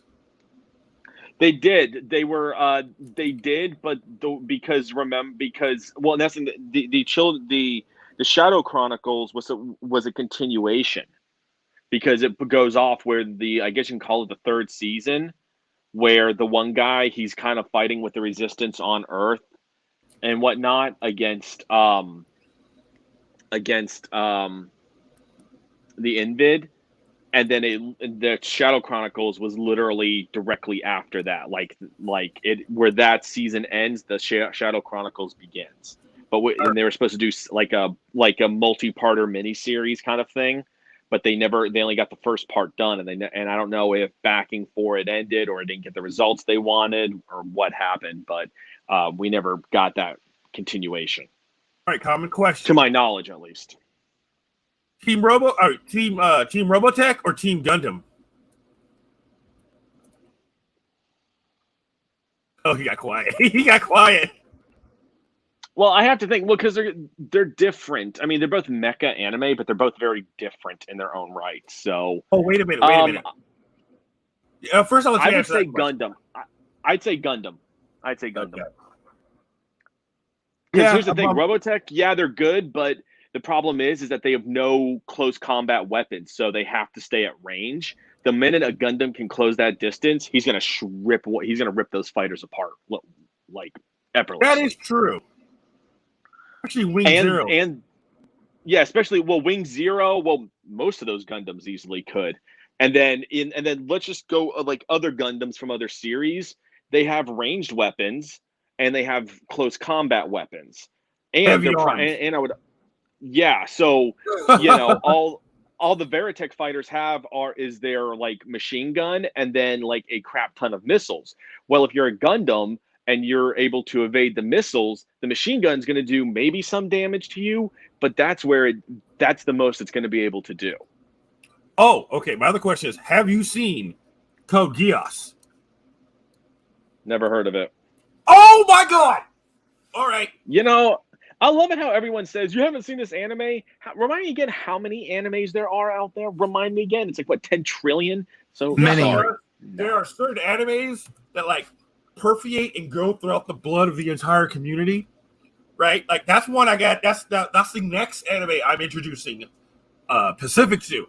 Code Geass is like combined fucking like crazy shit from Naruto with giant robots. Okay, and you get fucking with Gundam. Like mix Naruto and Gundam together, you get Code Geass.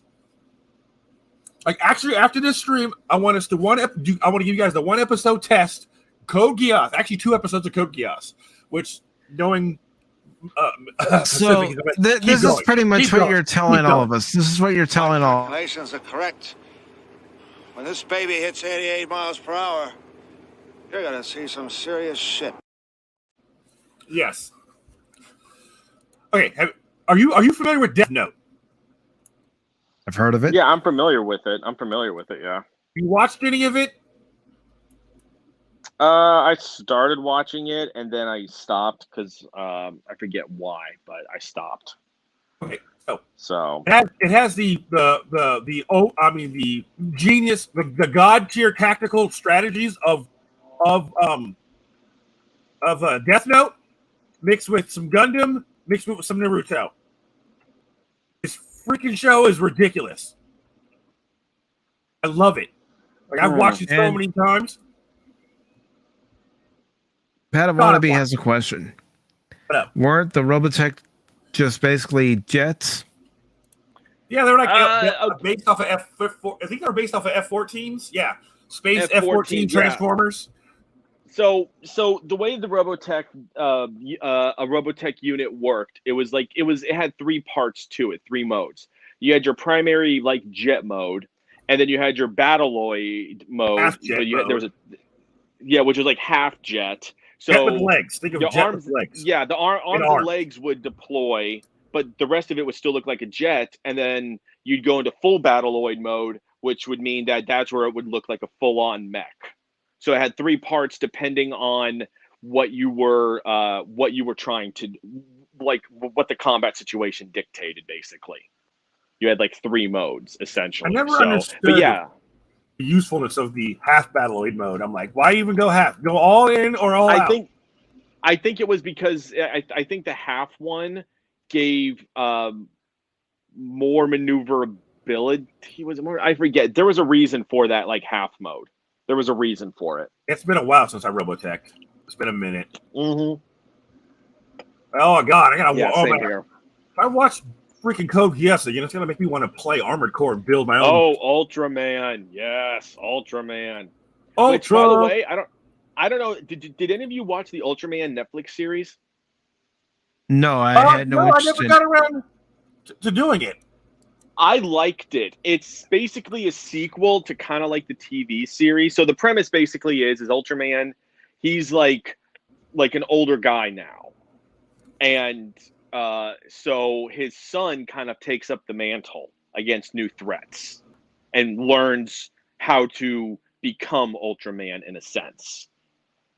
So I liked it, and they're already working on season 2. I genuinely liked it as somebody who has seen some of the old Ultraman episodes from what was it, the 70s, I think, 70s and 80s, I think. So I've seen some of those episodes. So I personally enjoyed the anime, and it was a Netflix original too.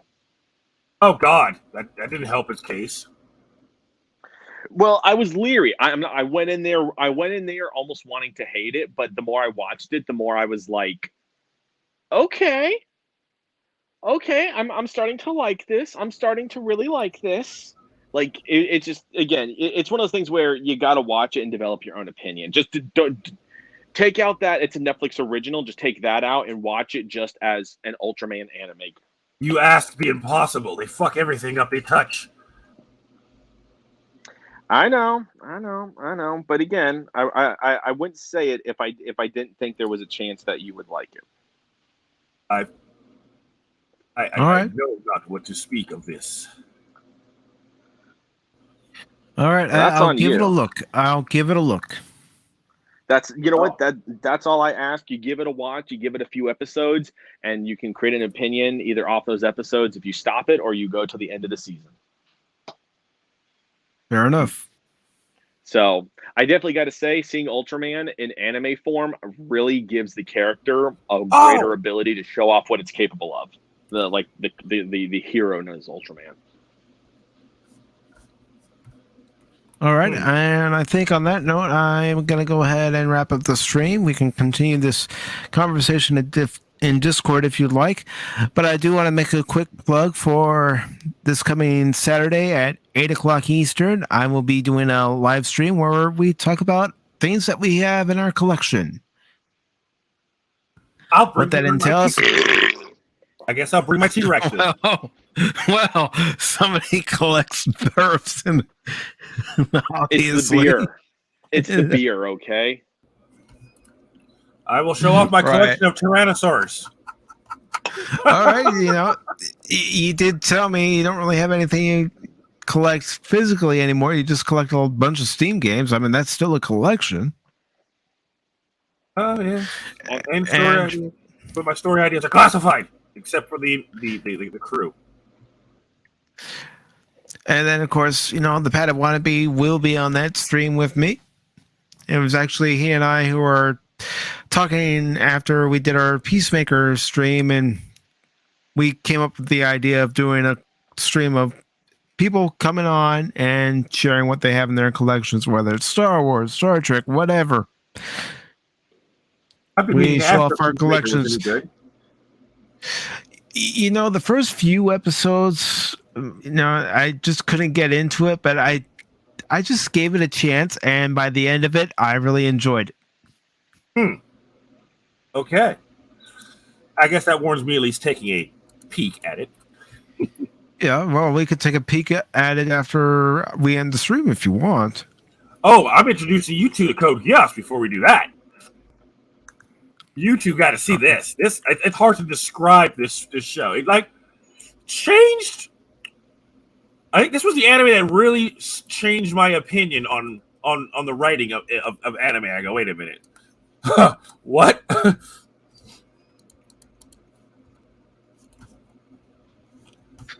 So, Patriot, do you have anything that you collect? He collects souls online. I collect the blood of my enemies to forge into a great claymore. So no, Klingon got it wrong. I make blood wine with actual blood. No, I actually do have a collection of. It's mainly Star Wars ships, but there's like a few little other ships in there. Like all sorts of Star Wars ships. The problem is it's amongst the. I don't know which of the boxes that it's in. And to get to some of these boxes is going to be really pain in the rear, but it's mainly just like Star Wars ships, mainly, because not a whole other franchises put out their ships. That's all right. You don't have to show them on camera. You could talk about them if you want. Okay. Yeah. I got just all sorts of those Micro Machine, the metal like Micro Machine, or were they Hot Wheels? I think there might have been Hot Wheels, but like the metal ships, like the small metal ships. Mm-hmm. Oh man, I have a feeling coming. I'm 95% positive you are gonna binge watch the living hell out of both seasons of Code Geass. I might, yeah. I mean, you're gonna go mythic. Attack on Titan, man. Oh yeah, I know, but like if you're a super mech fan, I'm like he's gone. I'm not gonna hear from him for like the next couple days. You probably won't anyways, because I mean, I'm working. I mean, like if I'm not working at one job, I'm working at my other. Or in most days, I'm working both.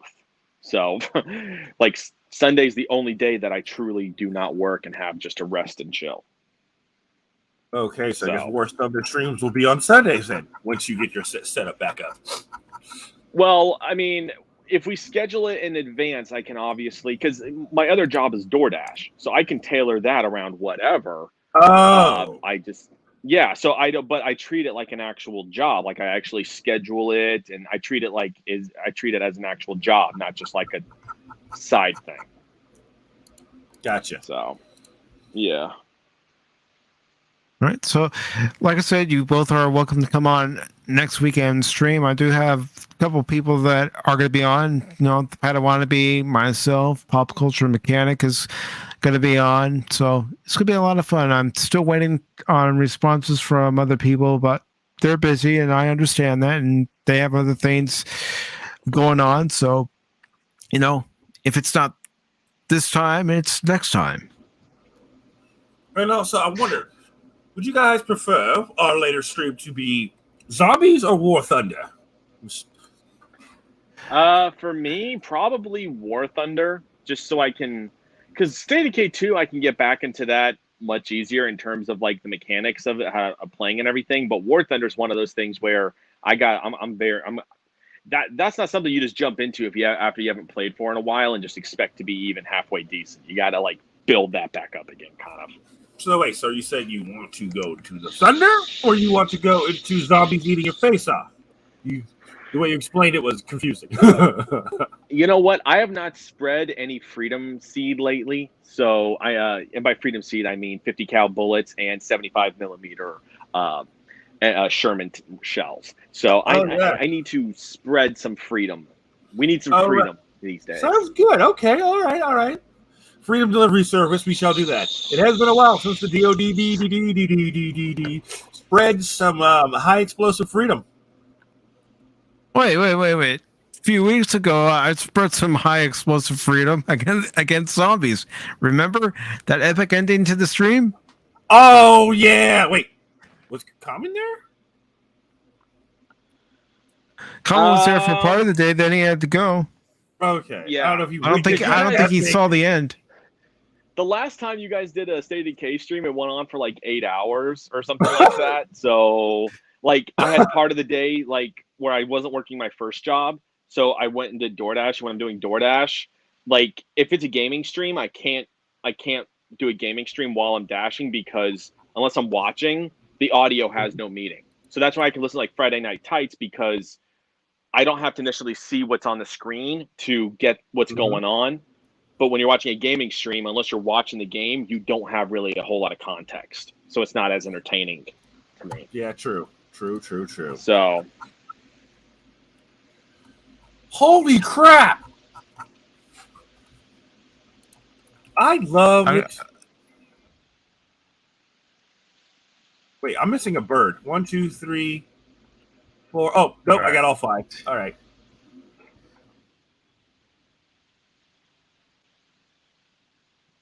Guys, I have my own Air Force in Ark Survival right now.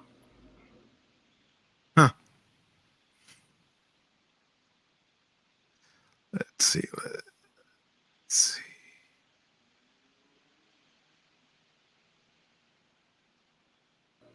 All right. This is it. I think this is it right here. I'm double checking.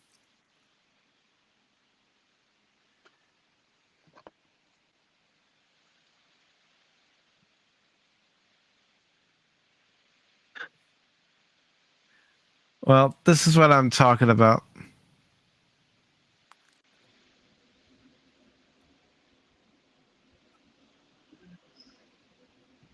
What are you talking about? How am I so heavy? Oh, I found him. Wait, what crap. game was that? State of Decay 2. Nope. Nothing happened. Nothing happened. But unfortunately, it doesn't have the whole thing. Oh, the whole one's on my YouTube channel. All right, let me go to your YouTube channel then. Give me a second to load it up, and I'll show everybody what we're referring to. A freaking freaking juggernauts just pulled out of nowhere, and then I just cut. And then I hear Mike engaging in battle. I was like, oh, fuck. I can't just dip. So then I turned around and came back, and I cut. I was gone. I was like, nope. www.nope.com.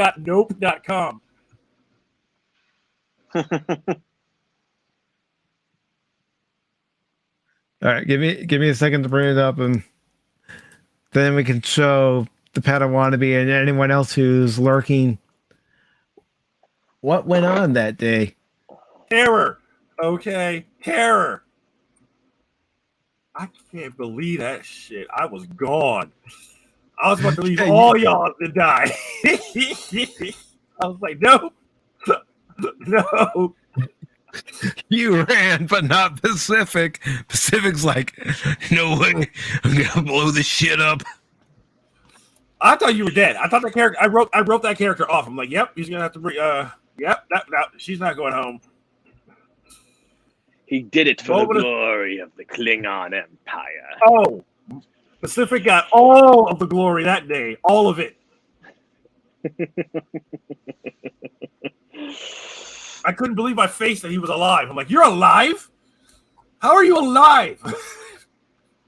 How do you still require the use of oxygen?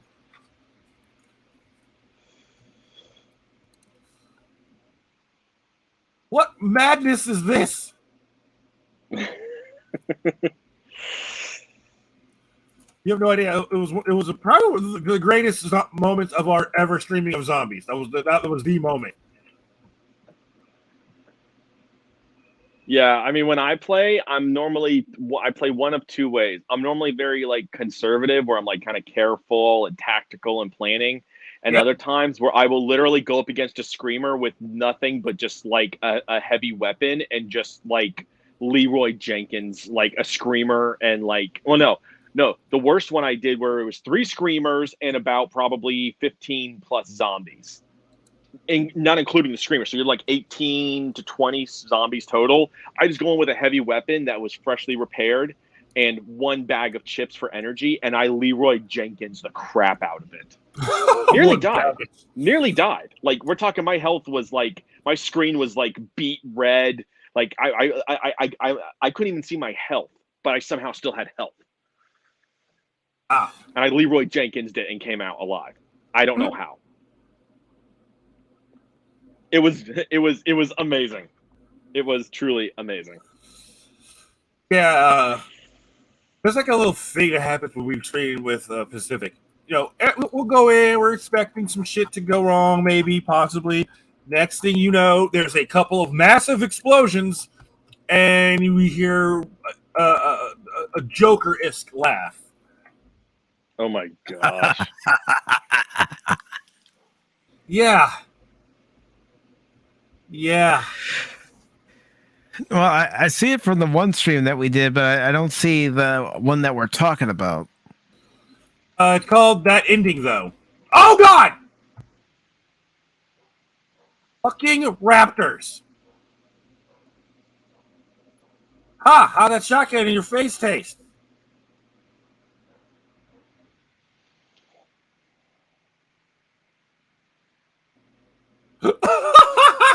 These guys are stupid. They're trying to eat a raptor body through the gate. The gate's closed, bro. You can't have that. Don't put that in your mouth. No. You're dinos, I swear, dude. They be doing some dumb shit.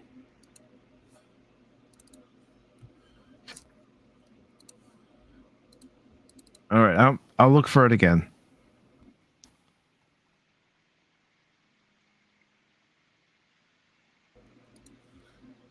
They do some dumb shit. Let's see.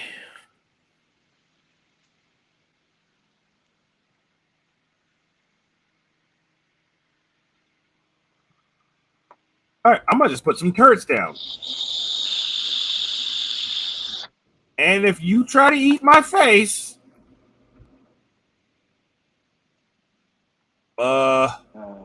I can't wait to get my Xbox hooked up again. State of Decay 2. War Thunder. I need to. I need was it Deep Rock Galactic? I need to actually just buy that game flat out because that is such a fun game. I'm thinking about it.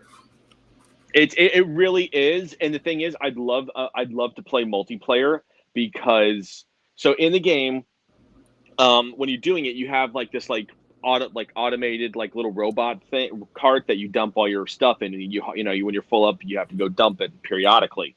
Well, when you play single player, you have like a little autonomous little robot that follows you that can help you mine or fight.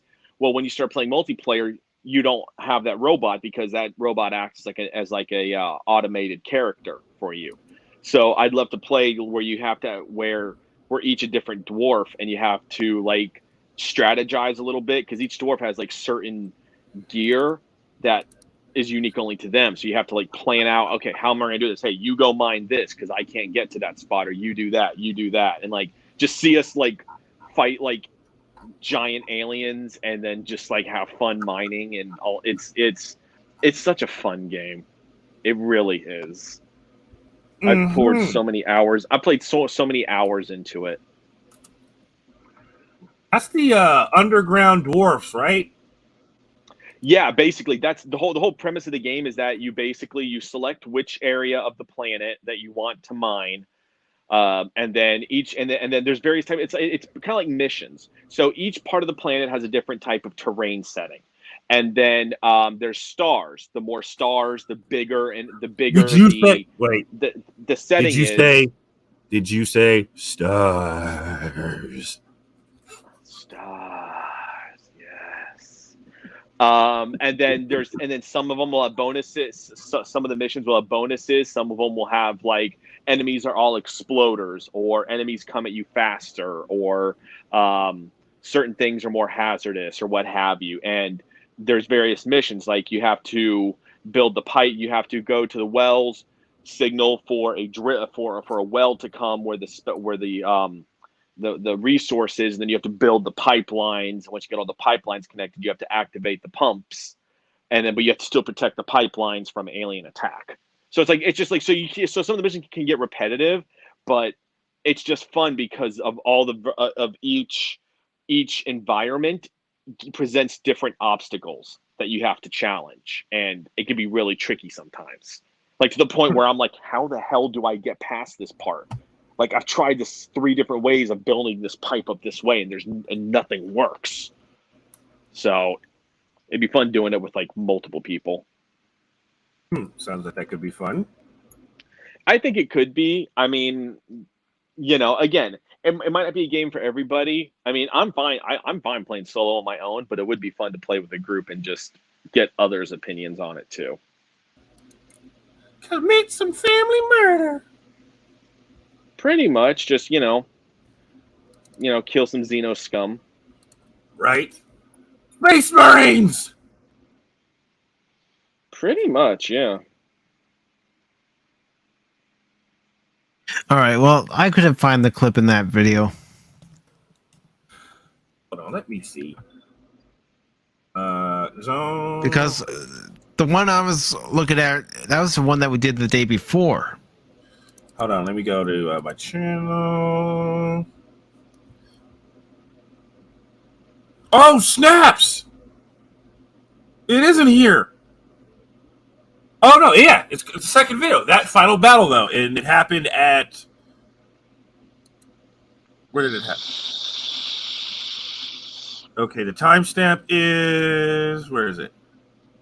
Wait, the battle didn't start yet.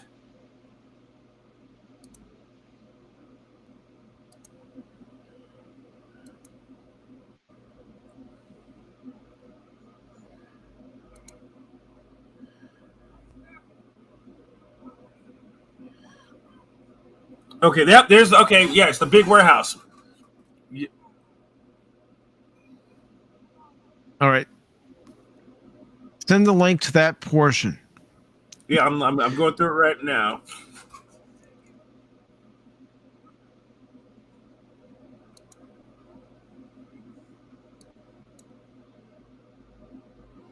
Yep, we were on the left side of the map. We're going down the left side.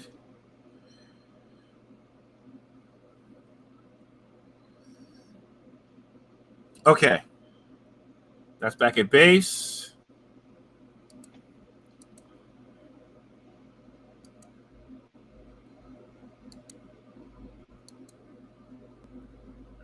Okay, we went by the bounty hunter guy. And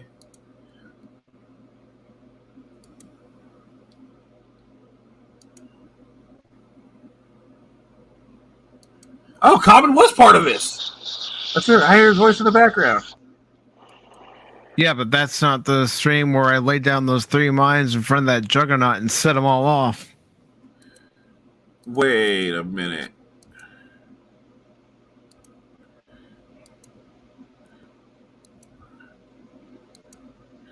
Wait, did I misname it?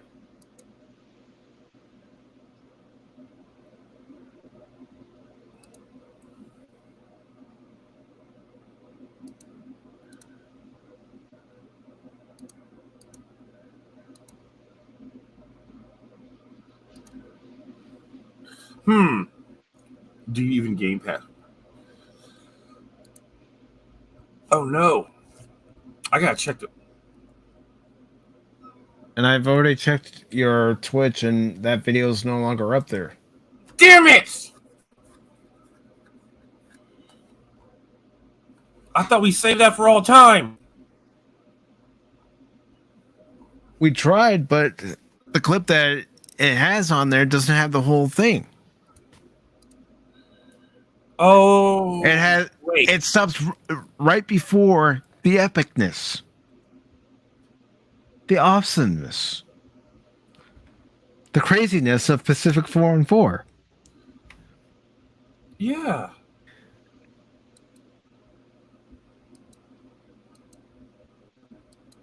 Oh no.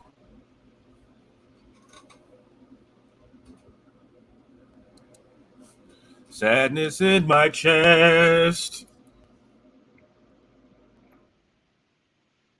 Bro, there was just explosions everywhere. Yeah, you and Mike, the two of you were running. I don't know what you're talking about. I was not running. I was strategically repositioning myself. You were running. Meanwhile, I was strategically repositioning myself for a better shot upon the enemy forces. Meanwhile, I'm standing face to face with a juggernaut who's looking at me like he wants to kill me. So, he wanted to lay down my 3 mines. Boom, boom, boom. Oh, I thought you and of course, you and Mike both thought I was dead. I expected this to be a glorious sacrifice you made for the team. But you should have known that I wasn't going to let my character go out without causing some destruction, especially when everything started to shake. Yeah. Did that thing come bursting through a wall? Because how did the hell that even we had the whole site practically clear, and then Leroy Jenkins shows up. I was going to say, and then he just walks right up in there like he owns the joint and starts roaring and humping and thumping. Mm-hmm. A good battle. I cannot believe you walked away from that. Well, your character limped away from that. I mean, oh well, any battle you can walk away from is a good one. That's barely walking away from.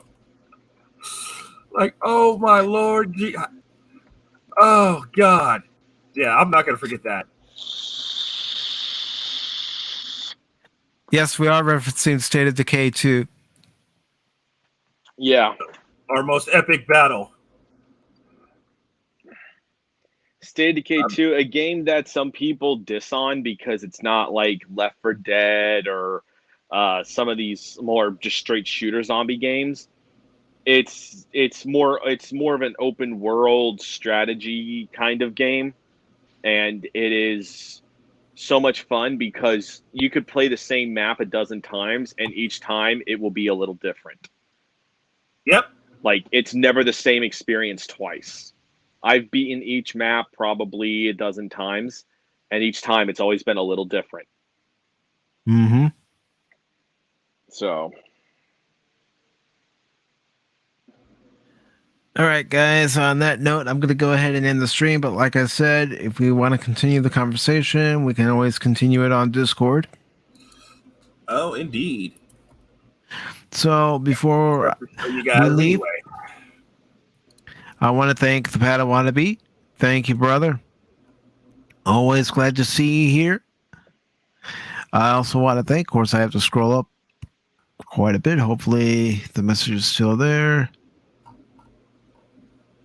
No, of course, the other messages aren't there because it's StreamYard. But anyways, I want to thank everybody who stopped by, Pop Culture Mechanic, Spock's Friday Nights, the Nerdporial Lifeform, Godzillionaire stopped by, Whoopa Troopa stopped by, and I'm forgetting somebody, but you know who you are.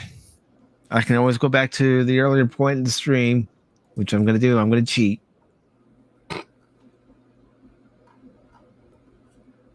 Huh. Chaos is laughing over there. I'm like, how's that cheating? All right.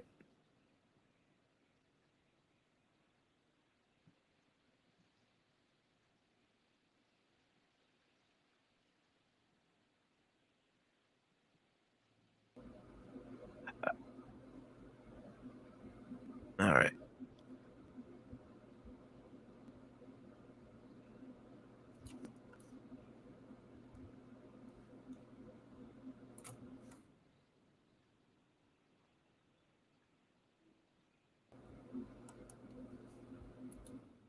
I already mentioned Whoopa. Let's see.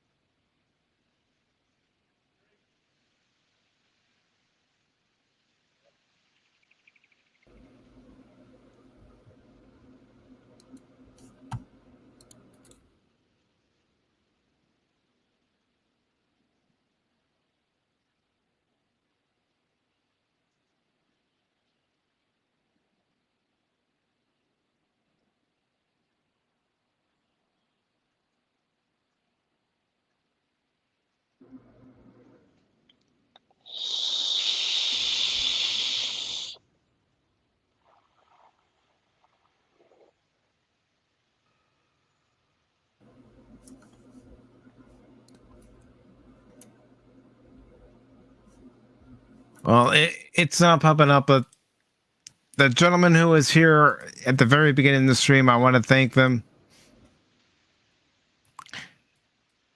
It's freaking StreamYards. Doesn't let me scroll back to the very beginning of the chat after this long, I guess. I don't know. I mean, we've been going on for almost 5 hours. Jesus! Holy yeah. It doesn't feel that way when we're having fun, though. Your stream almost got a sent me point. to Jesus! Well, how could the stream send you to Jesus? So, I mean, we have fun on Pop Talk. That's what it's all about, having fun, being goofy. Yeah, I get off the topic a lot, but that's okay. I died from chair being too comfortable. Okay, that's on you. Wait. These things are heavy. And in case anyone's wondering what DDOD is talking about, aka Chaos, aka TKO, he's talking about Ark. The video game Ark. Yes, I think I'm The sharing game my where all screen your with you where months of hard work can easily be destroyed overnight. guys. Only if you're playing on I'm playing on a private server, so nothing can happen except, dinosaurs showing up and trying to eat my face. But that's why I'm putting gun turrets down everywhere. Wait, they actually have gun turrets in that game? Bruh, I will share my screen and you can see the madness that I've created. I think you saw a piece of it a while back when it was like the main building. Good night, everyone.